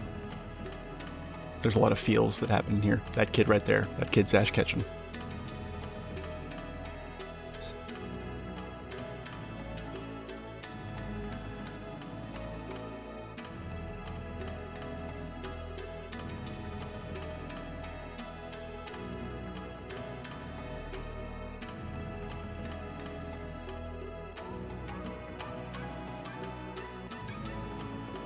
What? You're in the middle of the ocean? Listen, there it is again. Help me.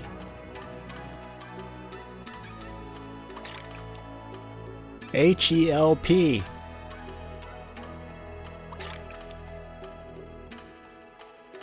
So yeah, obviously, as you can see, she is a mermaid. You know, just throwing that out there.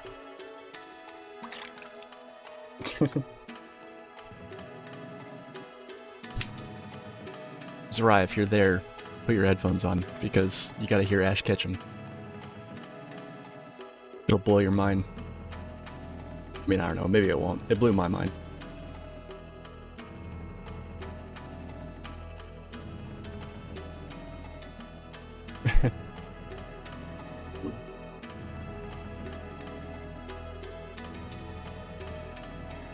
My ship, it sank. She looks so sad. Sank? Yeah, sank. It's what happens when water gets into a ship and then the ship can't float anymore. It's the opposite of floating. You know, sank. Past tense of sink.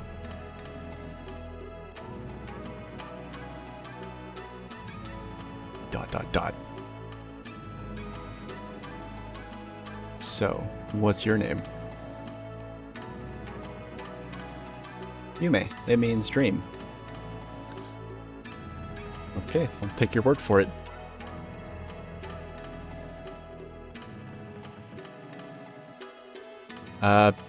Because he's got an aching crush on this girl? I mean, come on. Yeah.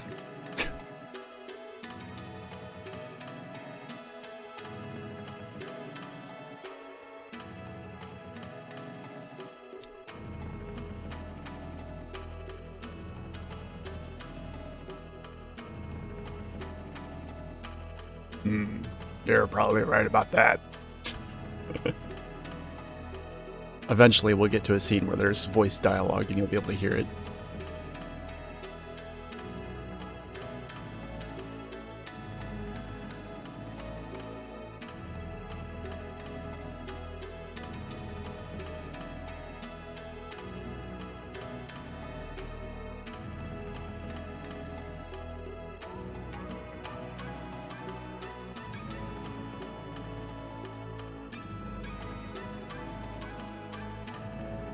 Only I can find one.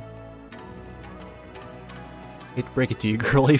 It don't really exist. Just another old wives' tale. Wow, dude. Alright, Lassie, didn't mean to upset you. Something wrong. I love how they're, like, they're on a boat out at sea.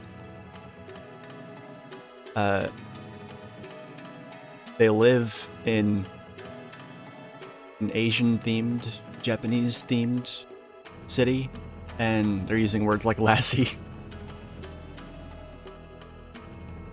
and girly. Couldn't he have just used lassie both times? Why did he need to use girly in one sentence and then lassie in the next? What was that? Oh no! You don't know? It's the Owuzu. Whatever that is. Owuzu.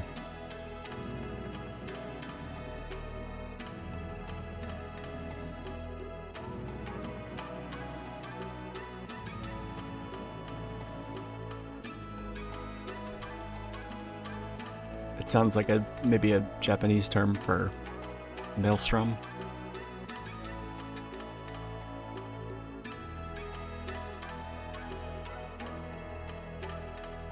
I heard you talking to my father. My father is growing old and he's lost the ability to hope and dream, but I still believe Lapis is real. And one day I'm going to be a Pokemon master. You just watch. You think I'm silly? No, but your hair is.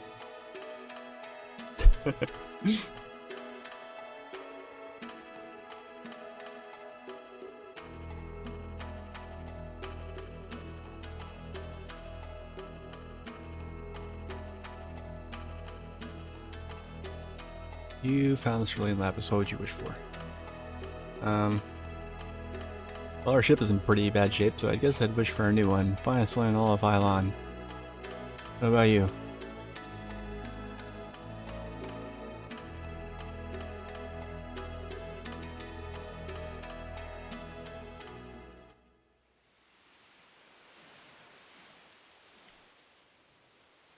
For characters that you only spend these brief, like, cutscenes in, like these, like, little short stories, like, some of them are actually pretty poignant, considering you only have, like, 10-15 minutes to even really get invested in the characters.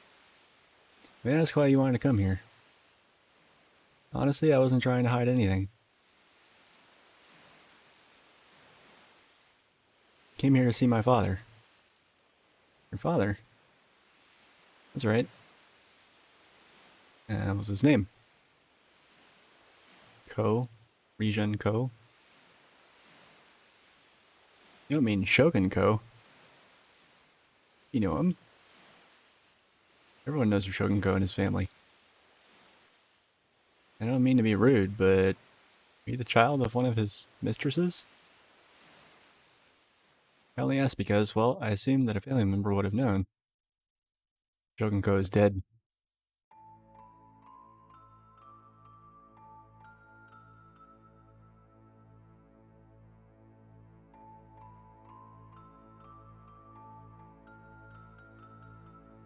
So, to put 2 and 2 together for you, she's basically an orphan. She's a war orphan, and she's been washed up and rescued by basically the victors, and the victors weren't her people.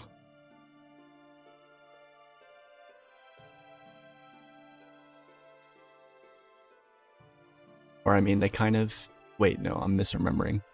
There's more to it than that, never mind. She is a war orphan, but it's not. There's no time to save him, and everybody assumed he had drowned. But miraculously, he later washed ashore alive and well. He was a changed man after that. Shogun worked tirelessly to make peace with the merfolk and end the war. The legendary peacemaker. His efforts took their toll, and he succumbed to illness a few years ago. The whole nation mourned his passing. He is a great man.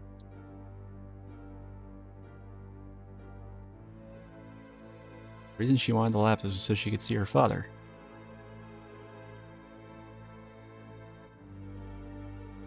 And you may lie to me. Oh, quit being a little brat.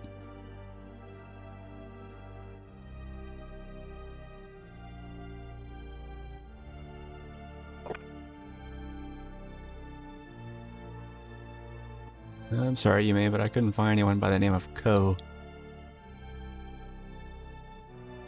Thank you for trying.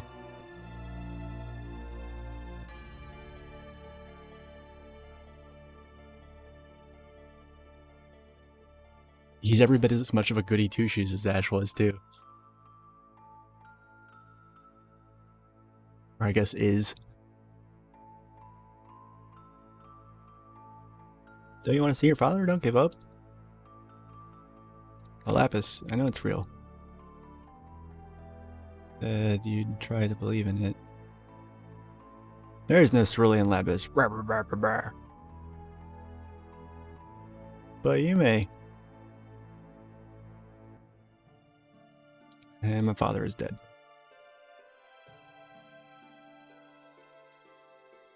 Doesn't matter anymore, just leave me alone. Yeah, dude, take a hint.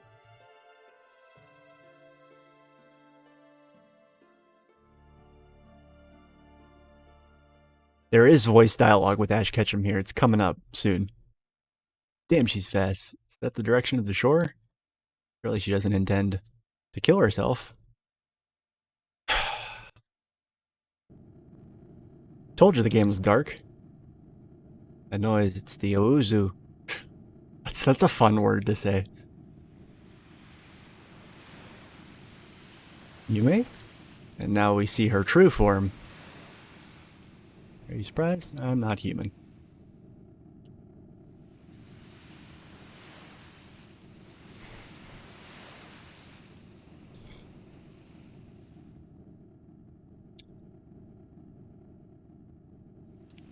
I guess it wouldn't be out of... it probably wouldn't be completely uncalled for me to be like trigger warning or something like that coming up, because this is really sad. This is really sad.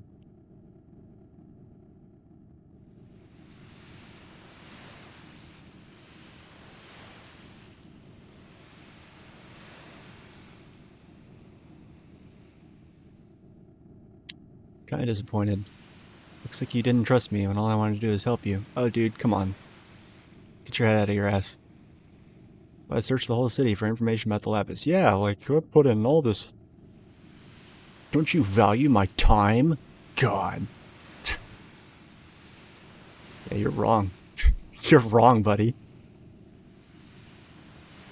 Huh? I can totally hear Ash going, huh? It's true that I wanted to see my father, but that isn't the thing that I would have wished for. Then why? My mother, she died recently. Ever since my mother bore me, the child of a human, she's been ostracized by the other... Yeah, that's right, she's a half-breed or whatever. Even when she died, no one mourned her. I couldn't cry whenever I wanted to cry. Everyone would glare at me with those cold eyes. Just couldn't do it. It was more than just that. Didn't smile when I was happy. Didn't cry when I was sad.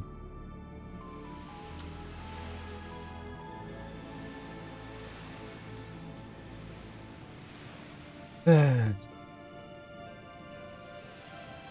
was such a fool. At the very least, I wanted to make my father cry. I wish for the lapis would have been for my father, mother, and me to have been able to live together as a family. It's not fair. Now they get to be together. Now they get to be together without me.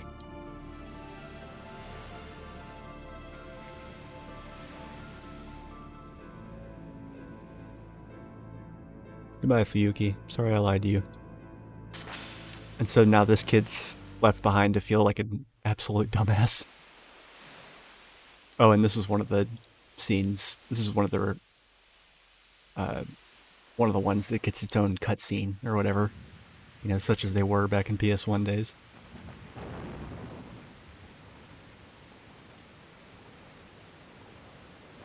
We actually get to see the Ouzu, which is basically a maelstrom. It's basically just a giant whirlpool.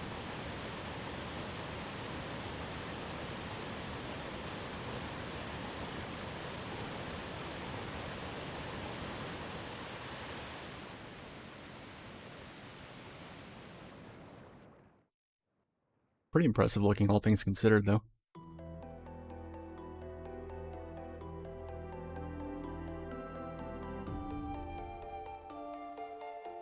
Right, here's where you hear Ash's voice.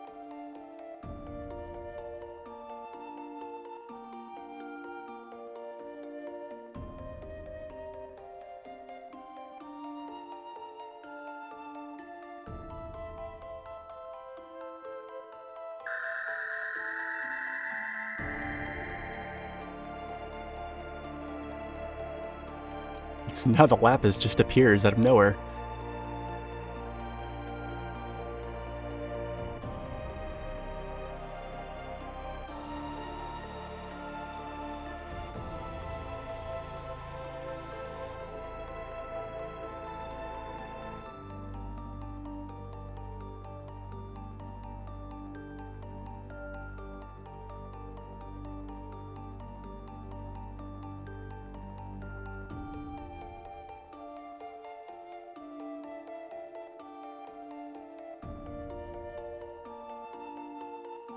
Here we go.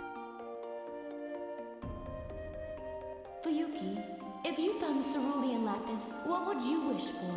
A Pikachu! A splendid new ship? No. To be together? It's Ash!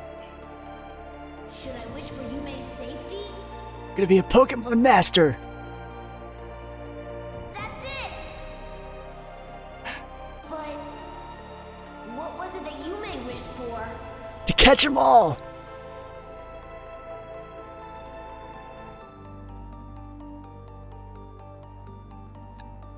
Lapis, grant my heart's desire!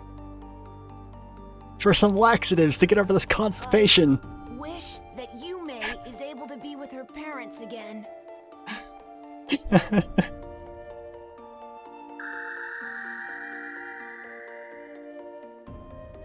I still think it's good in that, like, the acting it's committed, you know? Like, if you compare this to something like, I don't know, the fucking Final Fantasy movie. Because he loved her, he wishes for her death? Yeah, that's pretty twisted.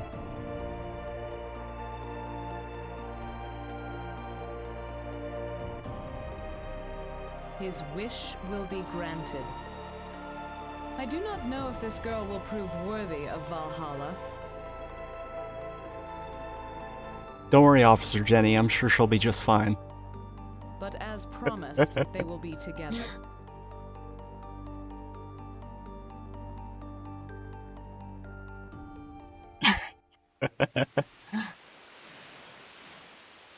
He's just standing there with his fucking dick in his hand. Doesn't know what to do. Yeah, it's like if you compared that to like the Final Fantasy Spirits Within movie, where everybody's lines just kind of slide out of their expressionless faces with no like depth or gravitas to them. Like, the voice actors here are at least committed to the characters they're playing, you know. None of them sound unsure of themselves, which is part of what makes certain things funny, but yeah. I think they chose Ash Ketchum for that cutscene specifically for comic relief, to cut the immense sorrow and drama of that poor girl's death. But, you know, whatever. She gets to be an Einherjar now.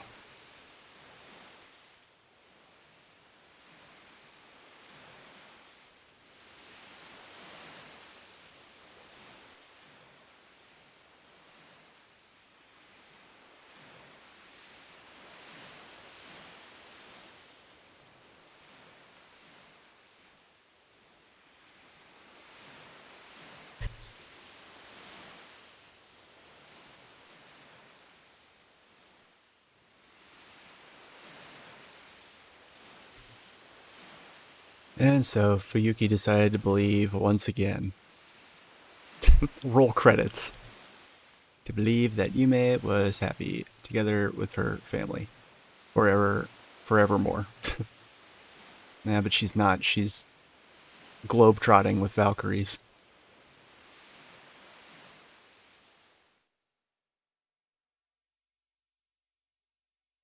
Alright, so that was definitely another one of the longer ones.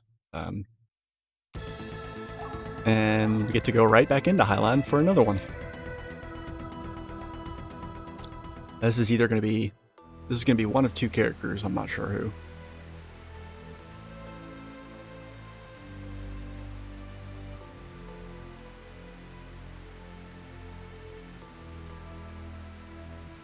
Shinto priest. It's impressive you come here every day to pray, but for what? For the safe return of my brother. Okay, yeah, this is Jun. Jun's pretty badass. He's your classic, you know, katana wielding Japanese action hero.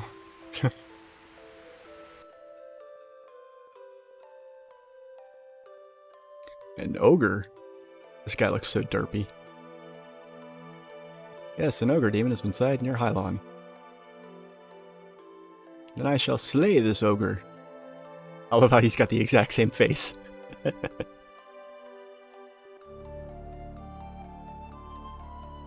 Seems you have no further need for those eyes.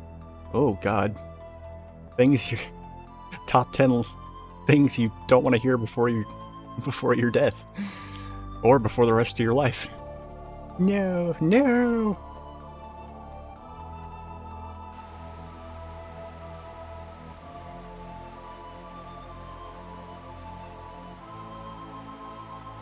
Must have been my brother. They're twins. He's not being an asshole. Ah, of course. He said to give you this amulet. I've been holding it for you. Why, here. Well, he knew you were coming here, didn't he? Truly, twins are a wonder.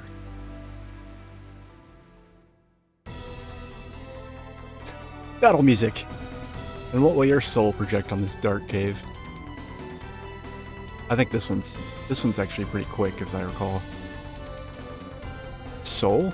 I possess no such thing. Oh yeah. Gods and goddesses apparently don't have souls, and that's what makes them badass.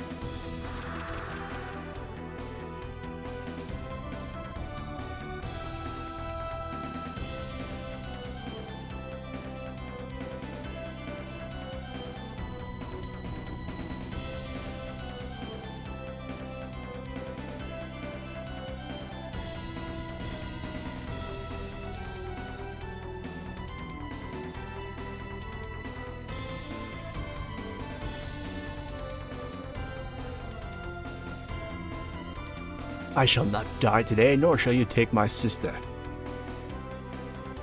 One cannot get something for nothing in this world. If it is life you seek, then life is the price you must pay. Chum's like, sound logic, you got me there.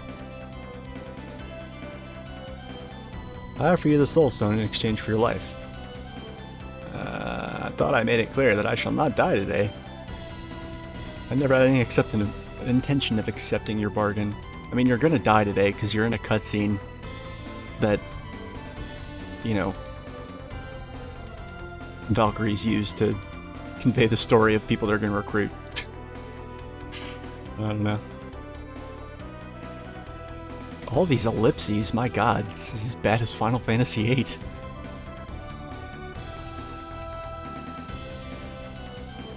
Tis a foolish demon that seeks to deal with humans. Is it? Ha ha ha. It is because you value blood over all else that you never tire of the sight of it. This is typical of a human soul, and now it is the soul of a demon. So yeah, basically in full-on Star Wars Jedi Emperor Palpatine style, by killing the ogre, he's become the ogre.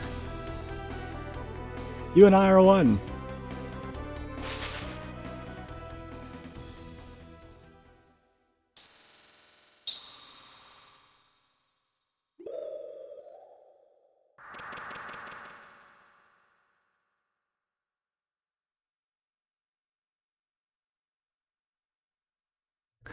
Now live on, for my body was but a vessel.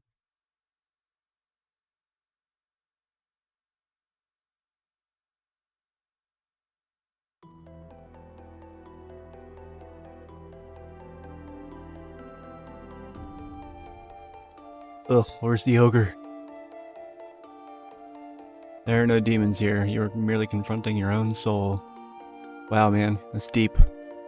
The ogre was my own soul. Humans are often misled by the truth. Soul Cavern is a dark mirror where one must confront one's soul. I understand how you feel, human, but you must understand what your warped soul has done. As twins, your life and your sister's are forever intertwined. You cannot help but influence each other's existence.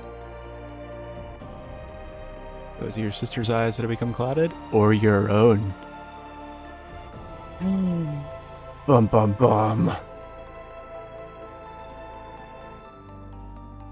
My soul? Oh no. I did this to her.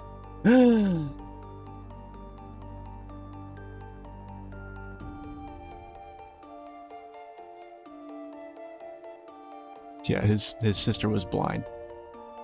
But what I wanted was... I'm sure everything is fine. Why do you think this? I don't know. I only know that it is how I feel.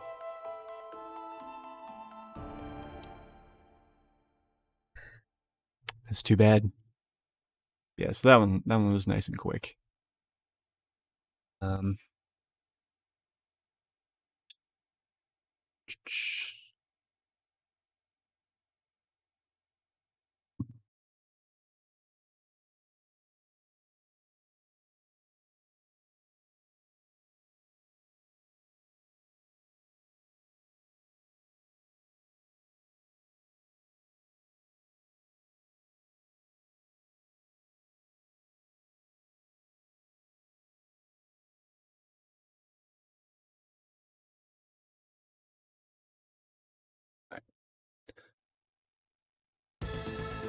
So we can run back into Highland yet again. No cutscenes, but we can go to the shore and we can get a fragment of that lapis gem.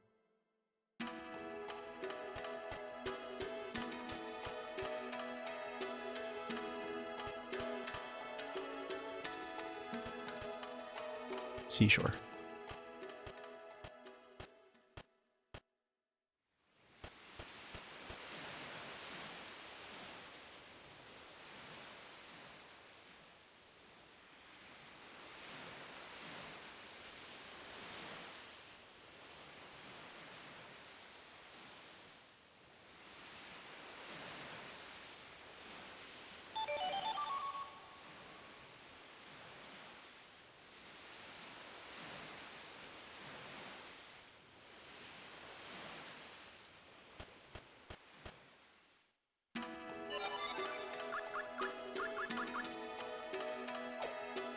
Alright. So we've like almost doubled the size of our party now, so that's pretty cool.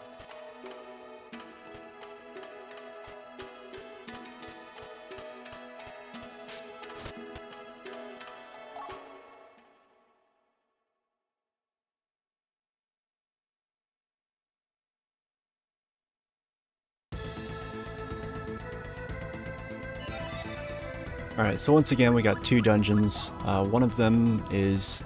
The only thing I wish I could fix about this game is the fact that there's certain dungeons that are actually absent from hard mode because they're considered too easy. I wish hard mode just contained all the dungeons. Because there's some dungeons that are exclusive to easy and normal. Which I really think is silly. But, you know, whatever.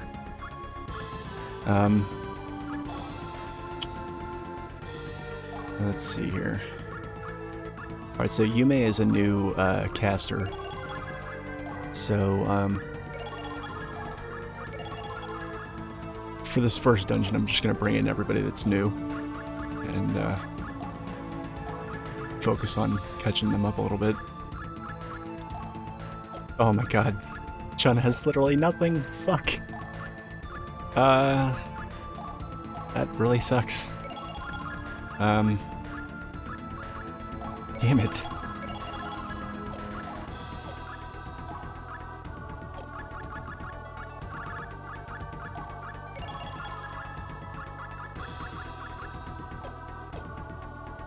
I don't want to give him the Dragon Slayer because there's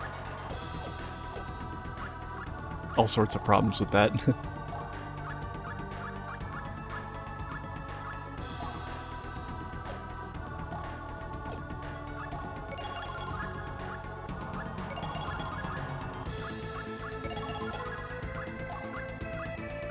he might be able to use... Okay, yeah, he can use the Grim Wrist.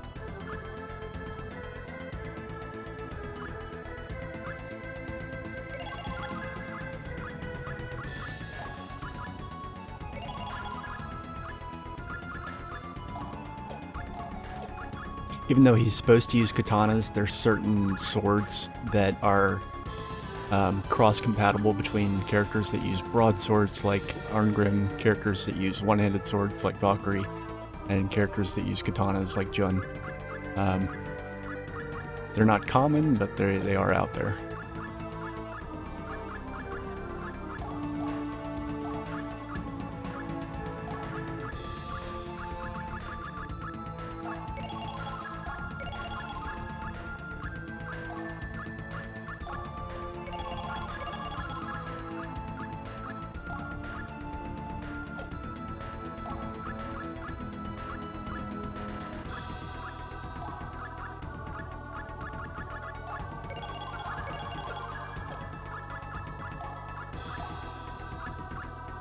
Damn it, she doesn't have heal. That's gonna be a problem. Yeah, I don't know. I might not be able to...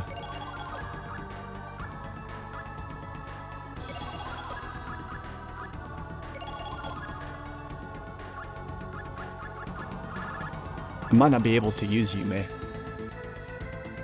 At least not by herself. Because I'm really gonna need that heal spell.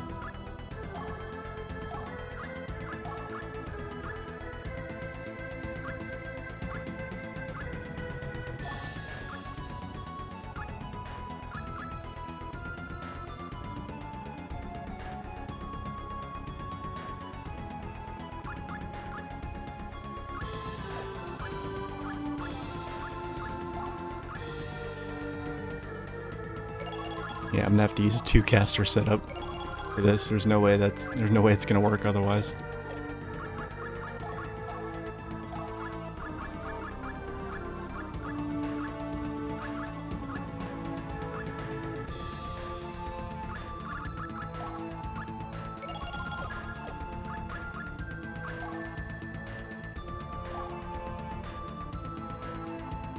So if we look at Valkyrie's seal value, it's down to 92.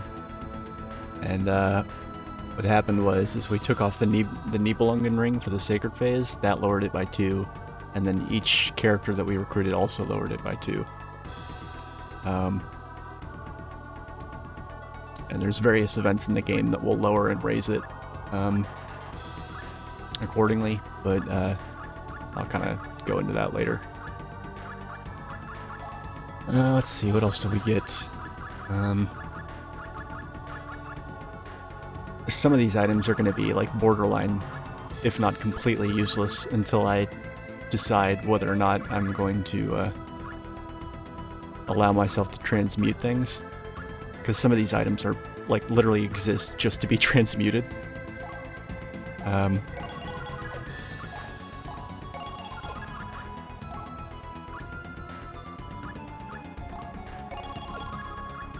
So yeah.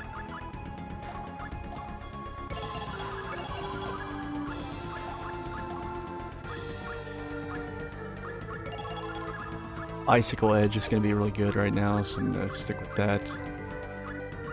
And yeah, I'm gonna feel very squishy in this dungeon, but you know, hopefully we can soldier through it.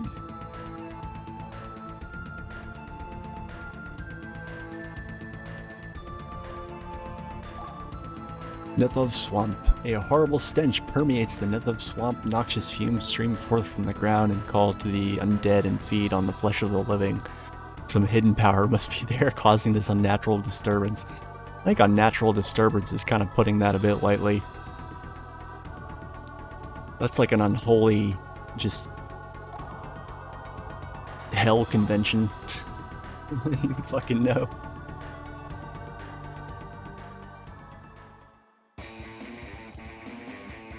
This music kicks ass. I love it.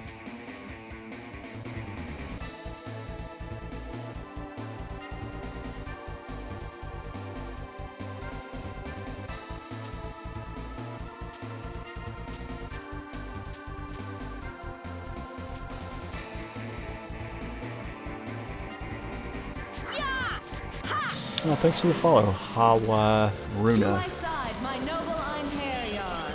Father, mother, Thank you watch very over much. me. Alright, Icicle edge. nice. Okay, cool.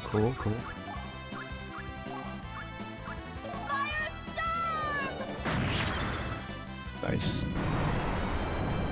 There's some fights you can just end before they start just by casting the right AoE spells. Oblivion awaits thee.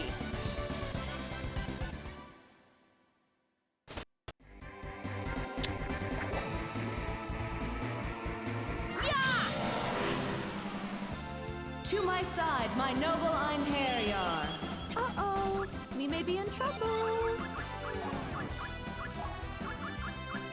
Icicle edge.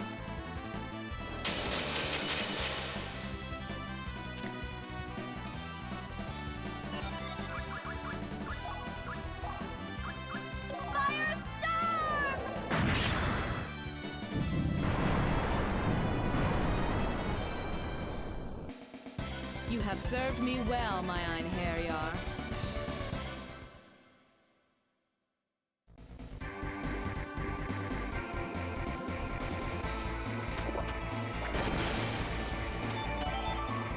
Oh, nice, Shadow Servant.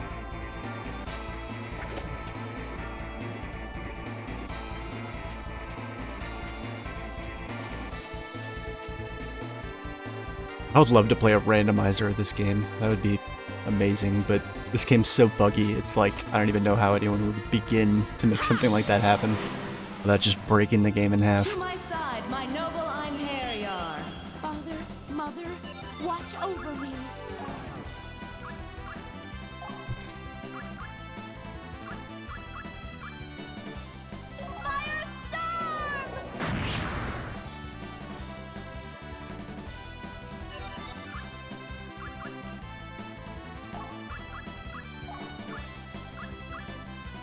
Icicle edge.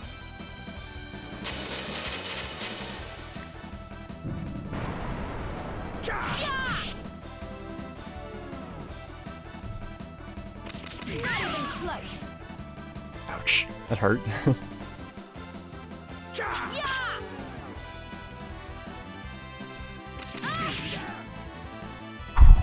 Narrowly avoided that.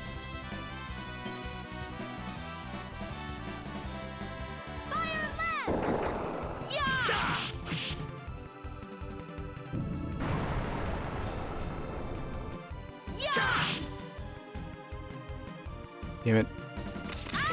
Ah, no, it's gonna suck. Father, mother! Oh god, why did I do that? That was dumb. Man, it is really getting a kick out of spamming that fucking move.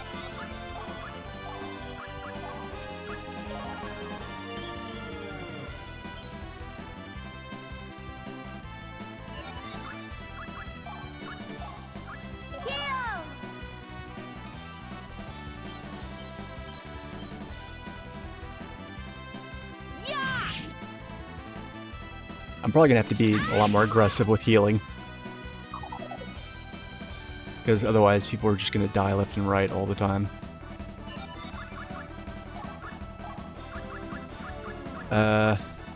Bridget damsel.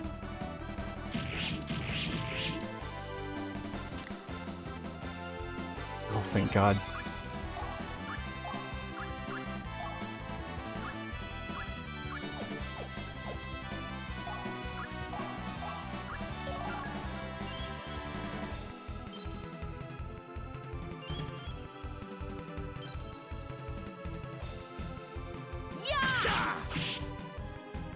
Damn it. Fuck. Oh, she just barely made it. 20 HP, holy shit.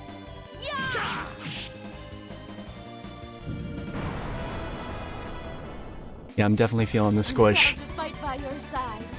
Definitely feeling the squish. Without being able to arm everybody properly. Alright, let's have a look here. See what we can do.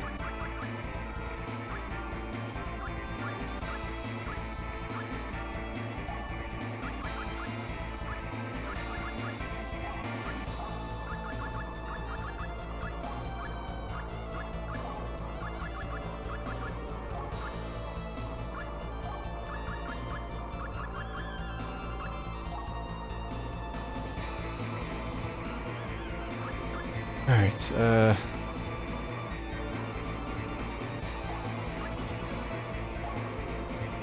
cool.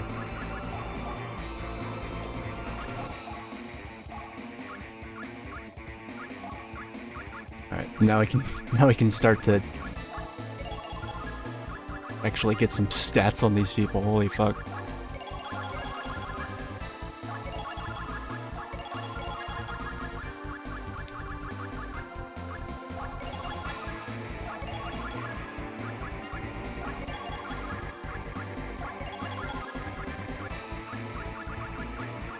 Combo counter's good, but it's not going to be of any use until I actually get a combo on any of these people.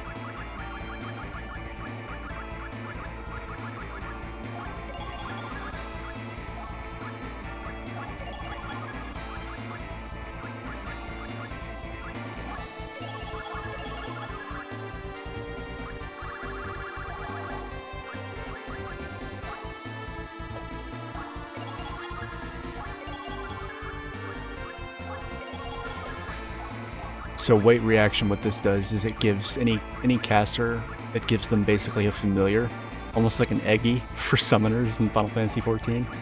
And that familiar can do like a basic attack even while they're recharging for their spells. And that basic attack does very little damage, but it is unblockable, so it like sets up, it helps you set up combos really easily, basically.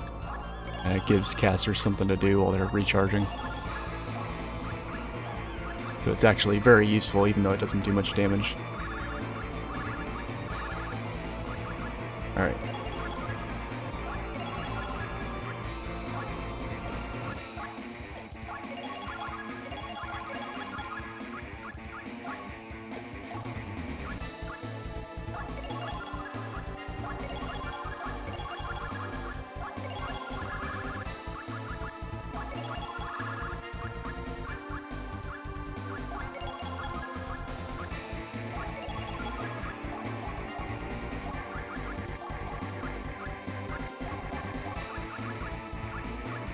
Alright, cool. Oh, I can do quite a bit with Valkyrie here.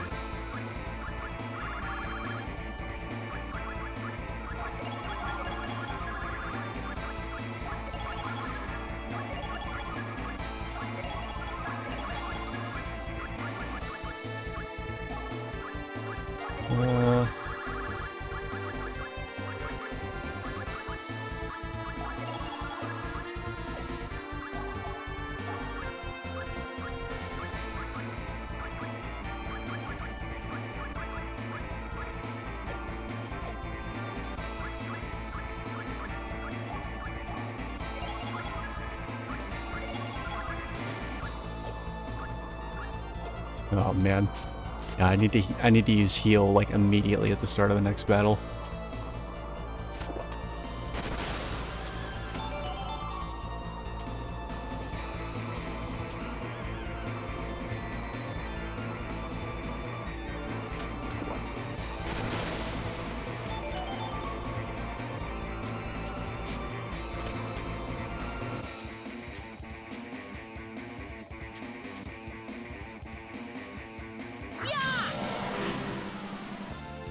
To my side, my noble Einherjar.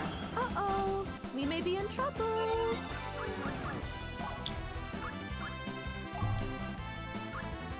Heal!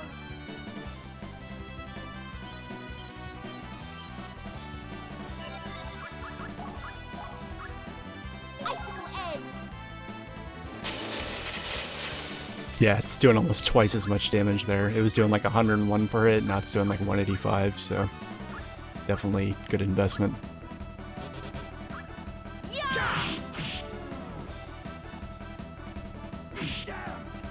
Be damned!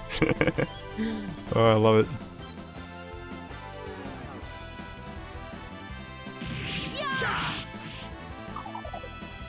Oh, nice.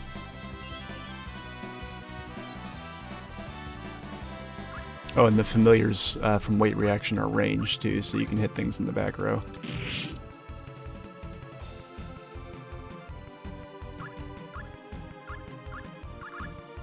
God damn it.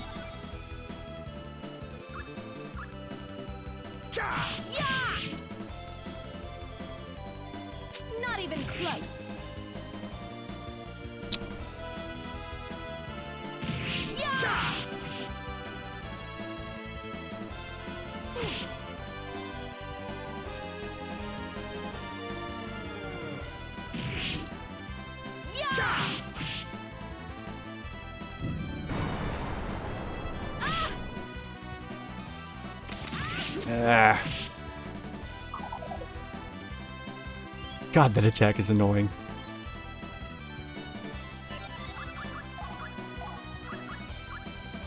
Icicle Edge. Are you serious? Holy fuck.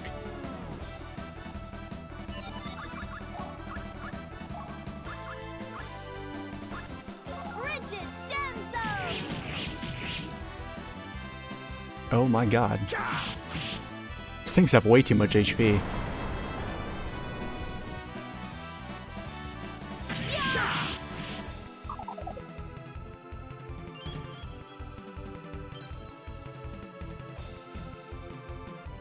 What the hell?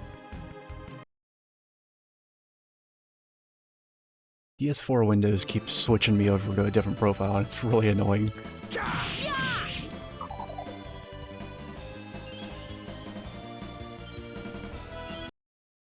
Sorry about that.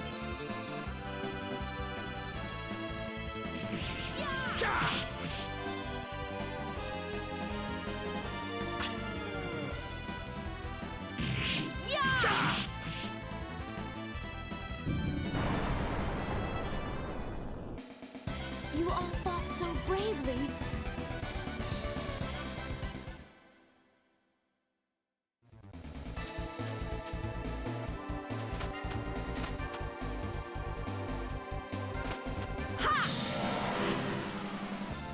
To my side, my noble Einherjar. Uh-oh, we may be in trouble. God, fuck these things.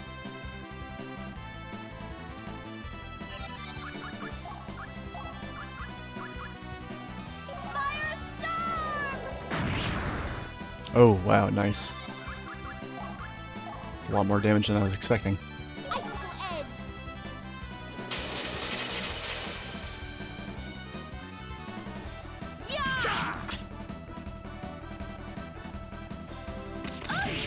Ah.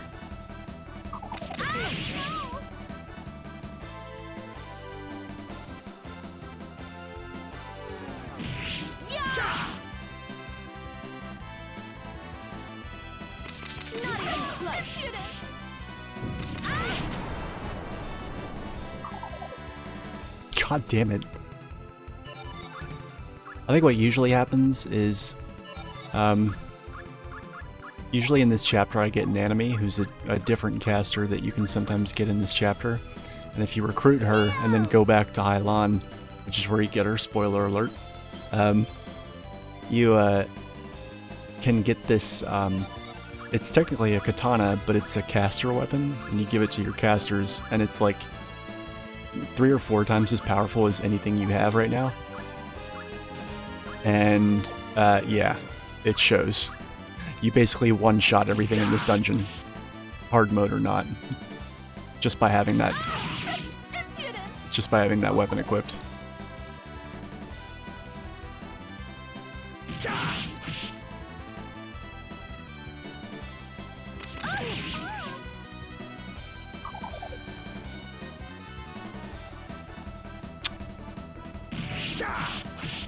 Be great if Valkyrie could stop being fainted. Jesus. Wow. Valkyrie, you're slacking.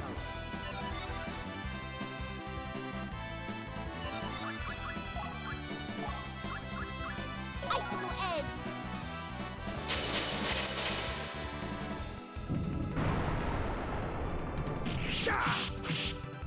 Oh, so close.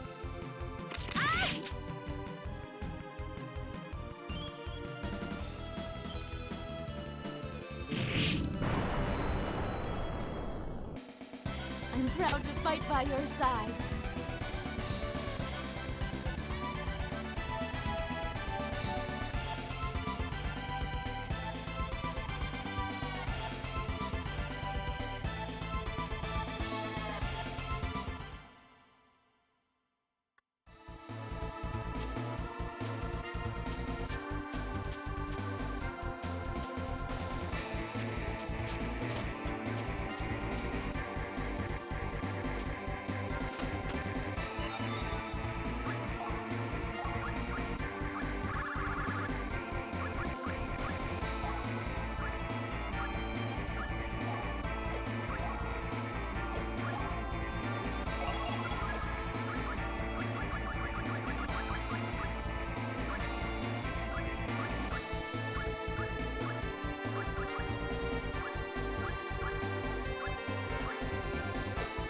Actually,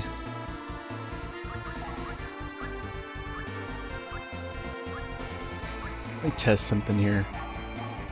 I've always heard that, like, these breakable scepters only break if you use, like, a Purify Weird Soul with them. Limit break, whatever. So I'm actually going to test that theory, because I've never... I mean, it's obviously it's either true or it's not true, but I've never bothered checking it out for myself. To my side, my noble Einherjar. Father, Mother, watch over me.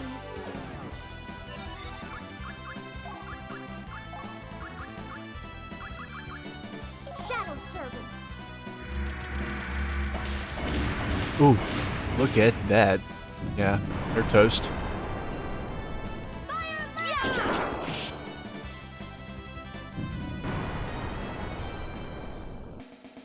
Get thee hence. Oblivion awaits thee. Yeah, that'll make this a lot easier if I can just do that without worrying about them breaking.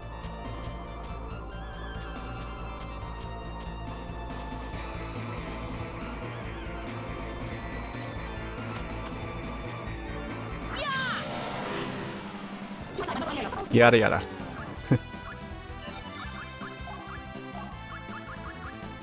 Shadow Servant.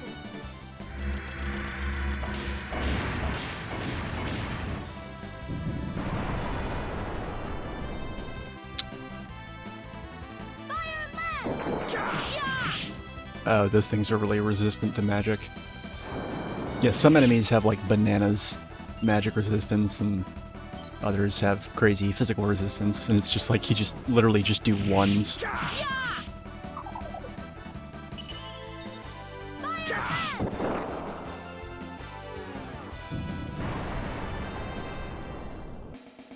Before my blades, all are powerless. All are powerless. Brr.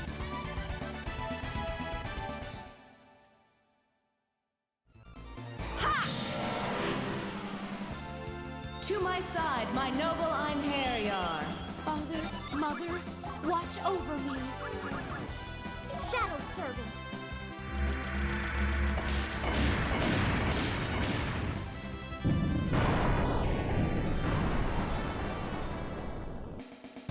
Well, they were rather annoying.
I kind of wish the dungeon music would play through the battles. To my side, my noble Einherjar. That's like the only music that gets old to me, really, is this battle music sometimes. Shadow Servant.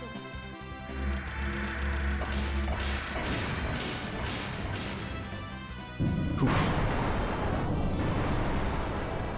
It's a rough go of it. Get thee hence. Oblivion awaits thee.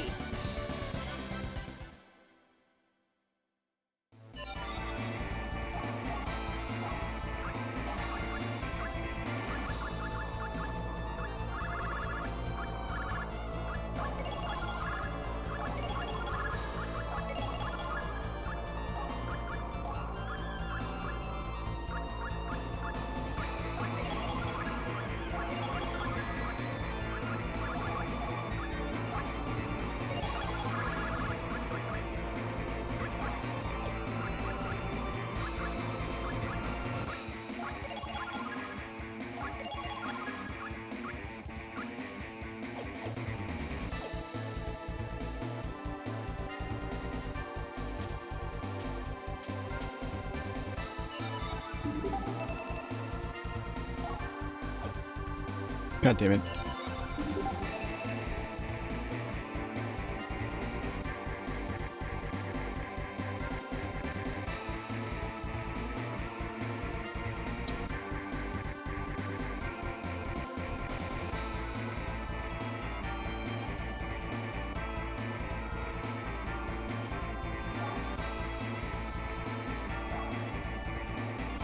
There we go. Like, I know there's a way to zoom in. Okay. I think I might actually have to go back towards the entrance.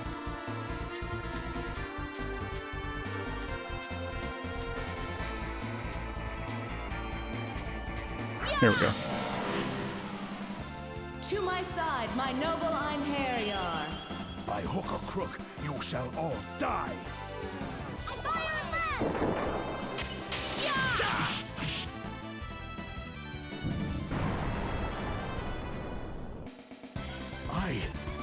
Have I made a terrible mistake?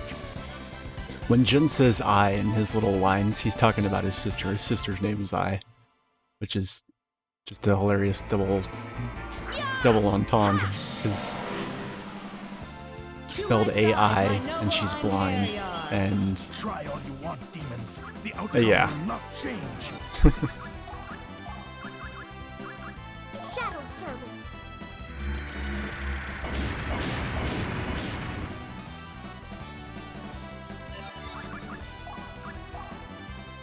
Firestorm! Yeah!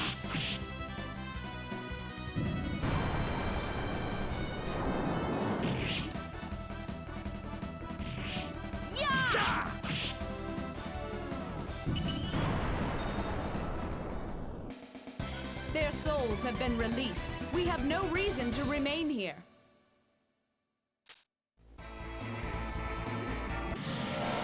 Oh shit. I think its hitbox is larger than it looks. Ah, damn it.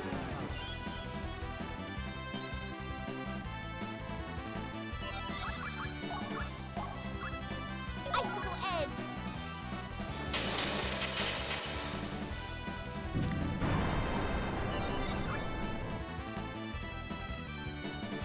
Fire left.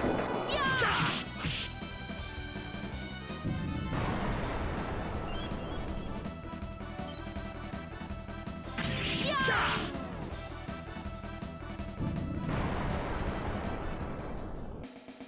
I have never lost a battle. I mean, you're dead, so you did lose something.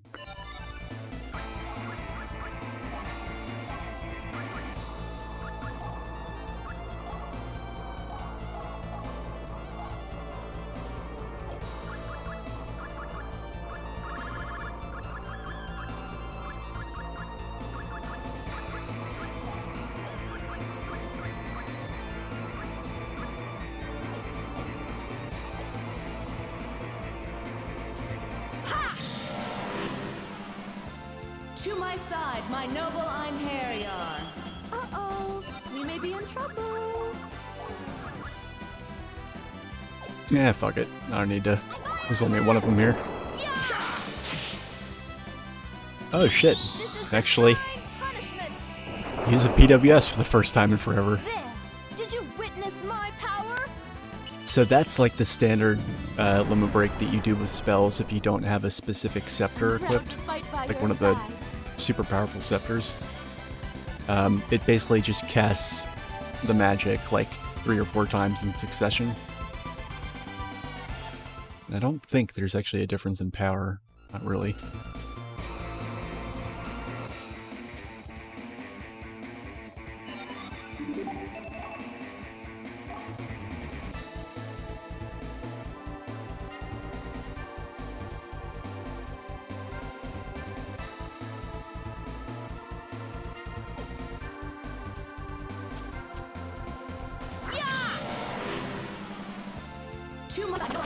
No matter who the opponent, I shall not yield.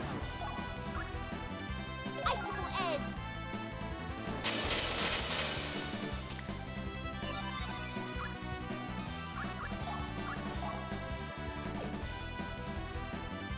Fire left.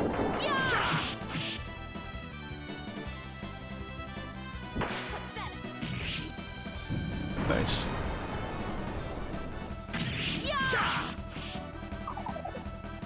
Very nice.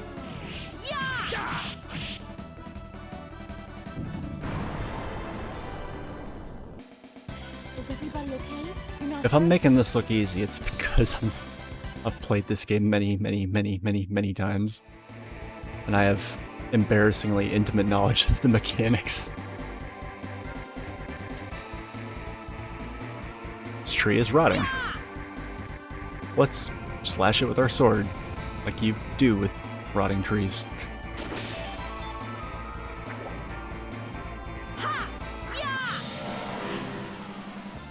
To my side, my noble Einherjar. Try all you want, demons. The outcome will not change.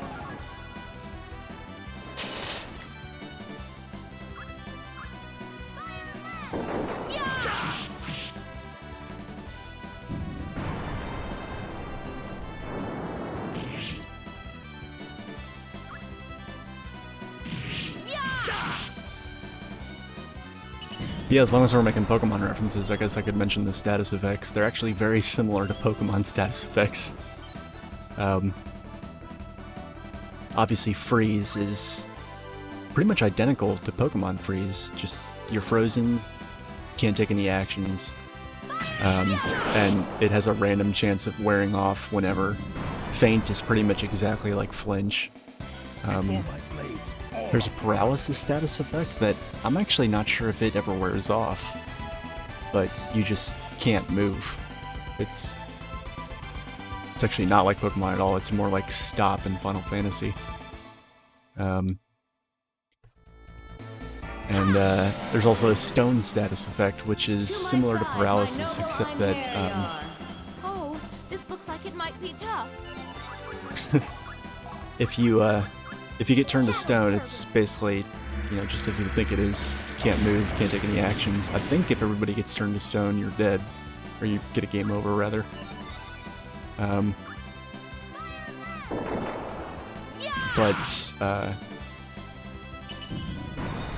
As is the case with some other games, if you get hit while you're turned to stone, you take, like, massively reduced damage.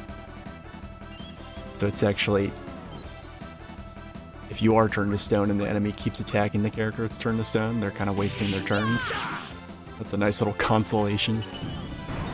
I want to say there's some other status effects, and I can't recall them off the top of my head. Oh, there's a Darkness and Curse as well, I think. Curse just prevents you from using your PWS, and Darkness just makes you miss more.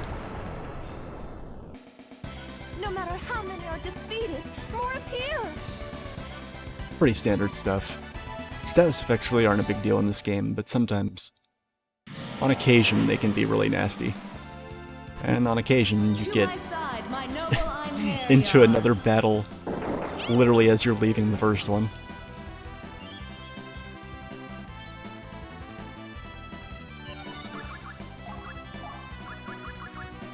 Shadow Servant.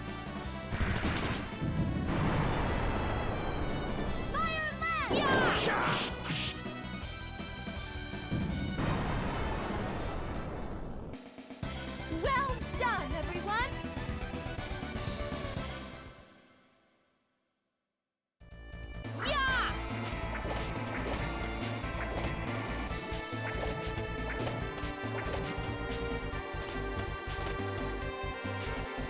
If it wasn't obvious, your movement is, like, very heavily impeded when you're in that nasty water.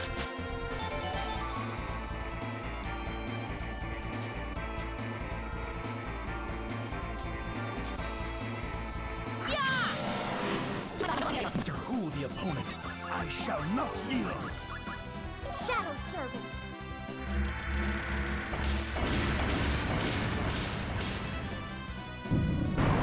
Oof. Nice. I have never lost a battle. That's no small feat. Those things have a lot of HP.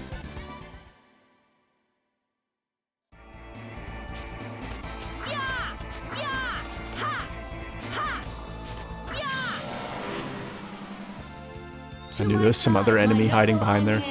There's a lot of foreground, background tricks that this game likes to play. Shadow Servant. I'm proud to fight by your side.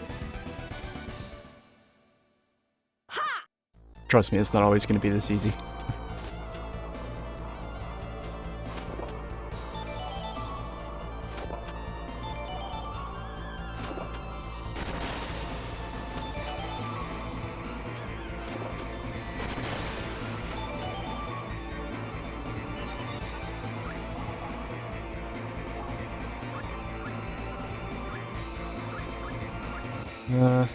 Alright.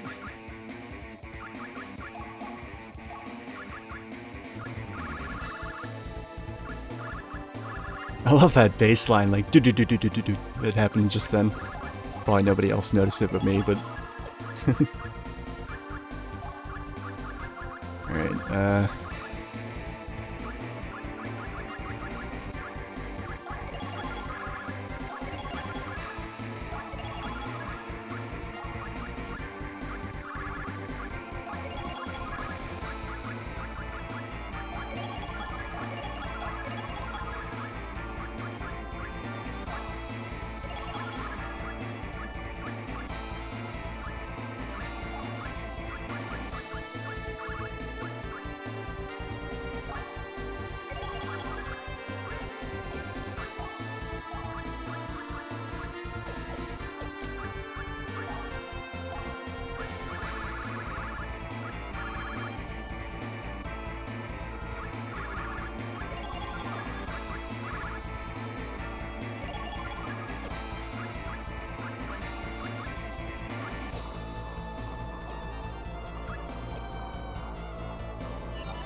again, in like 90% of my playthroughs of this game, I don't even use these things.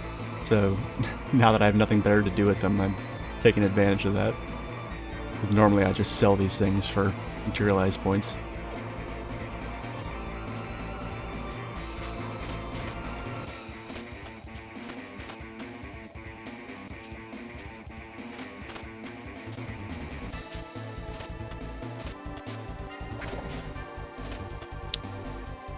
AFK at one moment, guys. I will be right back.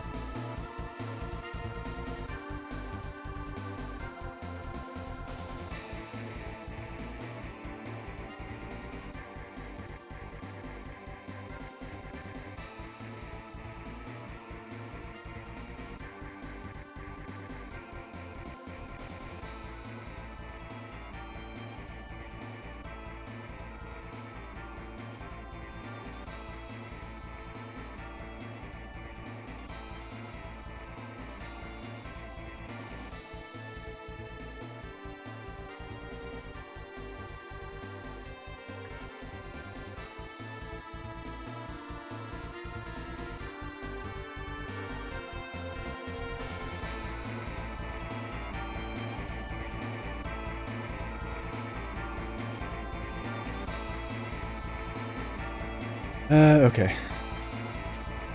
This is good. We're making good time. I don't think I'll get through all of Chapter 2 in this sitting, because the next dungeon, while we're still only in Chapter 2, the next dungeon is one of the hard mode exclusive dungeons, and it shows. All of the hard mode exclusive dungeons are... they're hard mode exclusive because... well, not because, but like one of the things that's... one of the things that they all have in common is that they're all very puzzle-based. So far, there hasn't been too much in the way of puzzles, not really. But all of the hard mode dungeons, no matter how early in the game they are, all of them are marked by, like, having some pretty challenging puzzles in them. And I actually happen to think that this first one that's in Chapter 2 is one of the harder ones. Puzzle-wise, I mean. What am I trying to do here? I'm trying to look at the map, that's what it is. I keep meaning to go back this way. Oh, well, maybe not back that way. God damn it. Get out of the mud, Valkyrie. There's just no time to be... no time to be horsing around.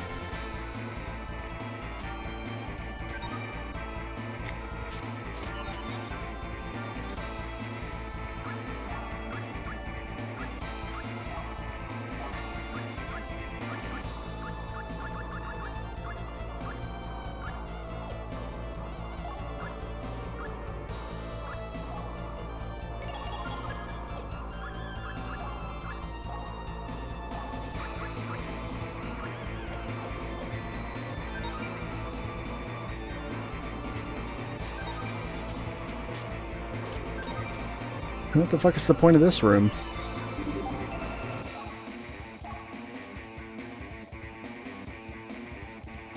Oh, okay.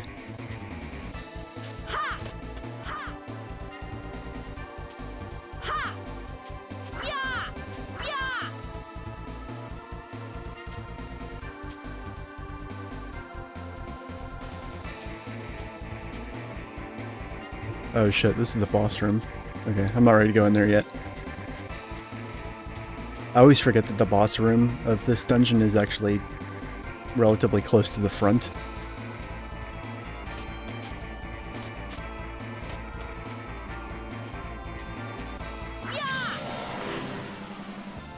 To my side, my noble Einherjar. Father, Mother, watch over me.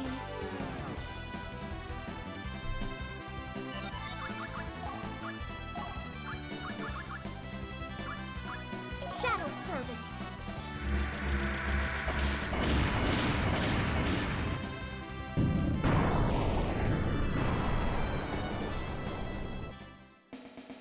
Is everybody okay? You're not hurt?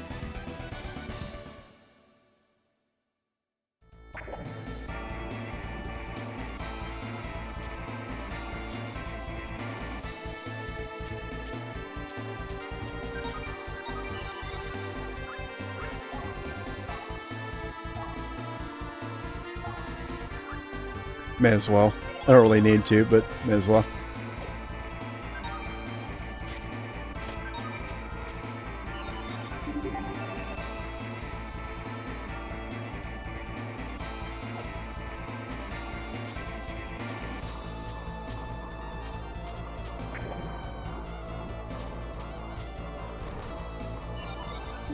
Wait a second, what? Oh, okay.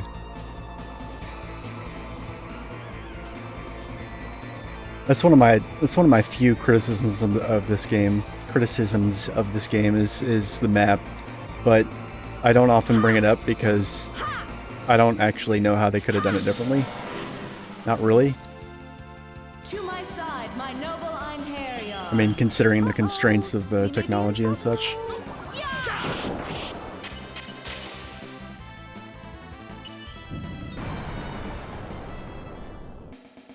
I have never lost a battle. Some of the more crazy dungeons later on are actually quite hard to navigate because these dungeons that we're in right now are tiny. My noble Einherjar.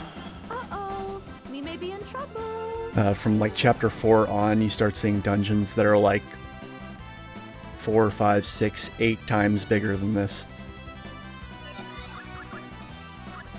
Even just twice as big as this is considered pretty small.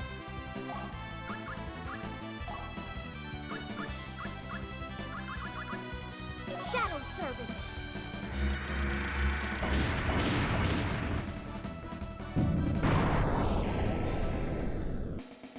Get thee hence! Oblivion awaits thee!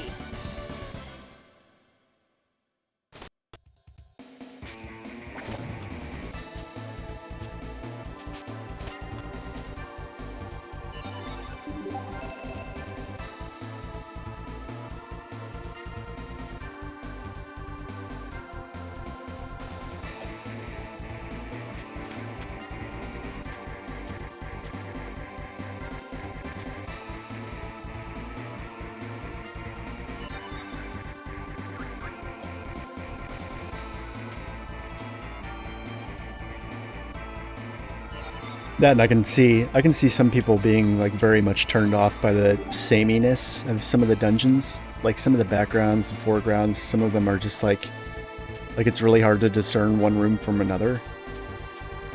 And one could argue that that's bad dungeon design, but I would say that it makes really good maze design. And I mean, if you want to consider dungeons to be inhospitable, then it's actually pretty good.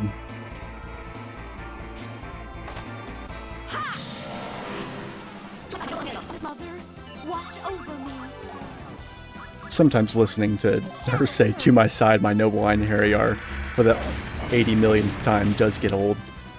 So sometimes I will fast forward through it. Their souls have been released. We have no reason to remain here. Sure we do. There's loot. Ouch. Yeah, so this room tries to be clever by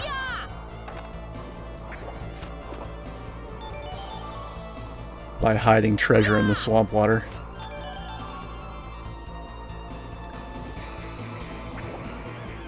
Can't hide from me, though. Oh, there's still more.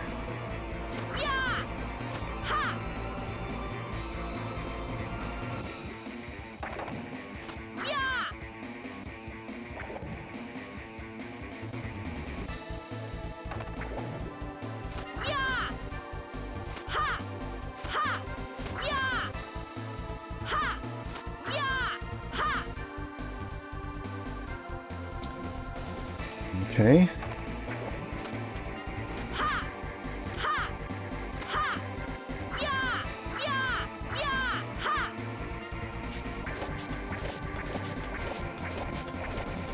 It must be in that first pool of gook. No, not that one. Ah, here we go. Gotta be careful not to throw it, because if you throw it, it will break and you will lose what's inside. So you want to put it down by canceling and not throw it by going, whatcha? Because then it's gone forever.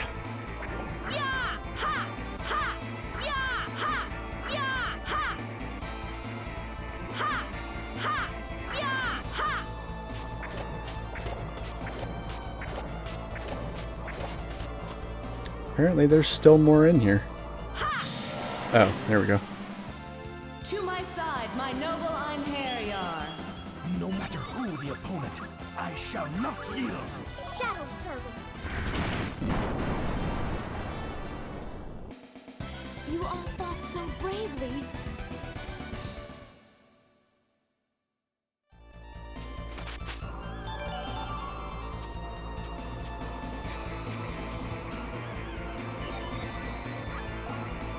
Well, we found another spear, but still no katanas for Jun, so that kind of sucks.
Any new items?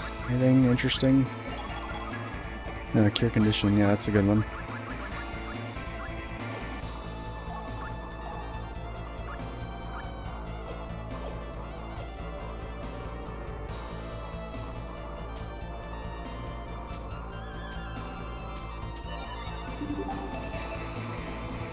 Am I done? Yeah, okay. That's everything, I'm pretty sure.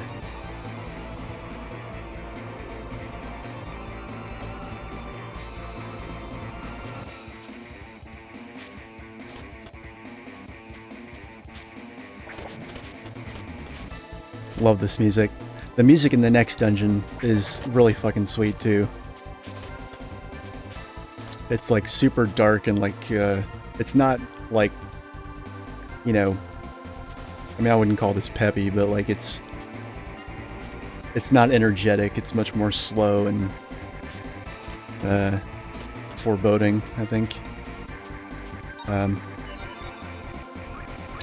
it plays at a number of other points in the game, and I remember my first playthrough that I ever did on this game in normal mode thinking it sounded so cool, and then I did a hard mode playthrough and learned that it was actually the theme for one of the dungeons, and I was like, oh man, this dungeon's awesome! But yeah, anyway, and nerd out.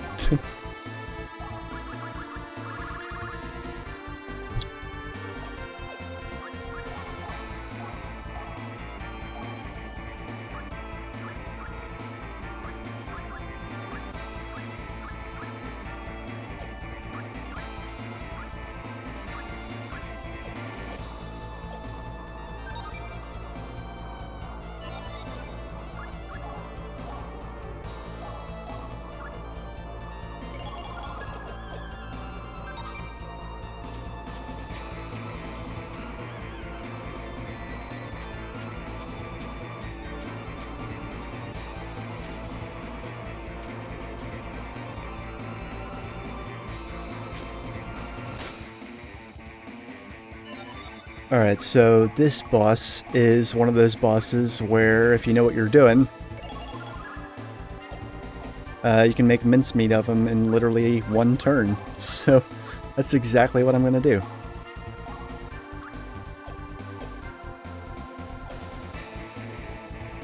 And tempting though it may be, I'm not going to use a PWS on him.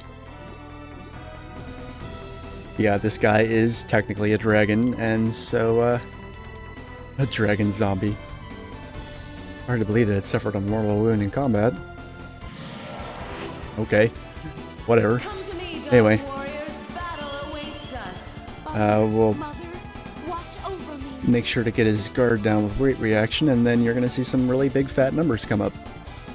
And once again, I'm gonna go... No, hold on. I'm just gonna do this first.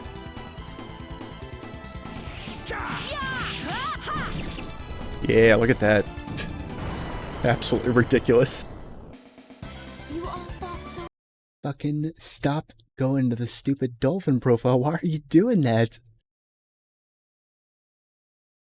Oh my god.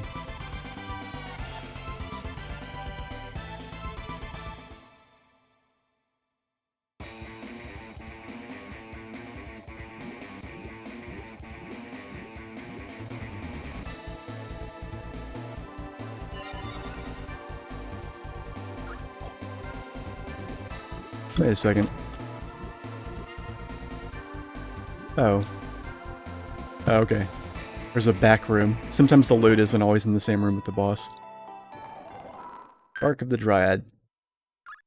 No. Finders Keepers.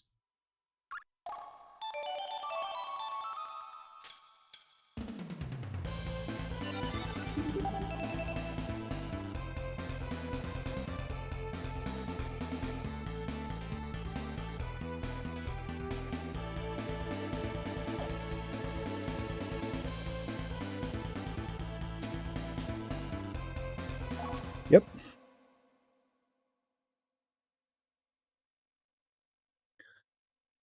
Alright guys, give me 1 second. I'm actually gonna make a...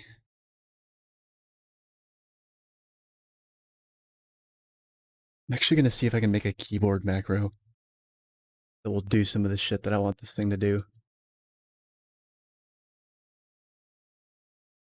So bear with me 1 moment. I will be right back.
Alright, everybody. Sorry about that.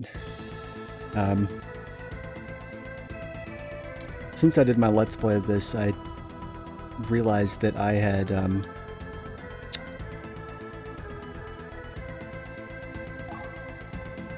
the ability to just do macros to get through some of those battle menus a little bit more quickly, with this keyboard, which is a different one than I had back then.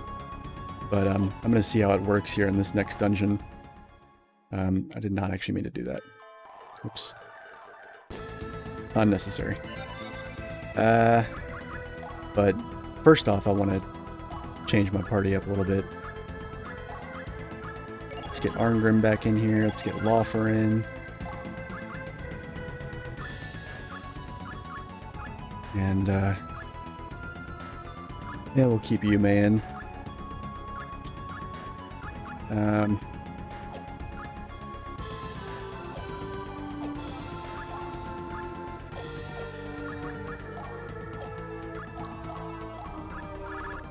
Now this emerald necklace gives me,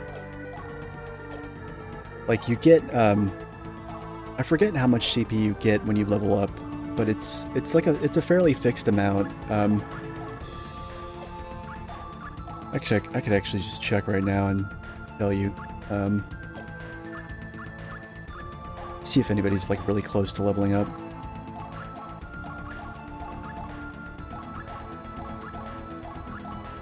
And not really.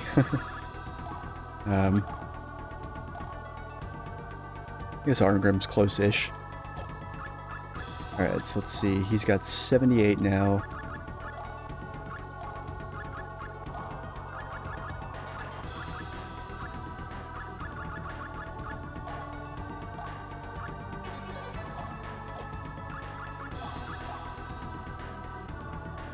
$158.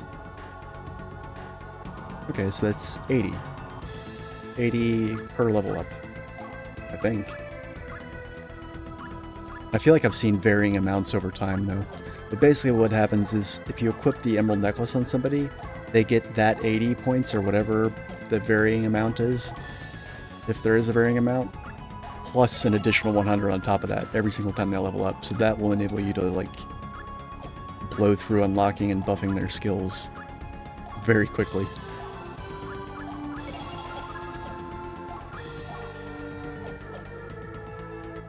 Oops.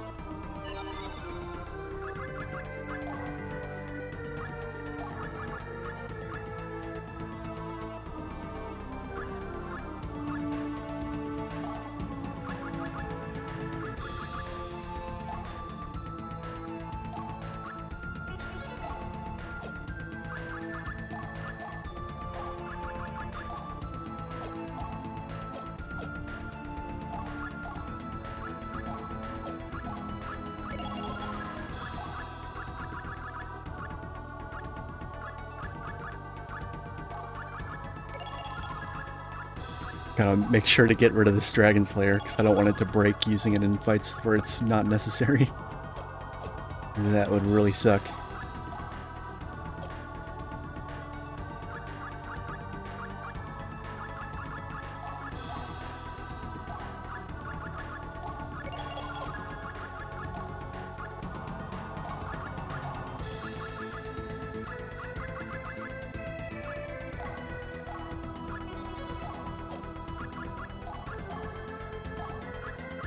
Oof, yeah, that's a lot. Oh man, nice. It's always fun when you get like a shit ton of skill points all at once. Capacity points, that's what CP stands for.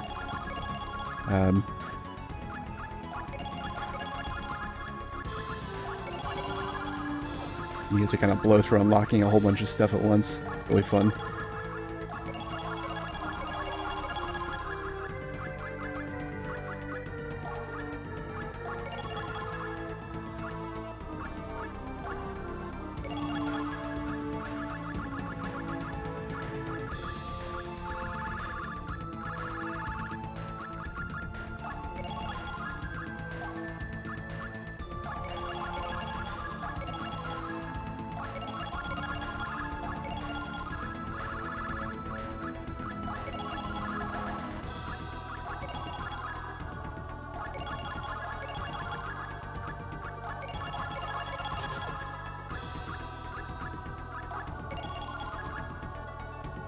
Alright.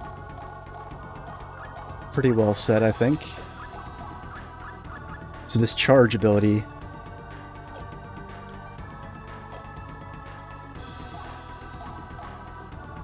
These are attack skills, so basically when you push the character's button, like when you button mash with it, it'll add another blast of energy, I guess, to their combo. That does like 50% extra damage, but it uses 5% of their maximum HP, basically.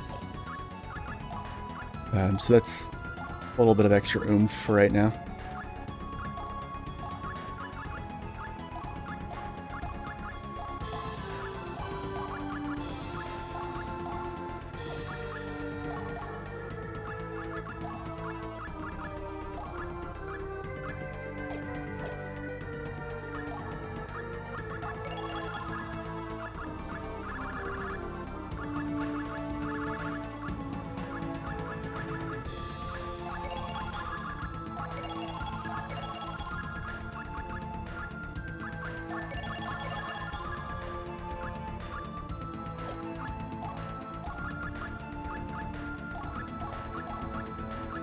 Cure Condition is basically just like it's just like first aid. It just activates randomly.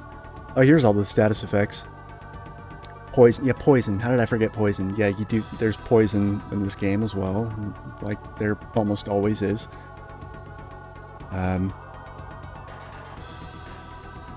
Curse stone. There's no darkness. I could have sworn there was a darkness status effect. There's a silence. Huh. Oh well.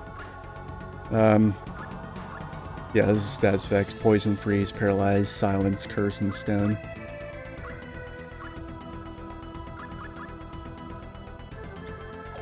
Alright.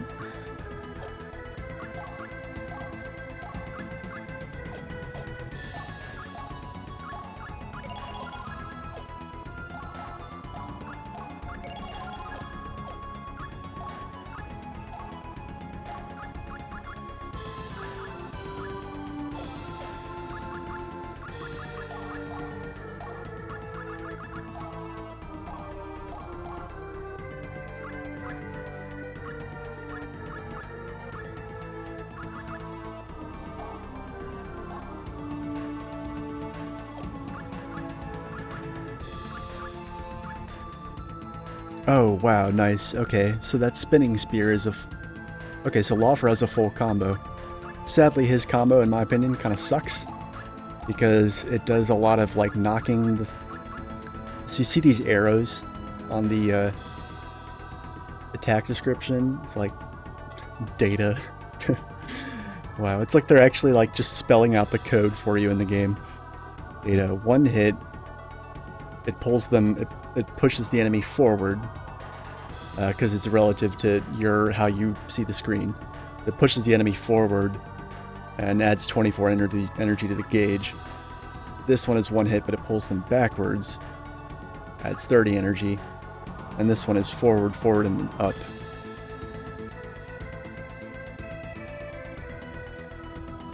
I think the best... Because a lot of times when you pull them forward, when you pull them backwards, a lot of times he continues to edge forward with his other attacks, and then he just misses them because they wound up behind him or beside him. So I'm actually going to try and reorder these so Prisoner Fang is the last attack. Okay, that should be good. You can also set the counter attack, which is really cool in my opinion.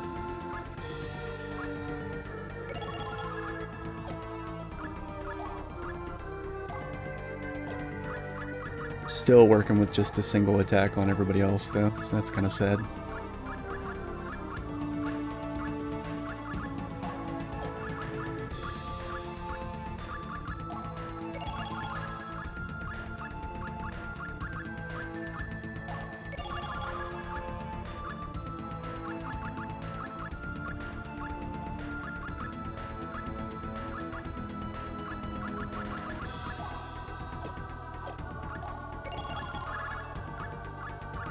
These items that we got from revisiting the characters' hometowns do various things. There's a goddess pendant, that's what you get from Llewellyn's. recruiting him. That's darkness damage minus 50%. This is poison damage minus 90% from Belenus's or Asaka's bedroom, whatever, or boudoir.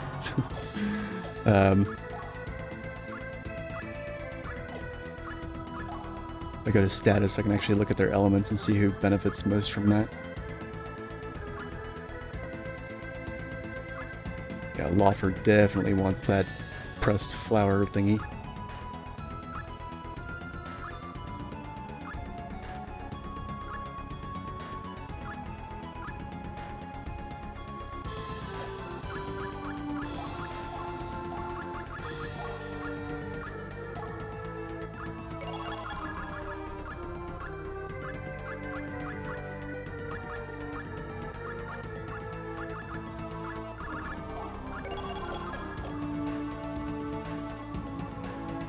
Okay, here goes nothing. I love the music in here. The music in here is awesome.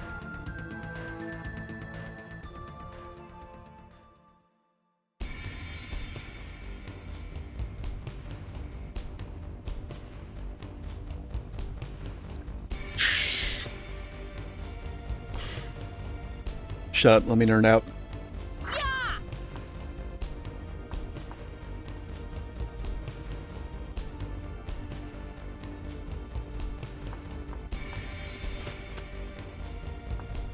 I think that crash symbol is what does it for me.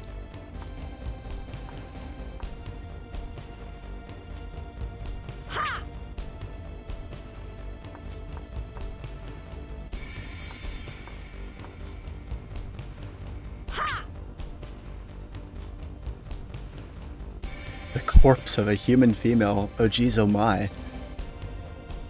Found perfume. Oh, that's right, I forgot about this. This dungeon is literally just you wandering around, like, defiling the corpses of women for the purposes of putting on their perfume. I mean, yeah, sorry about that. I clicked away. It does that.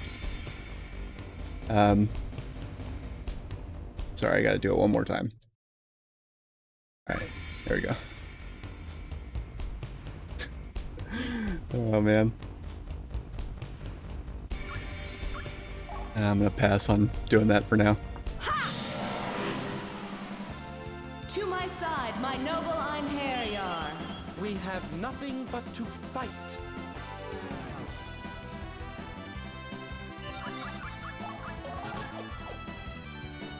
Hmm.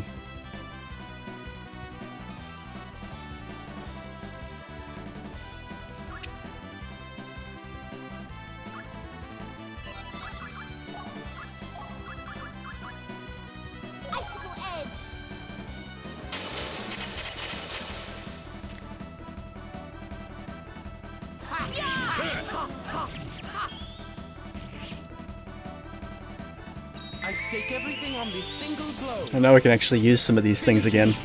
No, we don't really need to right now. Justice stream. I shall cut open my own path. I grow tired of you. Finishing strike. Anyway, that's Lawfers. I keep hearing that it's like one of the most powerful ones in the game, but I've never actually seen it do that much damage. No problem. Game, stop that. You missed.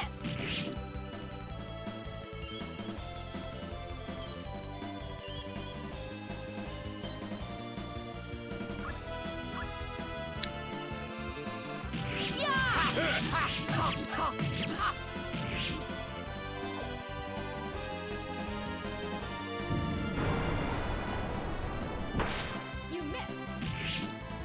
missed. They always miss.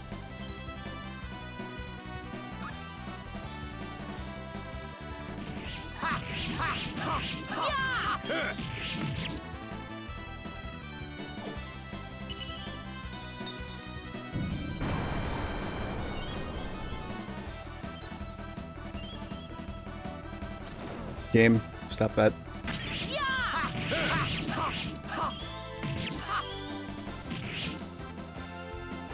Yeah, see how that last attack pulled him towards me?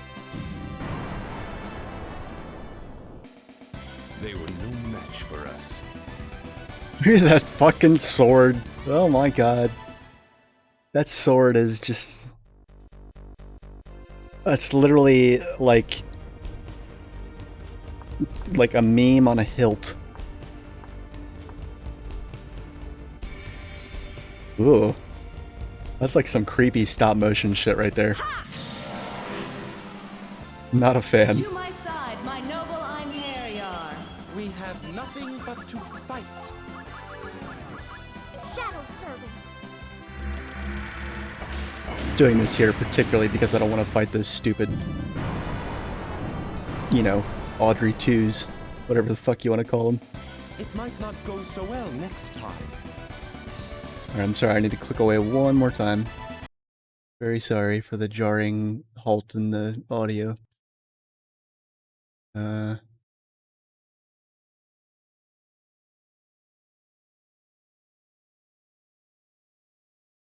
I made a macro, but it was wrong and I need to edit it. Come on, god damn it.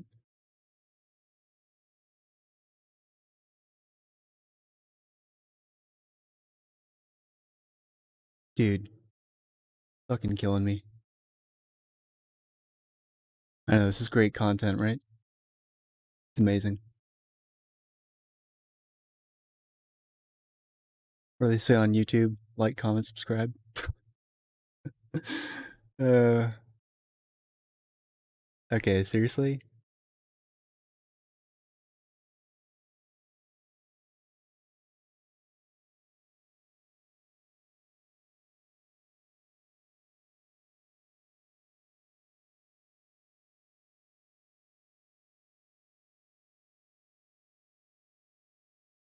Okay, there we go.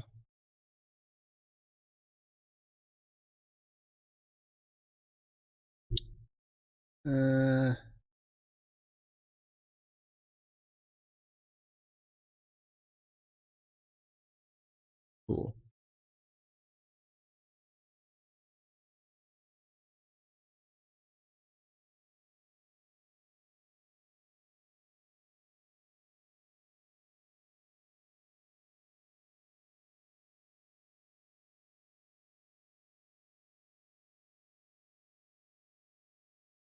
Alright.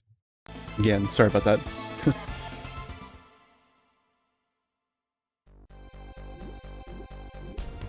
Alright, so this doubles as one of the other perfumes. You see how I'm glowing red and I got stinky clouds coming off me? Yeah, well you walk into this room full of Rafflesia plants and suddenly you smell like, I don't know, the color pink. Whereas the corpse of that woman makes you smell like the color yellow. And basically what happens is when you smell like a certain color, when you find the fucking beanstalks with that color flowers growing out of them, they wither away in the face of your mighty scent. Video games. Video game logic.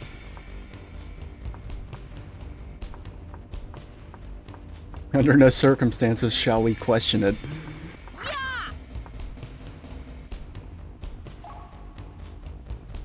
Has a smell you can't quite describe.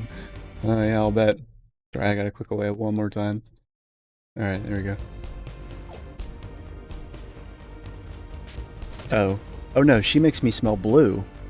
Okay, never mind.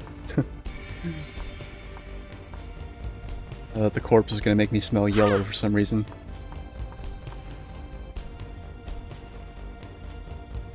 How presumptuous of me, right?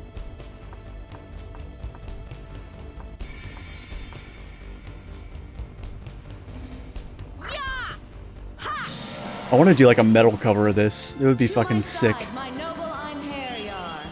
No mercy. Oh, hold on, let me... Oh, god damn it. Well, I was gonna test the macro, but now I can't. Hit the button one too many times. Let us go, my friends. My friends. Strange accent. Laufer, who is he from Pokemon? He's, he might be the same guy as James. Like, throughout the Pokemon anime, there's characters where like side story characters in the anime that have like where the voice actor used that exact same voice.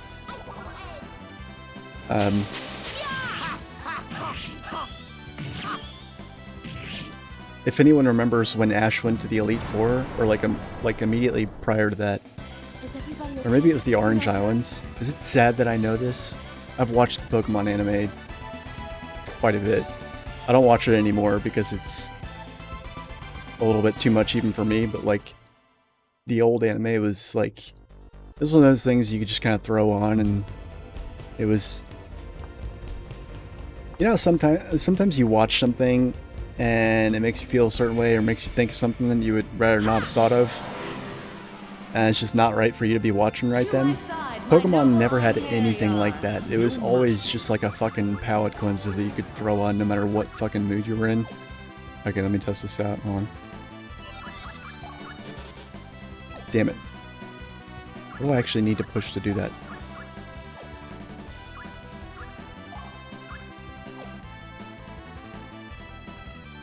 That's weird.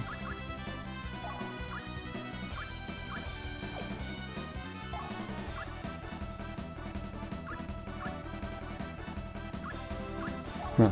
Alright, I didn't do it right. Shadow Servant.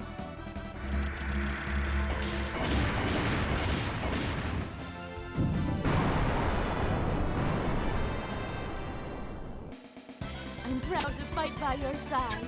I don't know what that audio glitch is that sometimes pops up. I'm sorry if it's hurting anybody's ears. Like I said, very buggy game, but it's worth every last bug.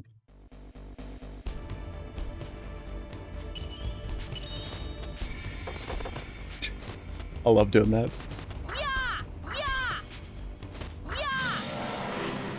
Yeah! Yeah! Side, my noble Einherjar. I love this game so much. To the Lady Valkyrie. Please don't. I would rather you didn't. Shadow Servant. Valkyrie does not consent to this.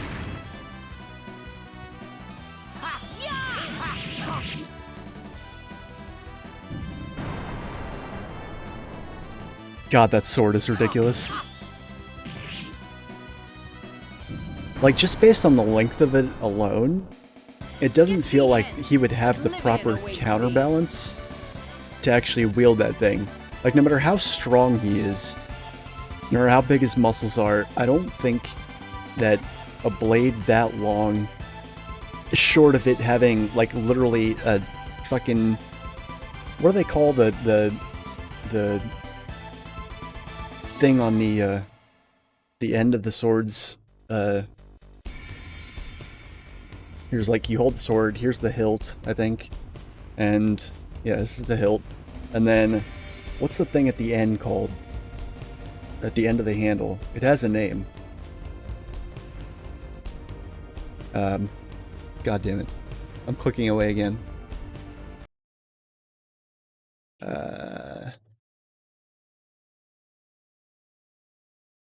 It has a name, I know it does. Pommel.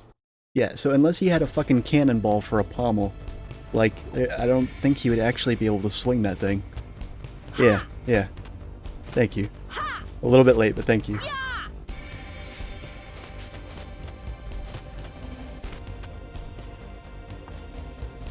There's something that this does, I can't remember what though.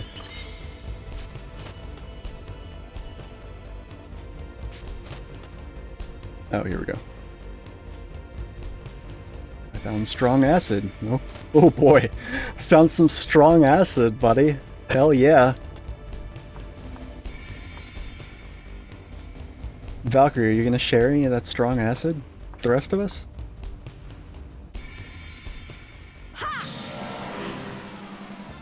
To my side, my noble Einherjar. Father, Mother, watch over me. Shadow Servant.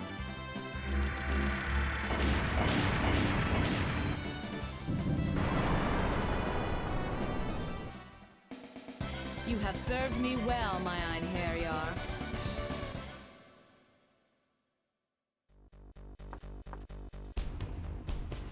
Okay, so that's the red smell flower. Vines, whatever, beanstalk. Whatever the fuck.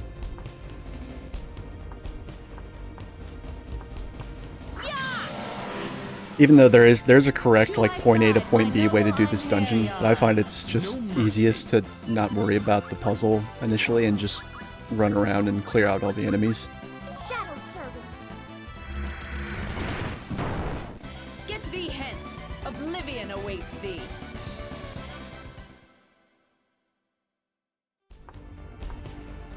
Alright, so there's the yellow beanstalk. I'm just gonna call them beanstalks now.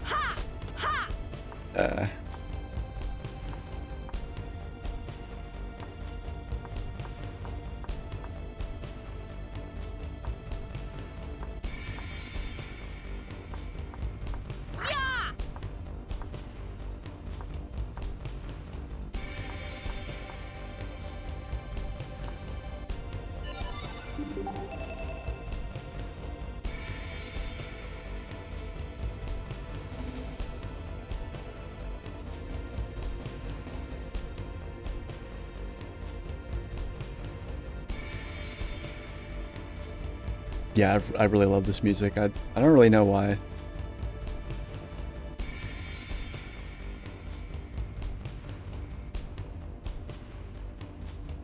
It's just like extra dark sounding, I think.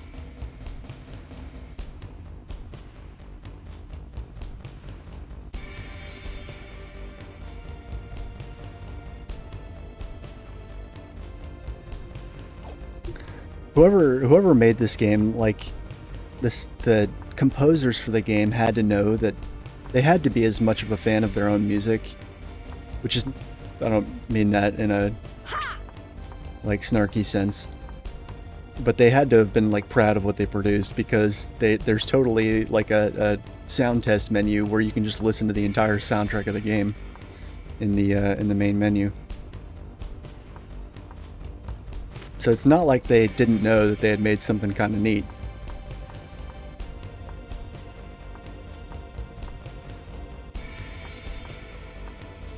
I think that one thing a lot of people have done is not only do you have like, the only thing that's missing is sound effects. I think Sonic games are the only games, they're the only video games I've ever played where the entire sound effect library is on display for you to listen to, which is another really cool thing in and of itself. But in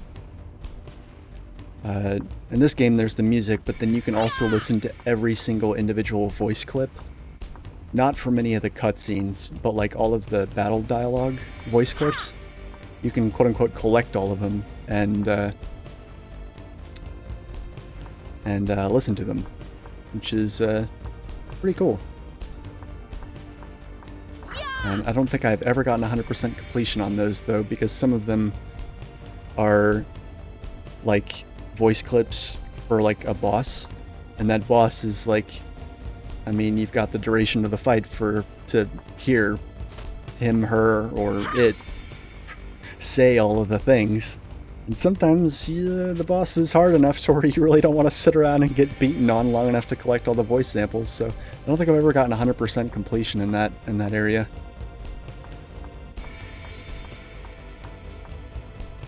God damn it.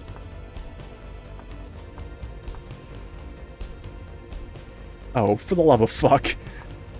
There's the fucking blue one.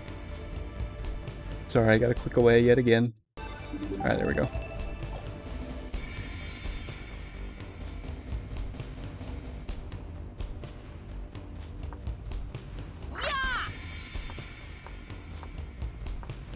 Oh, well, actually, I can still go the other way.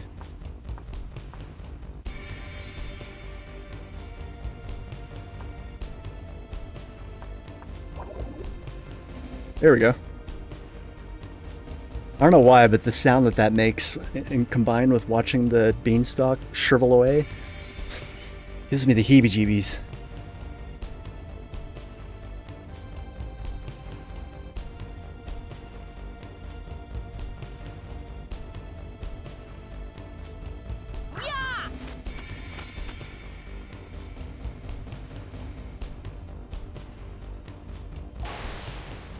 Hell yeah. We used the strong acid. There's no more strong acid! Oh no! Party foul.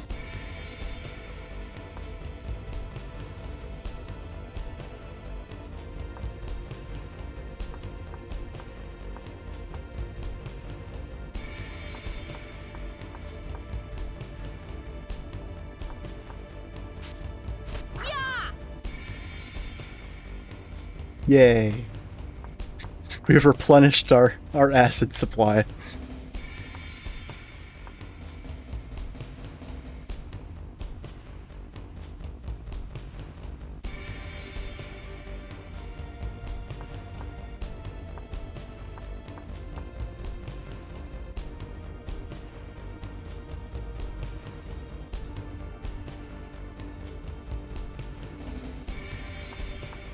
Whoa, whoa, whoa.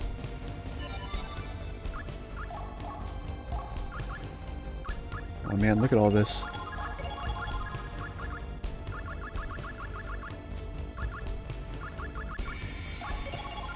I'm just gonna go ahead and max this out. If you know which skills to focus on in here, I'm making it look really easy, but like, I remember as a kid, like, I didn't know what any of this shit meant, and I didn't think to press the triangle topic button to actually look and analyze everything. But yeah, if you know what you're doing in here, like, it's like gaming the junction system in Final Fantasy VIII almost. Like, you get such massive boosts to your stats, way higher than like leveling could ever get you by itself, and way faster. But once you max these out, you kind of hit a ceiling, so like you don't get nearly as much. This is kind of a boost to get you ahead of the curve a little bit, but the game very rapidly catches up with you in difficulty if you sit here and do what I'm doing and max all these out.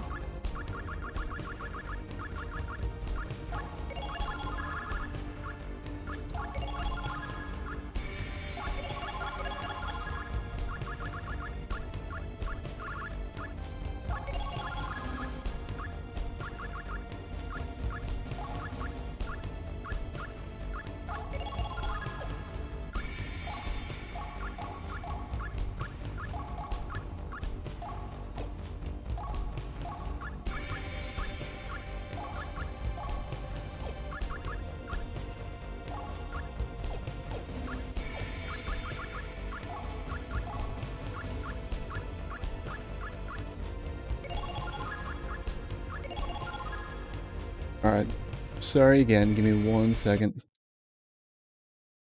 By the way, the game does that when you click away from it. I have no idea why.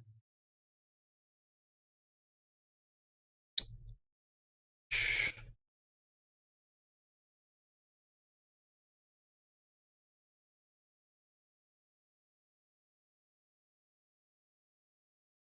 I really wish I knew why this keyboard software like shits the bed whenever I try and just simply use it.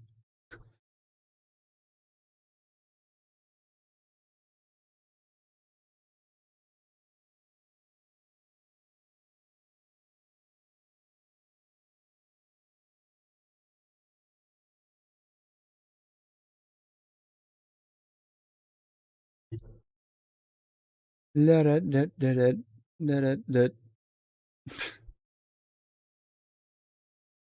What I'm trying to do is I'm trying to make a macro that just goes into the battle menu and goes straight to the last spell in the list for whatever caster I have in the back and immediately just uses it.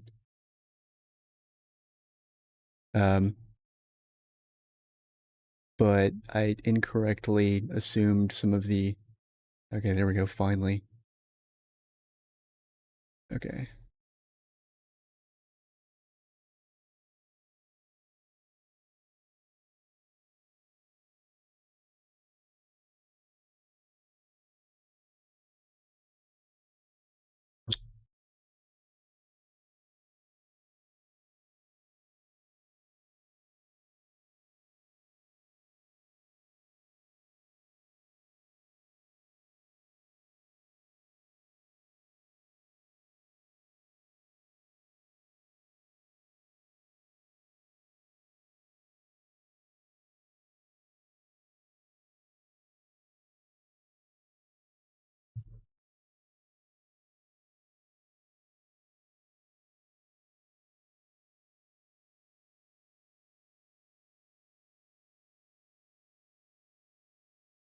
Sorry about this. It's just gonna make battle a lot more smooth. Take care of this now.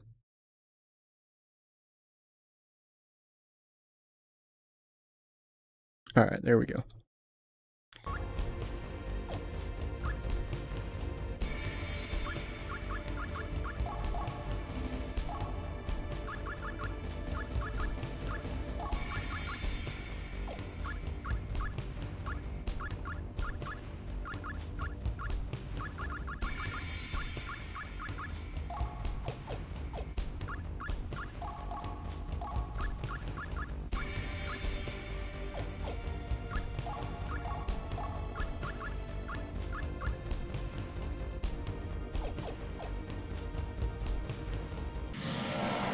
Oh shit.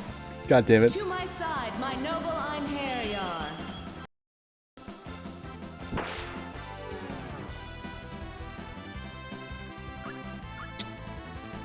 Alright, let's see if it worked.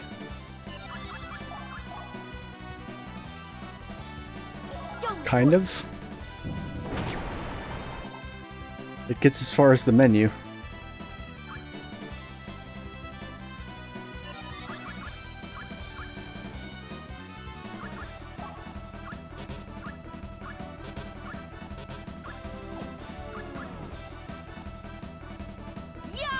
Just didn't use the right spell. I grow tired of you. Finishing strike. Final blast.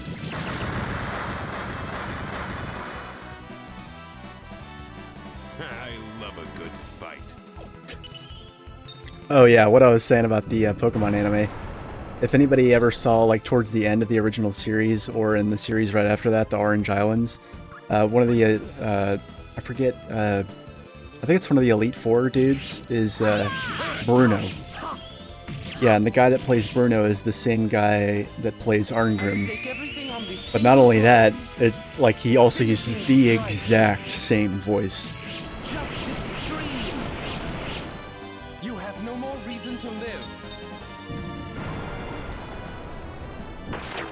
Like, Freya is voiced by the same person that plays, that voices Ash Ketchum in the original anime, but she's using a different voice.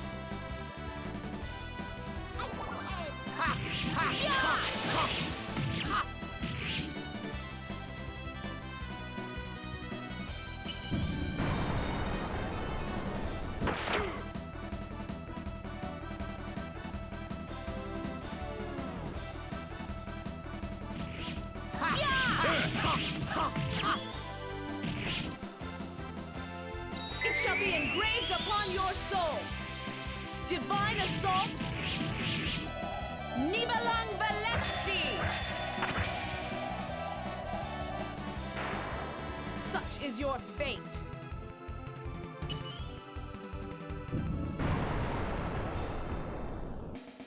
Is everyone all right?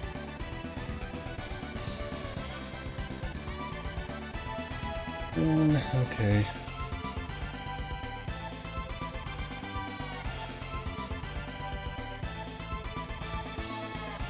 Alright, last time I click away, I promise.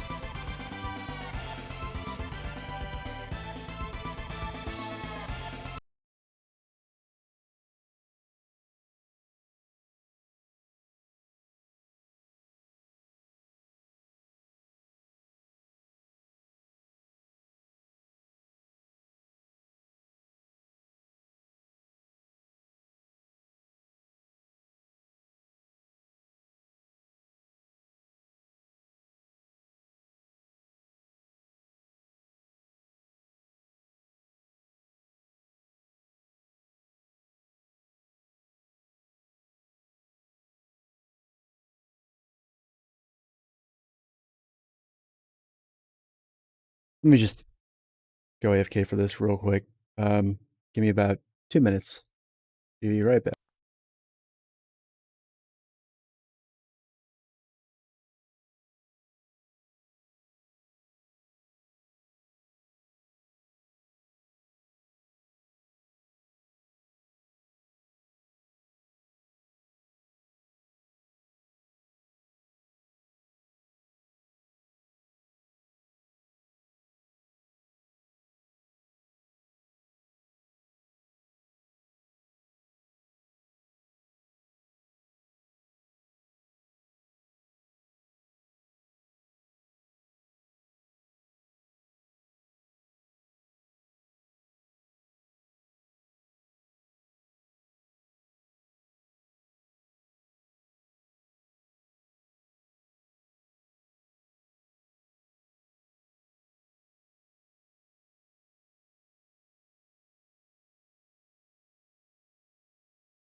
Alright, if I didn't get it right that time, no more cutting away. Jesus Christ. To my side, my noble Einherjar. Take that. Alright, let's see if this works now. Stone torch. Okay, no, apparently not.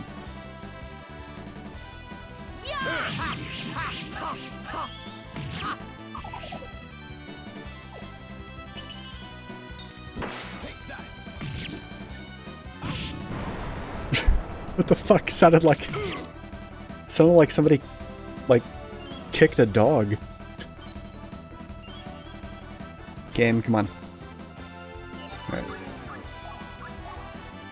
Yeah, no, up doesn't go to the bottom of the menu. That's 100% my fault for not knowing that.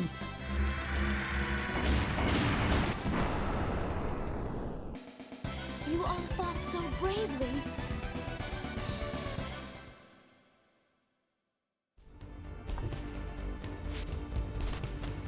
Alright.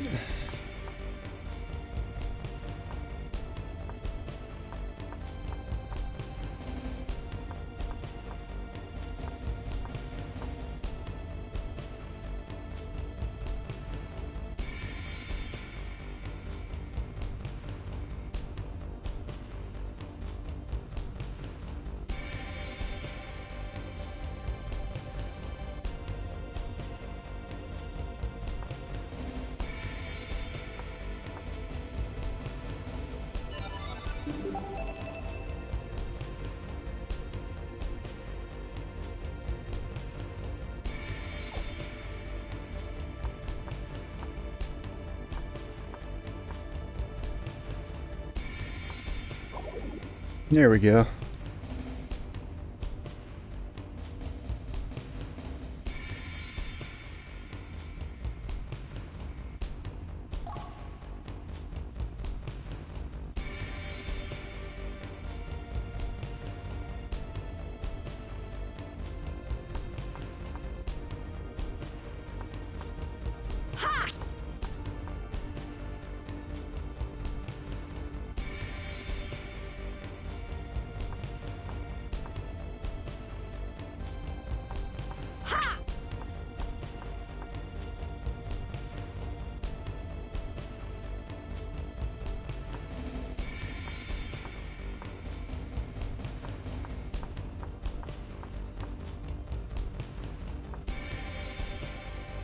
Oh, okay.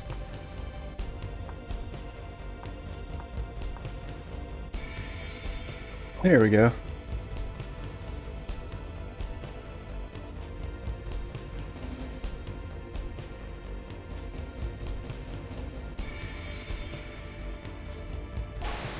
Use that acid. There's no more strong acid.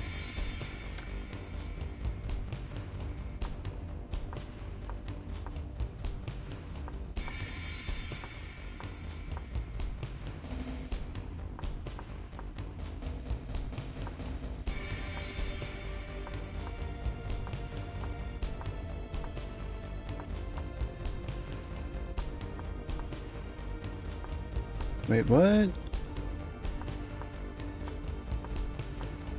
I think I fucked up somehow. Yeah, I think if you move too many screens on the way to, like, advancing this whole mess, it resets the flowers that you've, or the vines that you've used the acid on.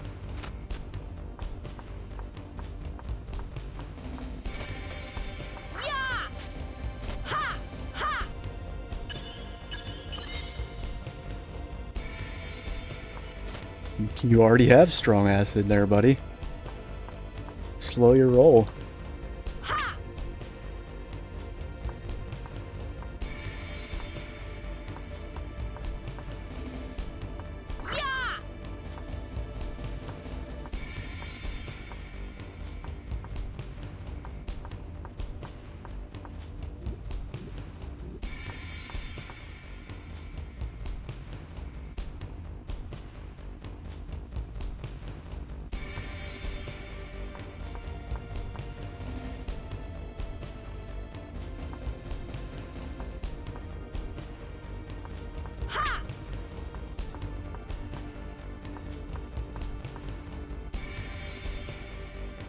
Okay,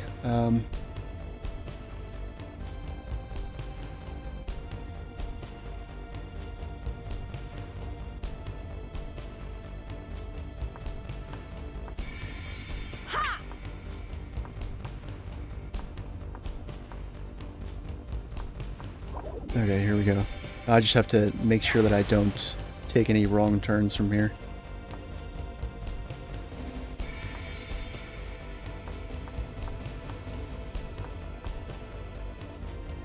Alright, so there's the yellow scent.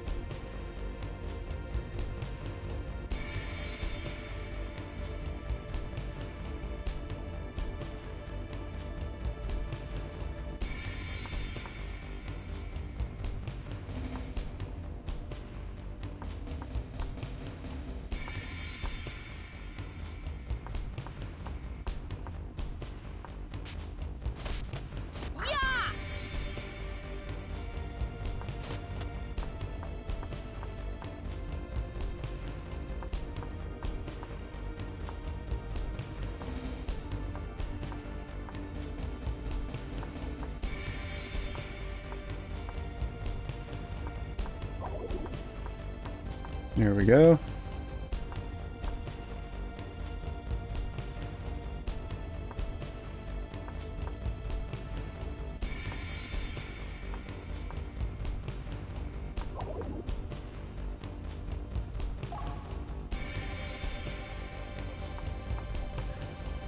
I can probably describe it for you. It probably smells like regret and rotting flesh.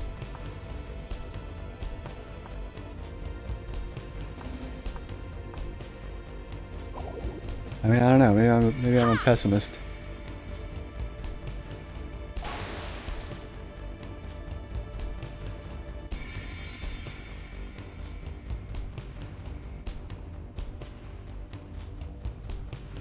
All right.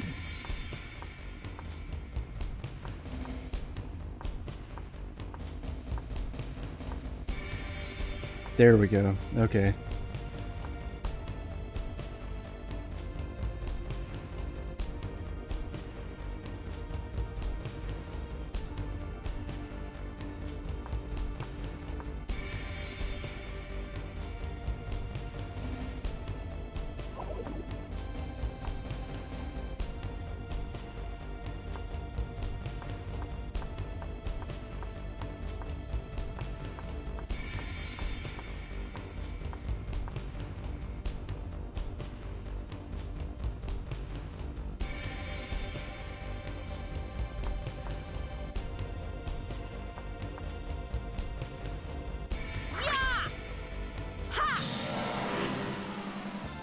To my side, my noble Einherjar. No quarter.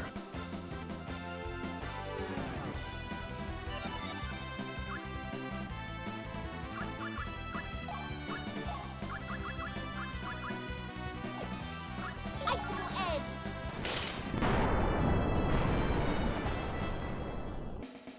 It might not go so well next time. Oh yeah, that's absolutely James from Team Rocket. Absolutely, not a doubt in my mind. To my side, my noble Einherjar.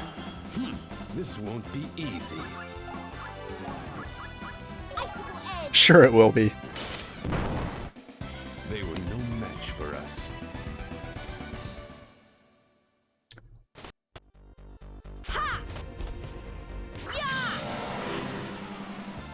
To my side, my noble Einherjar. Do you think you can best me?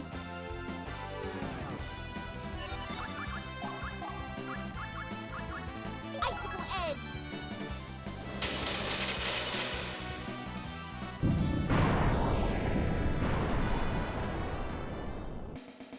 That was too easy. What's next?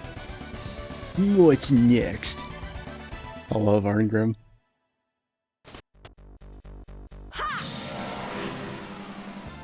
To my side, my noble Einherjar.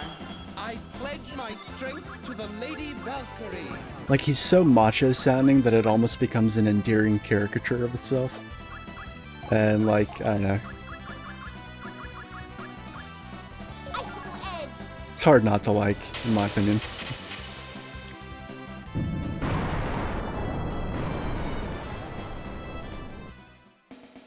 Get thee hence! Oblivion awaits thee!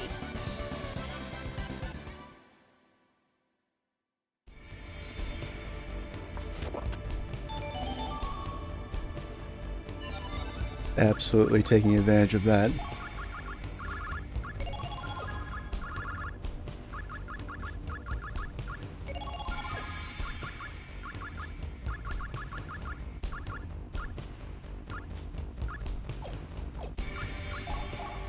Alright,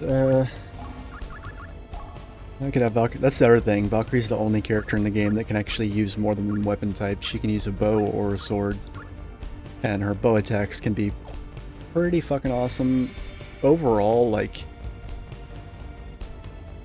in terms of like every weapon in the game, every, you know, and taking like end game stats into account, like, swords are going to be better, but bows have a lot of advantages. They break guards more easily, they're ranged, obviously, and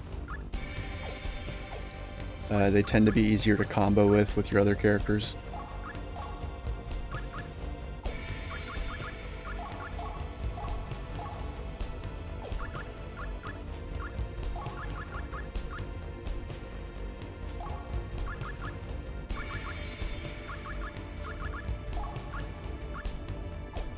I'll start using some of those breakable ones, like not the Slayer ones, but some of these one-off, or not one-off, these are the one-off ones, but like Flare Basilard and Broadswords and Longbows, you get tons of those throughout the game, but I'd still rather not use any of them and risk them breaking until I have at least one in backup.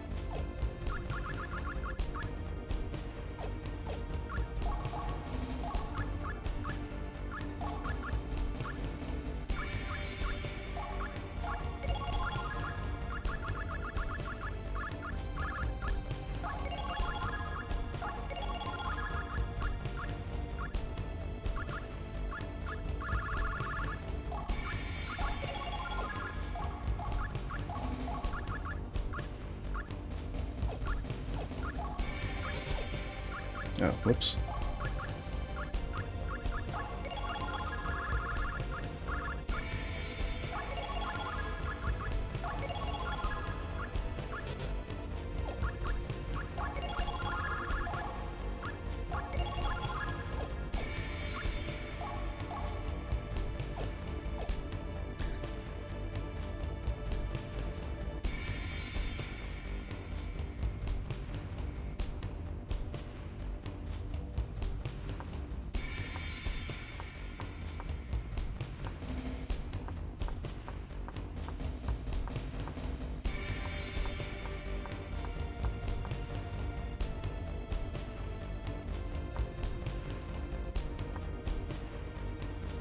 Wait, what?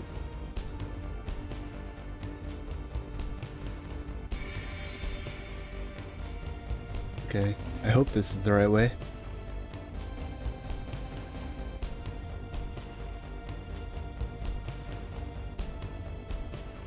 Ha! Shit, I might have fucked up.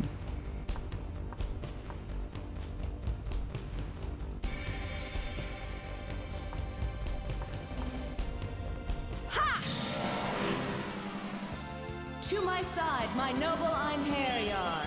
I pledge my strength to the Lady Valkyrie. She pledges her strength to Icicle Edge.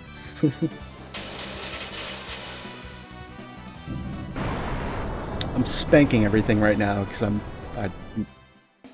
not to toot my own horn or anything, but because I know what I'm doing. But the game's gonna catch up with me in difficulty very quickly.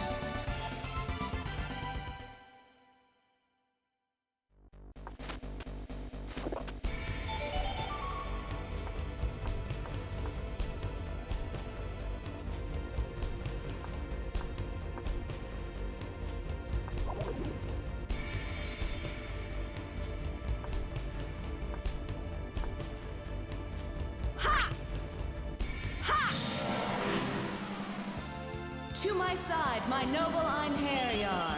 No mercy.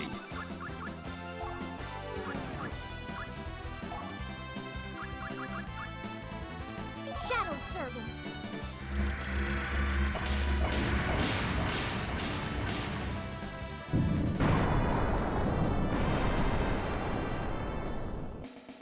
It might not go so well next time.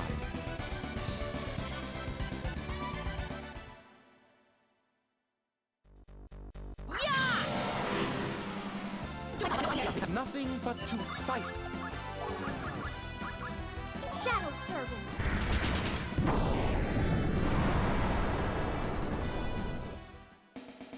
They were no match for us. No match for us. Yay, another element scepter.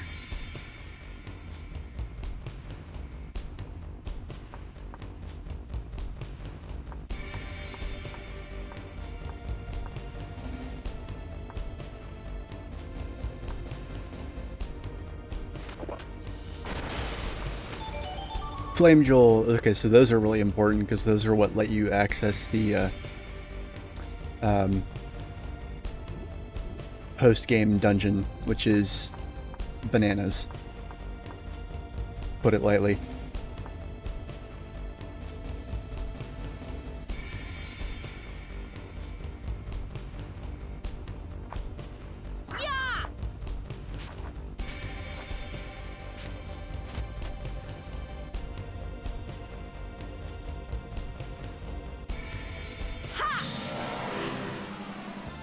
To my side, my noble Einherjar.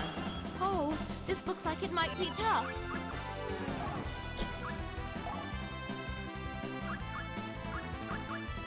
Shadow Servant. That's not tough. It's a piece of cake.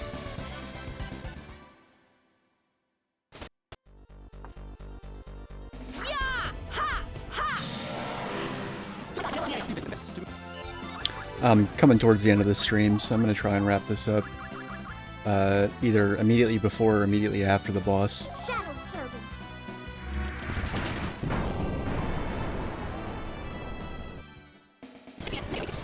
Yada yada. Ease. Shadow Servant. Did you think you could I'm not going to be doing that for the whole game. I'm really just doing it right now because these enemies are hapless before me.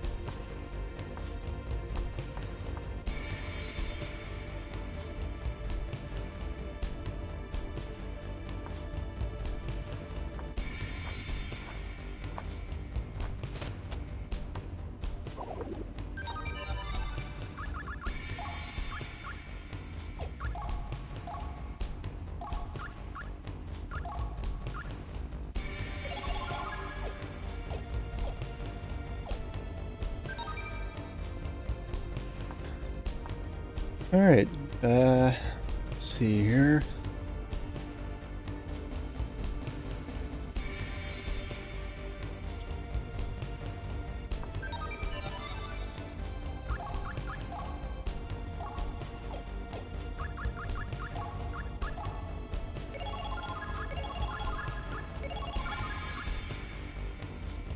So if I really wanted to spank this guy good, I could use Shadow Servant, which would give me a 7-hit PWS called Meteor Swarm. But I'm going to stick with Firelands for now.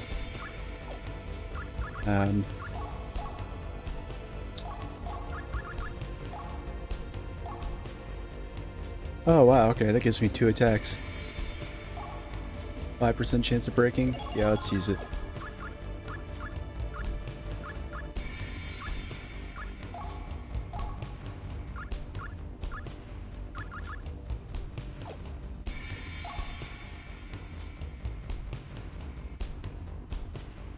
Yeah, fuck it, why not? It's a boss fight. No reason not to.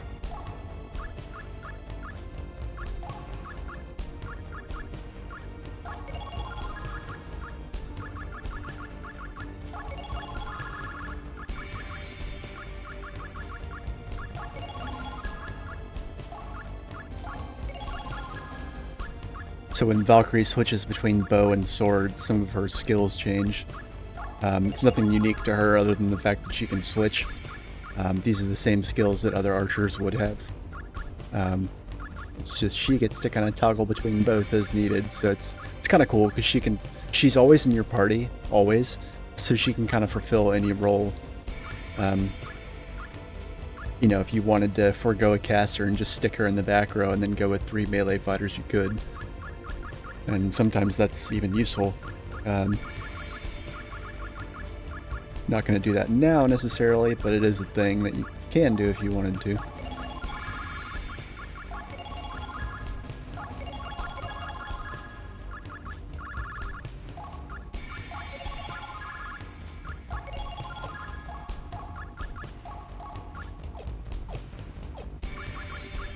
Alright, so...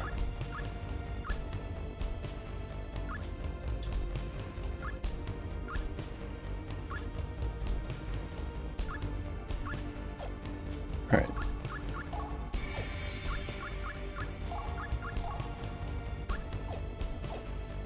Alright, cool. Let's see if we can one-shot this boss. I bet I can. One turn it.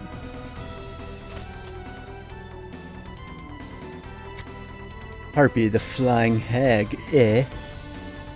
Die, beast! Abomination, you're an insult to all natural birds. Come to me, Dark Warriors. Battle awaits us. Harpy, a difficult foe, fought with a sword, but easily shot and taken down from a distance. Indirect attacks can be made with magic and bows. Right, yeah. So Reflect Sorcery is what it sounds like. It's Reflect, basically, straight out of like Final Fantasy, but it only works from like a standing ready position. So like if I start wailing on her with all my melee fighters, the Reflect doesn't apply. If I lead my combo with the spell, then it gets reflected back, but if I use the spell in the middle of the combo, then it's fine.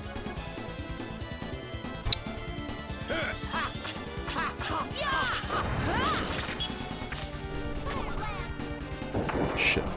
Okay, barely made it there. Oh shit, the fucking bow broke that easily? Fuck. Alright, that sucked. It said it had only a 5% chance of breaking.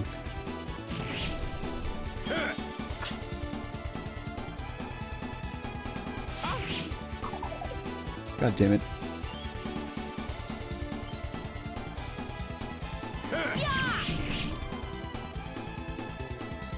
Well, so much for it being one turn.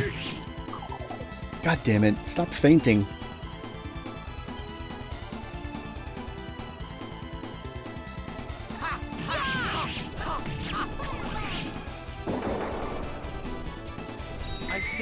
Alright, here we go.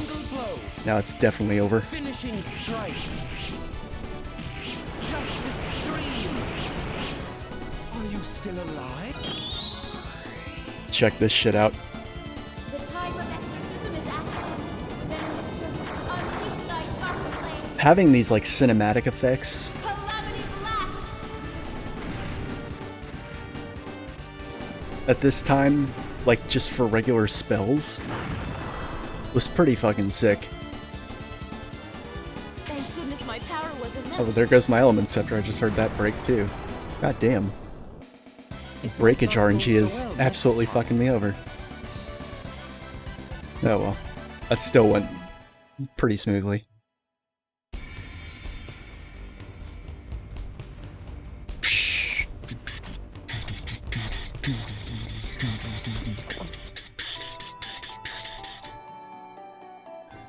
So this item is really fucking good.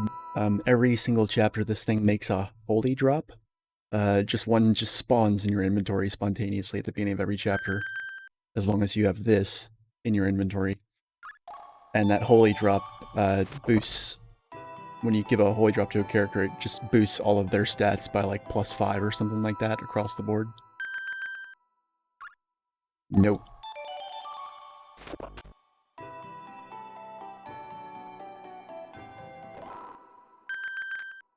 I love how I've still got the fucking stinky flower scent coming off me.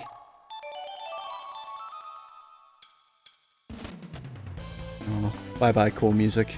I will miss you.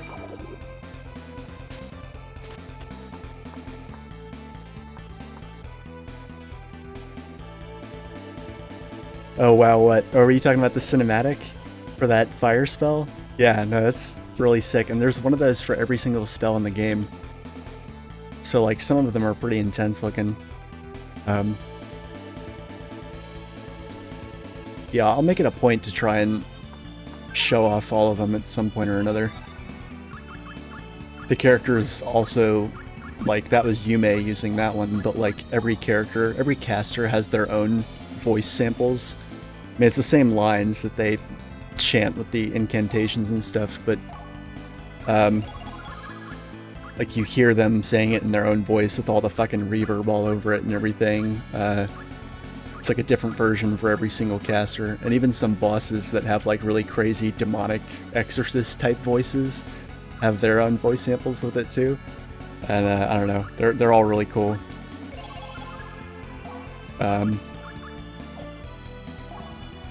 Okay, actually that sword is actually, I think, one of the first ones that will give me a combo of any kind.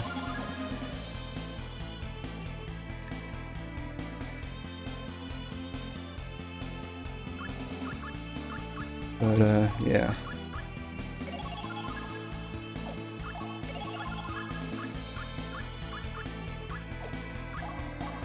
Go ahead and give that to Valkyrie.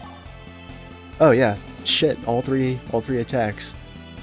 Its attack power is weak, compared to the other swords that have like an attack power of 100 or higher. But like when you factor in that it gives you 3 whole attacks, it's still pretty good.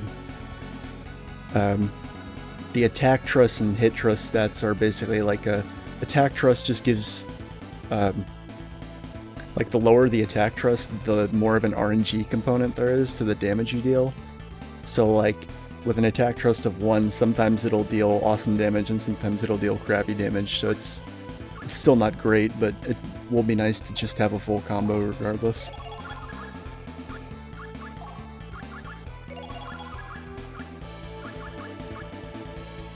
But yeah, anyway. I'm gonna go ahead and call it quits here, guys. It's been a solid 7 hours, so, yeah. What's today? Friday? Okay, so tomorrow night, around, you know, after midnight, so Sunday morning, technically, I'll be back either with this or more Pokemon. But, yeah. Until then, everybody that hung out and chatted and listened to me rant and rave about this awesome game, thanks for doing so. Yeah, I'll see you guys in about 32 hours-ish. Later, comrades.